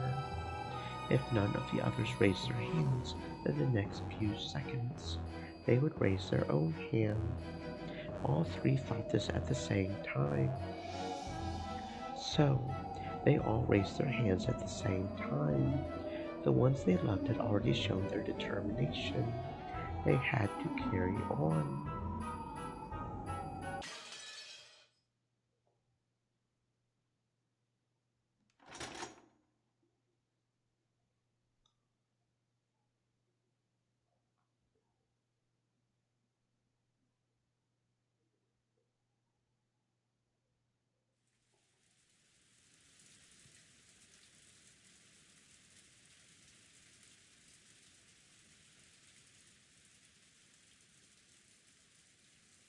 Rosa could be seen in the parlor.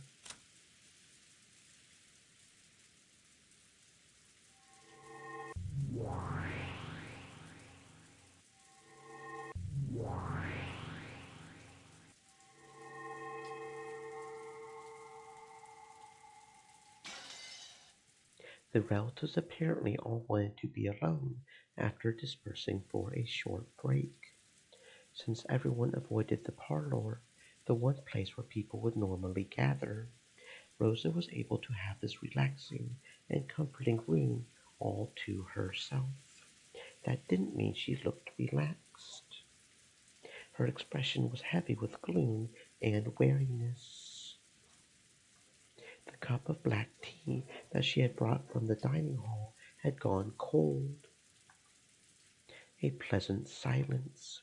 Now that no one was in sight, Rosa's heart finally awoke. She was always treated like a kid in the conferences with her three siblings. She had no influence at all, but possibly because of that, she was apparently considered to be a neutral party. The siblings would often ask for her agreement, sometimes even treating her like a referee or a judge. I have to make use of that and turn the discussion in the direction I want. I have to find almost 100 million yen by March. That was supposed to be my great commitment, a burden I bore to help support that man's business. Now I'm not sure anymore. If I can pay off my debt, will he call me again? Don't make me laugh. Even if you do contact me after all this time, I'll be the one to refuse. But still, you're Maria's father. Please come and see her, if only just once. Love is quite a difficult thing to stick to, isn't it? Hoo-hoo! Though no one should have been in the parlor, someone suddenly spoke to Rosa, and she jumped. Just when did he get there? Cannon couldn't be seen standing there. Even considering that she had been deep in thought, to think that she hadn't noticed him at all. You startled me. Sorry, I guess I was thinking so hard that I didn't notice you. Do you need something? No. The reason you are currently in pain is because of love, Rosa Sama. Am I wrong? That's sudden. I'm not sure what you're talking about. Maria Sama's father wanted you to be the co-signer on a loan, and you accepted, Rosa Sama. What a troublesome kid. You were listening to Kraus Nissan from the hallway, weren't you? True, earlier this day, in this very room, Kraus had seen through to the fact that Rosa was bearing a massive debt because she had become a co-signer on a loan. However, he hadn't said that her partner had been Maria's father. Why did Cannon know so much? You are a very wise person, Rosa Salmon. You wouldn't have become a cosigner without thinking carefully about the consequences. I hadn't yet moved to his family register, but I thought of the man I would soon marry as my partner. If he couldn't borrow the money without my name, I figured that helping him out was my responsibility as his future wife. And did that future ever come? No, it hadn't. So afterwards, Rosa was always alone, and Maria never had a father. However, time moved on. Nothing changed except that Maria, who should have been a symbol of their union, just kept growing like a living hourglass, measuring the length of the hell Rosa had crawled through. Because of that, Maria's growth hurt. It's ironic. I tried to forget that man several times, but forgetting him doesn't get rid of that debt. It was only natural. That's why she had to forget her love and do all she could to pay that money back. But I also think of it this way. If I can manage to pay everything off, it'll mean that I've passed the trial of love that he gave me. I'll have to pay off my debt anyway, so how can I abandon my reward? The love I'll gain as a result before it's over. Is it really so wrong to put off thinking about that until after I've paid my debts? It may have been a trick of words that only those who have suffered through love could understand. Even Rosa was vaguely aware of the possibility that she had been deceived. However, if she was able to succeed in paying back the loan, he might acknowledge her usefulness as a wife. When that happened, she might be able to regain that love. And if she abandoned that love, this debt, this trial that he had given her, would become completely meaningless. Yes, for her, the debt itself appeared to be a trial of love.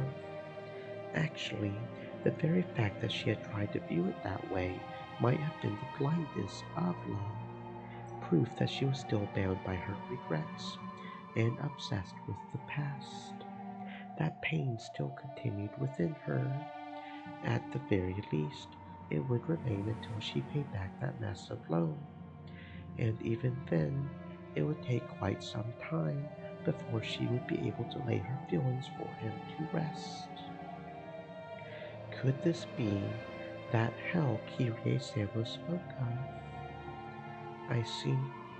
I'm not sure what you're talking about, but there's no doubt that my world has been hell through and through. And how can that be put to an end? Who knows? If anyone did, no one would ever be crushed by the disease of love. That disease is a serious one. It sometimes eats into a person for their entire life, spreading to and hurting the people closest to them. That disease was torturing her now as much as it ever had. Well, since you bring up Kyrie-san, her story is like a wish or a dream to me. Though she had her man stolen from her, She persevered for 18 years. She never fell to despair, and instead continued to support Rudolph, keeping her head down and waiting for a miracle. Maria is still 9 years old. I've only waited as long as the first half of Kyrie's 18 years. If I gave up after just this, she would laugh at me. Do you think a miracle will occur within 9 years? If I doubt that, it's all over. In a sense, I'm a ghost. I'm already dead. I'm just living on without noticing. A ghost waiting for eternity for a person who will never come. That's right. That day, when I naively said that I wanted to support his dream, I was probably already dead. I guess that really was a regretful day. In the end, I have dreams. I want to go overseas. I'll fly out of this tiny country, make it big, and come back to you. That takes me back. At that time, I thought of lovers as a pair of people willing to acknowledge each other's radical dreams. That's why he would always happily cheer me up by talking about how I would become a successful designer, traveling to Paris to release a new line and getting jostled by the press.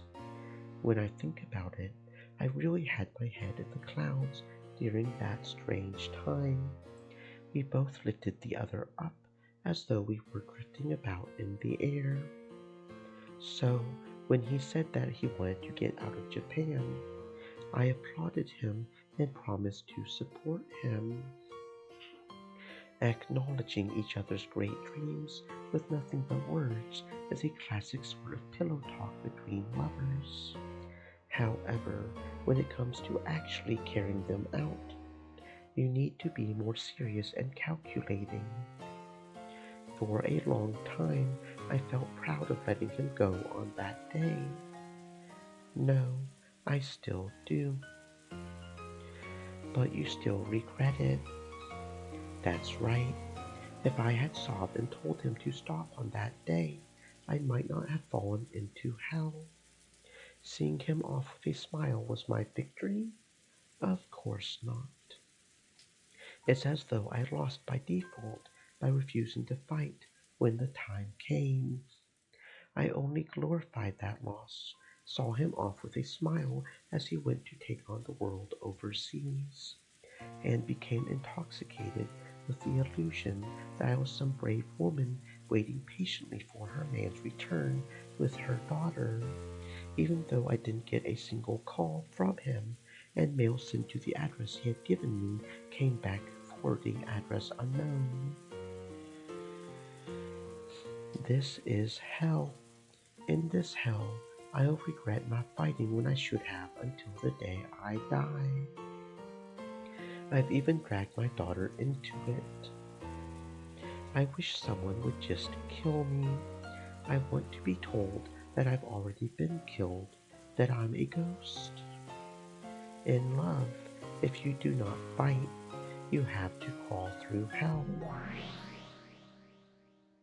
Yes, love is a fight. Will you win and gain, or lose and die? But please have no fear of death. After all, it's a peaceful sleep. What's truly terrifying is the hell where you find the unsleeping ghosts of those who couldn't win, yet couldn't die. That hell has no end. The battle of love is cruelest for those who never even fought, but weren't able to die either. So in love, you've got to make it or break it. Dying in battle like that is liberating. They say the most torturous toxin for humans is made from love grown stale. That suffering it brings exceeds the tortures of the most twisted hells.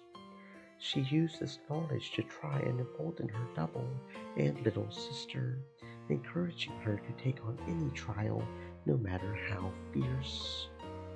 I understand. After all, when my desire to have battlers stand accept me one day wells up in my chest, I can feel the seed that resides there. It is up to me to kill that seed or make it bud. However, if I let it rot here in my chest, that poison will surely torment me forever. And that is the most fearsome torture in the world, even for us thousand-year witches. See what happens to those who make light of love. This hell of roses is what happens to those who do not possess the courage to make the seed of love bud, and instead allow it to rot. One cannot end that pain by their own hands.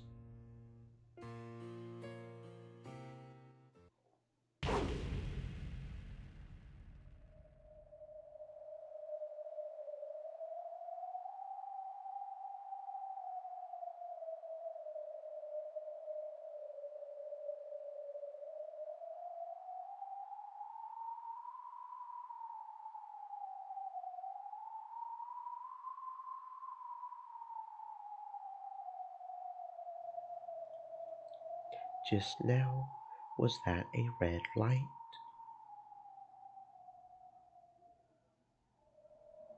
Pardon me.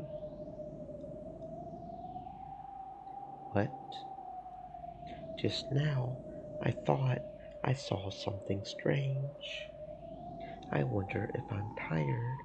It's probably just my imagination. Rosa picked up her cup of cold tea. When she did, she saw a small red rose petal float to the surface. A rose. I have heard that in your youth. You loved to lie on that sofa. It wasn't a rose petal. It was a drop of blood that had fallen from Rosa's eyes. In an instant, Conan had beautifully and precisely cut just a single thread of Rosa's life. There was no wound on Rosa's body. However, several drops of blood dripped down from her eyes. Her pain, her uncertainties, and her worries were all gone now. Slowly, she fell down onto her side on the sofa. This had been one of the happiest things she had done during the happiest day of her life. Sleep well, Rosa Sama. Your hell has ended. Cannon took a blanket out of the cupboard and gently covered Rosa with it.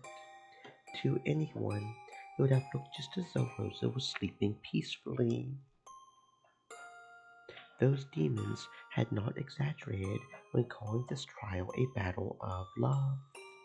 It was at least accurate on this cruel but unassailable fact that those who have their love shattered meet with death.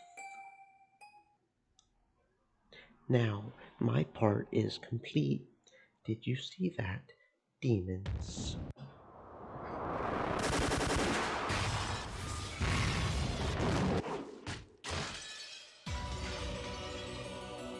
The dam! You dared to kill my mama! You dared to kill my mama! One of the two great witches of the Marie's Sorcier, Maria, Marriage Sorcier, Marie H. Though she was just an apprentice, the power sleeping within her had impressed even Beatrice at the height of her strength. In Maria's eyes, though Rosa may have been the Black Witch, she was also the vessel of the mother she couldn't help but love. Her anger at having that stolen from her was mere madness. You dared to. Mama, mama, mama.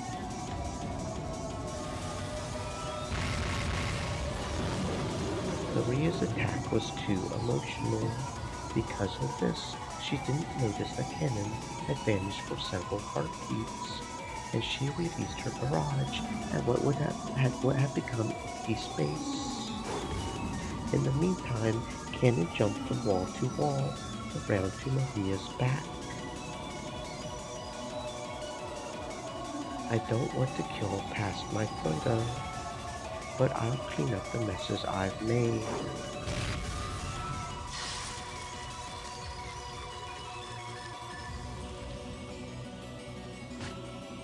Well, what are you? Diplomatic immunity. I won't let you target Maria or me. The dam. The red curved blade extending from Cannon's hand vanished in an instant. He tried hard to make it reappear, but when he attempted to use it on Maria and Sakutaro again, it vanished once more.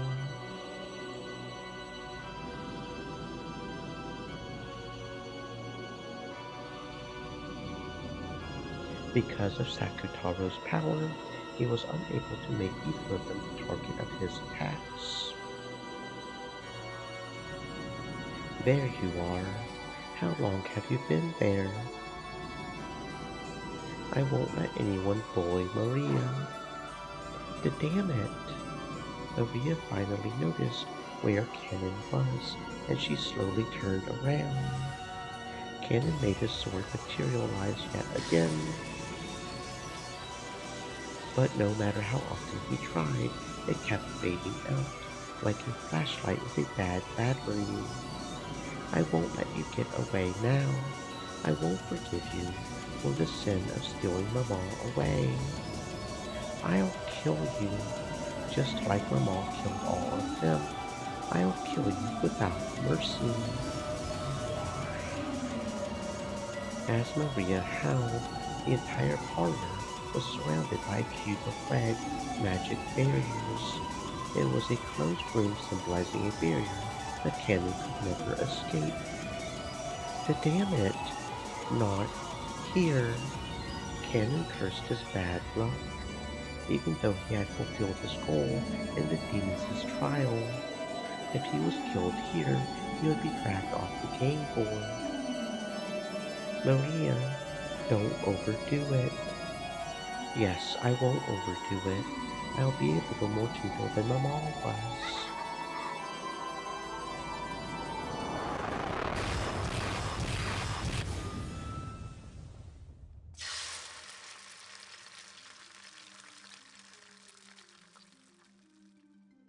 Who is it? Pardon me, Maria-sama.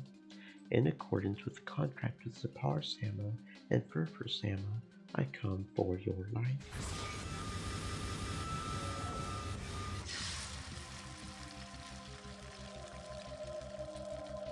Shannon, don't get in my way.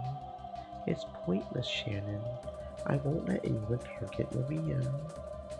Yes, I don't intend to target her in any way. I will simply protect myself. A cylindrical red magical barrier surrounded Shannon as she stood in the center of the parlor. She made its brightness and thickness grow, and its radius suddenly expanded, filling up the room. It wasn't targeting Maria. This power was being wielded to protect Shannon's body. So, Sakutaro's power didn't make it disappear. Nene-san, would you let your feelings for my lady collapse in a situation like this? Get a hold of yourself. By now, the shield with Shannon at the center had covered up the entire room. Its power crushed Maria and Sakutaro into the corner. Ironically, they were perfectly wedged between Shannon's barrier and the closed room barrier Maria had set up to prevent Cannon from escaping. No, good, can't escape. I see, This is a closed room. This might be just perfect for that wannabe detective who's trying to deny B.A.2's magic. Checkmate, Maria Sama.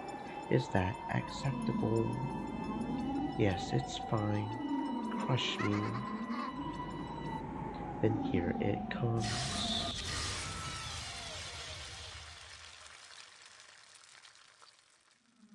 The entire room was filled with the red light of the shield, and the output and pressure were raised to their limits. Then, crushed between the shield and their own closed room barrier, Maria and Sakutaro lost their forms, scattered into a golden splash, and disappeared.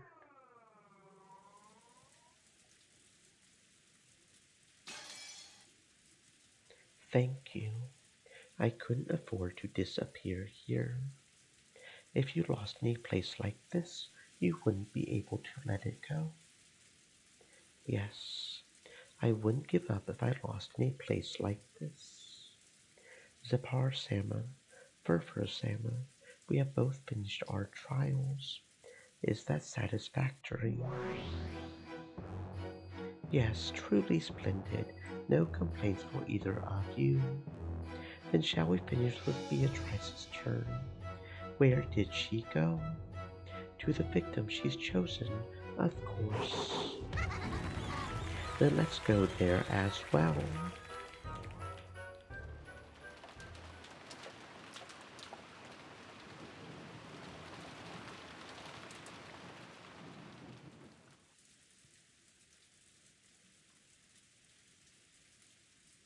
Natsuhi could be seen in her personal room. Kraus had told her to go to bed, but she couldn't afford to lie around sleeping on an important day like this. However, she realized that she was the type to get excited easily, and that this sometimes held her husband back. So, though she didn't like it one bit, there was no way around it. It was probably close to the time for the break to end, and the family conference would begin once again in the dining hall. Her husband would have to protect the Ushinomiya family honor from those greedy siblings, all by himself. If she grew emotional by his side, she would just tie him down, though she knew that quietly waiting here was the best way she could support him. That didn't make the waiting any easier. Natsuhi pulled a small treasure box out of a drawer. This was her secret box. Inside was everything from valuable items to mere rubbish. However, they were all precious, memorable treasures in Natsuhi's eyes. She pulled a small pouch out of the box. She stuck her hand inside it. It was a kind of charm that her own family had given her when she had married, a spirit mirror to ward off evil. Her own face was reflected in it. Youth doesn't last forever. Recently, she had seen a bit of her parents and grandparents on her own face. So, by staring at her reflection in the mirror like this, she felt as though her soul had returned to the family she had been born into. Dad, Mom, I've always been so ignorant and unable to support my husband. Of course, her face in the mirror did not answer. However, Natsuhi continued, I wait here alone because I love my husband. However, I think love means being close to one another, though I understand logically that staying here is the best way I can help him. I still feel wretched for doing it. It's tough, isn't it? Waiting for the sake of love. With a plop, a tear fell onto the mirror. All the dear memories of her life at her parents' house rose up inside her. Now was the time for her to follow her parents' example. When her father came home late, her mother would always sit up straight, waiting for him, prepared for him to arrive at any moment. She would always wait for him, kneeling in the entrance hall, and no matter how late he came home, she would always wake up all the children and line them up to greet him. At the time, I only thought of her as being exceptionally strict, but at this age, I finally understand how strong she was, persevering in her love for her beloved husband, even after being left in charge of the house while he was out. Because of your love for your husband, you couldn't bear to be made to care for an unfamiliar child. The sudden voice made Natsuhi jump up and look about the room. When she did, there was a Western lady wrapped in an extravagant dress. Who are you? Natsuhi was confused. There was no one like this in the mansion. However, though this was her first time seeing this person, it felt as though she had seen her someplace else. Her mind had gone blank with anger at the ruffian who had snuck into her private room, and confusion over the appearance of someone she didn't know. So it took quite some time before she realized that this was the witch of the portrait.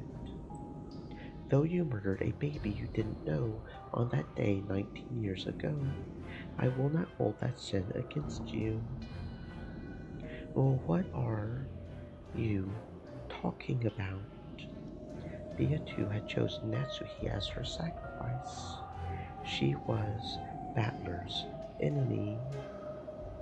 Beatu didn't know much about the details of Battler's birth. However, she knew about the fragment from the previous game, and knew there was a chance that Battler was the baby that Natsuhi had pushed off a cliff 19 years ago. Battler had used this blue wedge to protect Natsuhi from certain false charges, but if you took it as a confession by Battler himself, then from Beatu's position, Natsuhi was an enemy who probably forced Battler to live a painful life. You killed that baby who lacked your husband's blood for the sake of your love for your husband. So, also for the sake of love, I will not hold it against you. I don't have a clue what you're talking about. Get out. This is my room. Therefore, please do not hold it against me when I kill you for the sake of my love. Beatrice slowly stuck out her arms and made as if to grab something in empty space. That grab bound itself around Nasuhi's neck. Nasuhi's heels lifted up, and a faint purple shape appeared around her neck. Nasuhi frantically scratched at her neck, trying to stop whatever was strangling her, but there was nothing there. So, to an outsider, it just looked as though Natsuhi was standing on her toes in anguish, scratching at her own neck. Both pairs of lovers have shown their determination. I do not think that my love for Battler-san is inferior to theirs, just as I will not blame you for your sin of 19 years ago. I will not blame myself for this sin. As Nasuhi twisted in agony, something she had been grasping fell from her grip. Since it had fallen by her feet, Beatu grabbed at her gaze to see what it was. It was Nasuhi's spirit mirror. When she peered into it, there was a sound like a burst of electricity. That sound released Nasuhi from the invisible hands and made Beatu topple backwards like a doll. Coughing, Nasuhi tried to comprehend what was going on around her. Beatu rolled over and, dizzy as though she had just bumped her head, she slowly tried to stand up.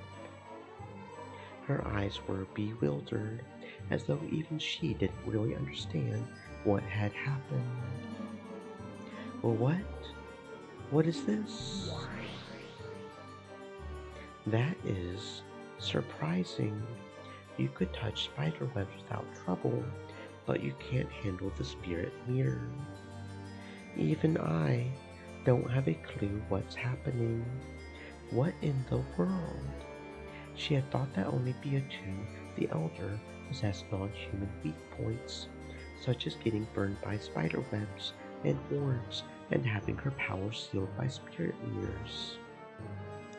However, for some reason, the spirit mirror alone could apparently affect Beatu as well. Even Beatu couldn't understand what about the spirit mirror had such an overpowering effect on her. But Natsuhi was different. She instantly realized that the reason for the hesitation of this unearthly being, this witch of the portrait,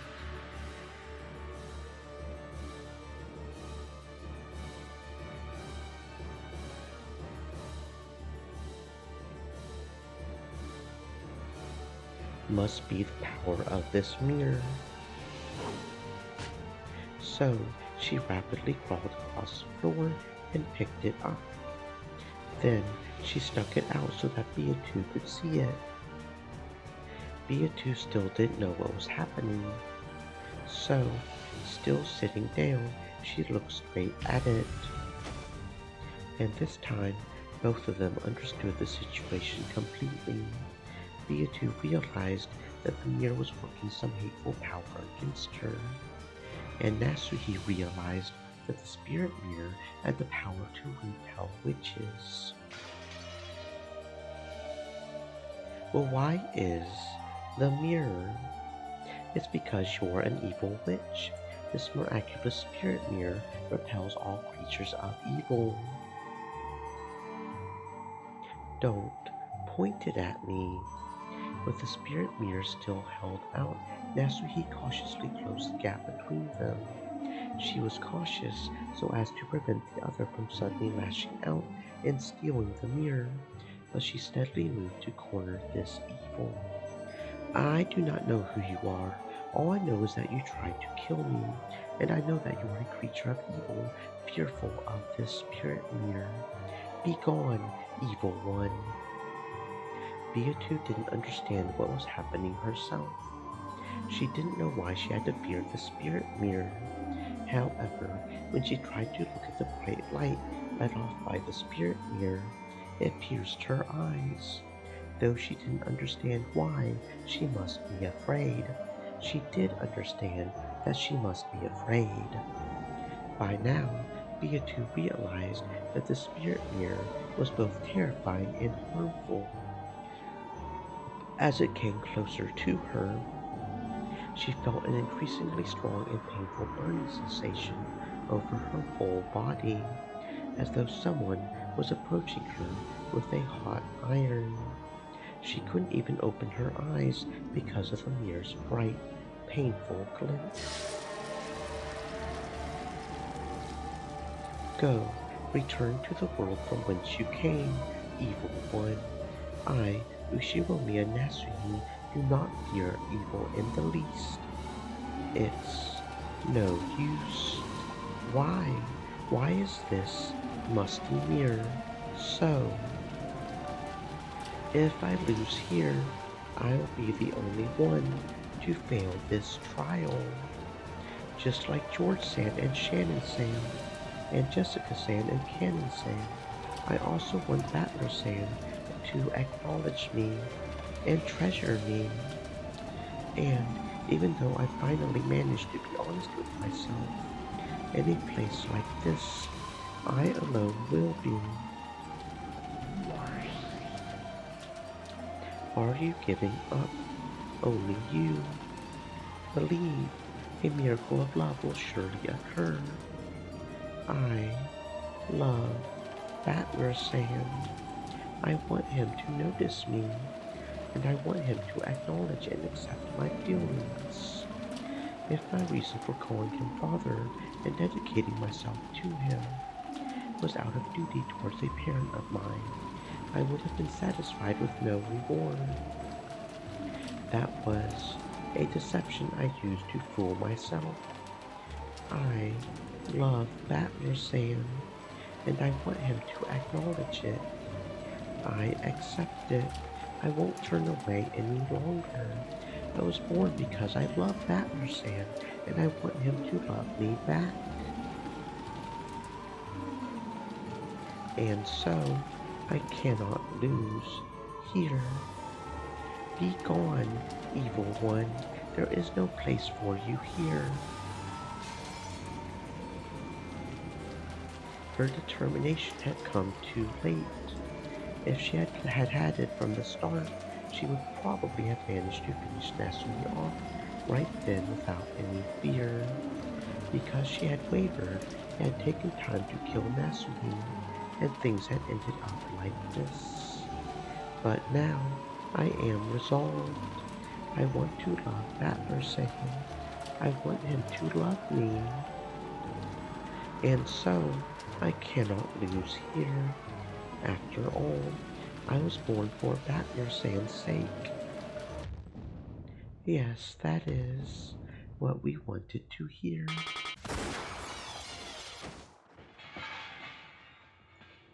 Just after a sound like a beetle banging off all the walls filled the room, the spirit mirror was knocked out of Nasuhi's outstretched hand.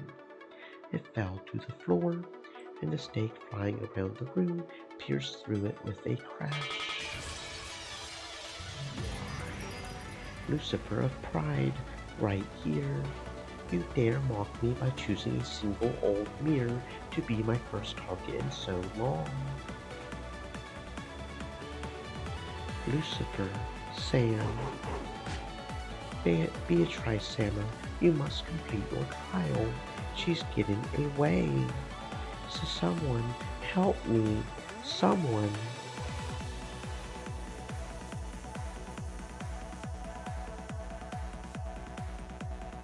Now that the spirit mirror, her last ray of hope, had been smashed, and the number of strange demons had increased, Natsuhi could do nothing but run for it. However, if she made a scene and people gathered, the anti-magic toxin would burn Beatu. Now was her last chance. The thank you, Lucifer Sam. But prepare yourself, Uchiromi Natsuhi. Once again, Beatu choked the thin air. This time she wouldn't let her escape. She had to end Natsuhi's pain right away before it got too drawn out. But her power wasn't enough. Though Natsuhi scratched at her neck, she also struggled to escape from the room. Her shaking hand stretched out to the lock on the door. A closed room is one of the concepts that allows a witch to be a witch. Just unlocking the door strengthened the anti-magic toxin in the middle. Since Beatu was at her limit, even within a closed room, if Natsuhi undid that lock, Beatu's power would weaken immediately, and Natsuhi would surely escape into the hallway. Their strengths were matched. However, Natsuhi's began to surpass Beatu's slightly. The power of the living to live is fundamentally stronger than the power of magic.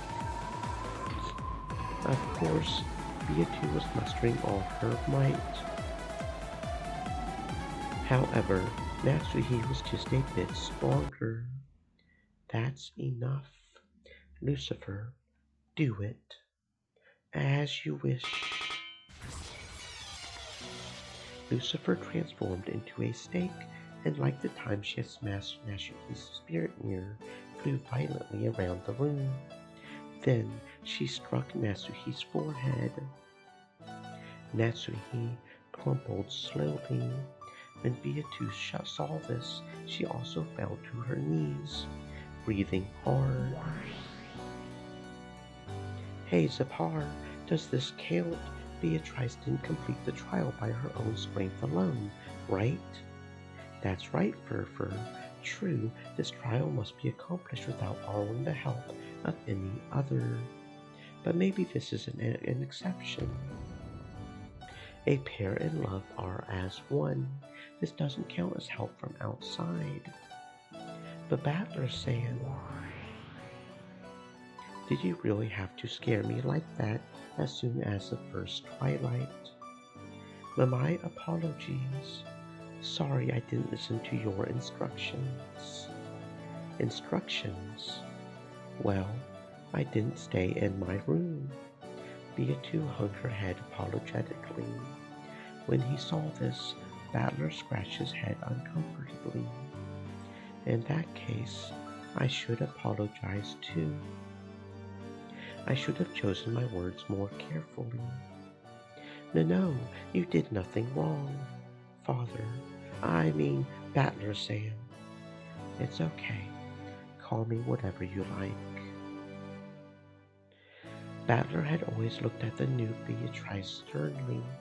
However, that was gone from his expression now. True, the old you may have called me just Battler. At first, I might have tried to force you to speak to me that way. But that would be pointless. You are Beatrice, but you're still you. You can call me whatever you want. But Battler Sam, sure, that works great. Can't say being called father is really my thing. Yes, earlier she had hesitated just to say Battler's name at all. If Battler had told her to say his name without honorifics, she couldn't have done so right now. And even if she had, that might have hurt Battler even more. However, now she was allowed to call Battler by his name. He just had to look into her eyes to see how happy this made her. I heard from Zipar and Furfur. It seems a strange game has started. Yes, sorry for getting involved all on my own. No problem. That reckless way you leap in before you understand is really like you. And, well, I've heard about the theme of this game. Apparently, you're supposed to play it in pairs. Yes, that is correct, Lord Battler. If you can succeed in winning through our trial, we will bless the pair of you and bestow a miracle of magic upon you. It seems these guys have been giving their power to Beato's golden butterfly brooch. That means its effectiveness is guaranteed. We've been stuck with each other for a long time now. Nothing wrong with playing this sort of game every now and then. But Battler Sam, did you hear that, Furfur? It looks like Lord Battler is joining in as well. That's no surprise. After all, we've known since the beginning. Welcome to our trial, Lord Battler. So, who will your sacrifice be? I've already done my part. Go and check if you want. Very well, Lord Battler. Come, Furfur, let's go check. Yes, let's. But Zipar, this means that all 6 lovers have succeeded in their trials, right? What should we do next? The resolve of all 6 is the real deal. Let us test them further in the next trial.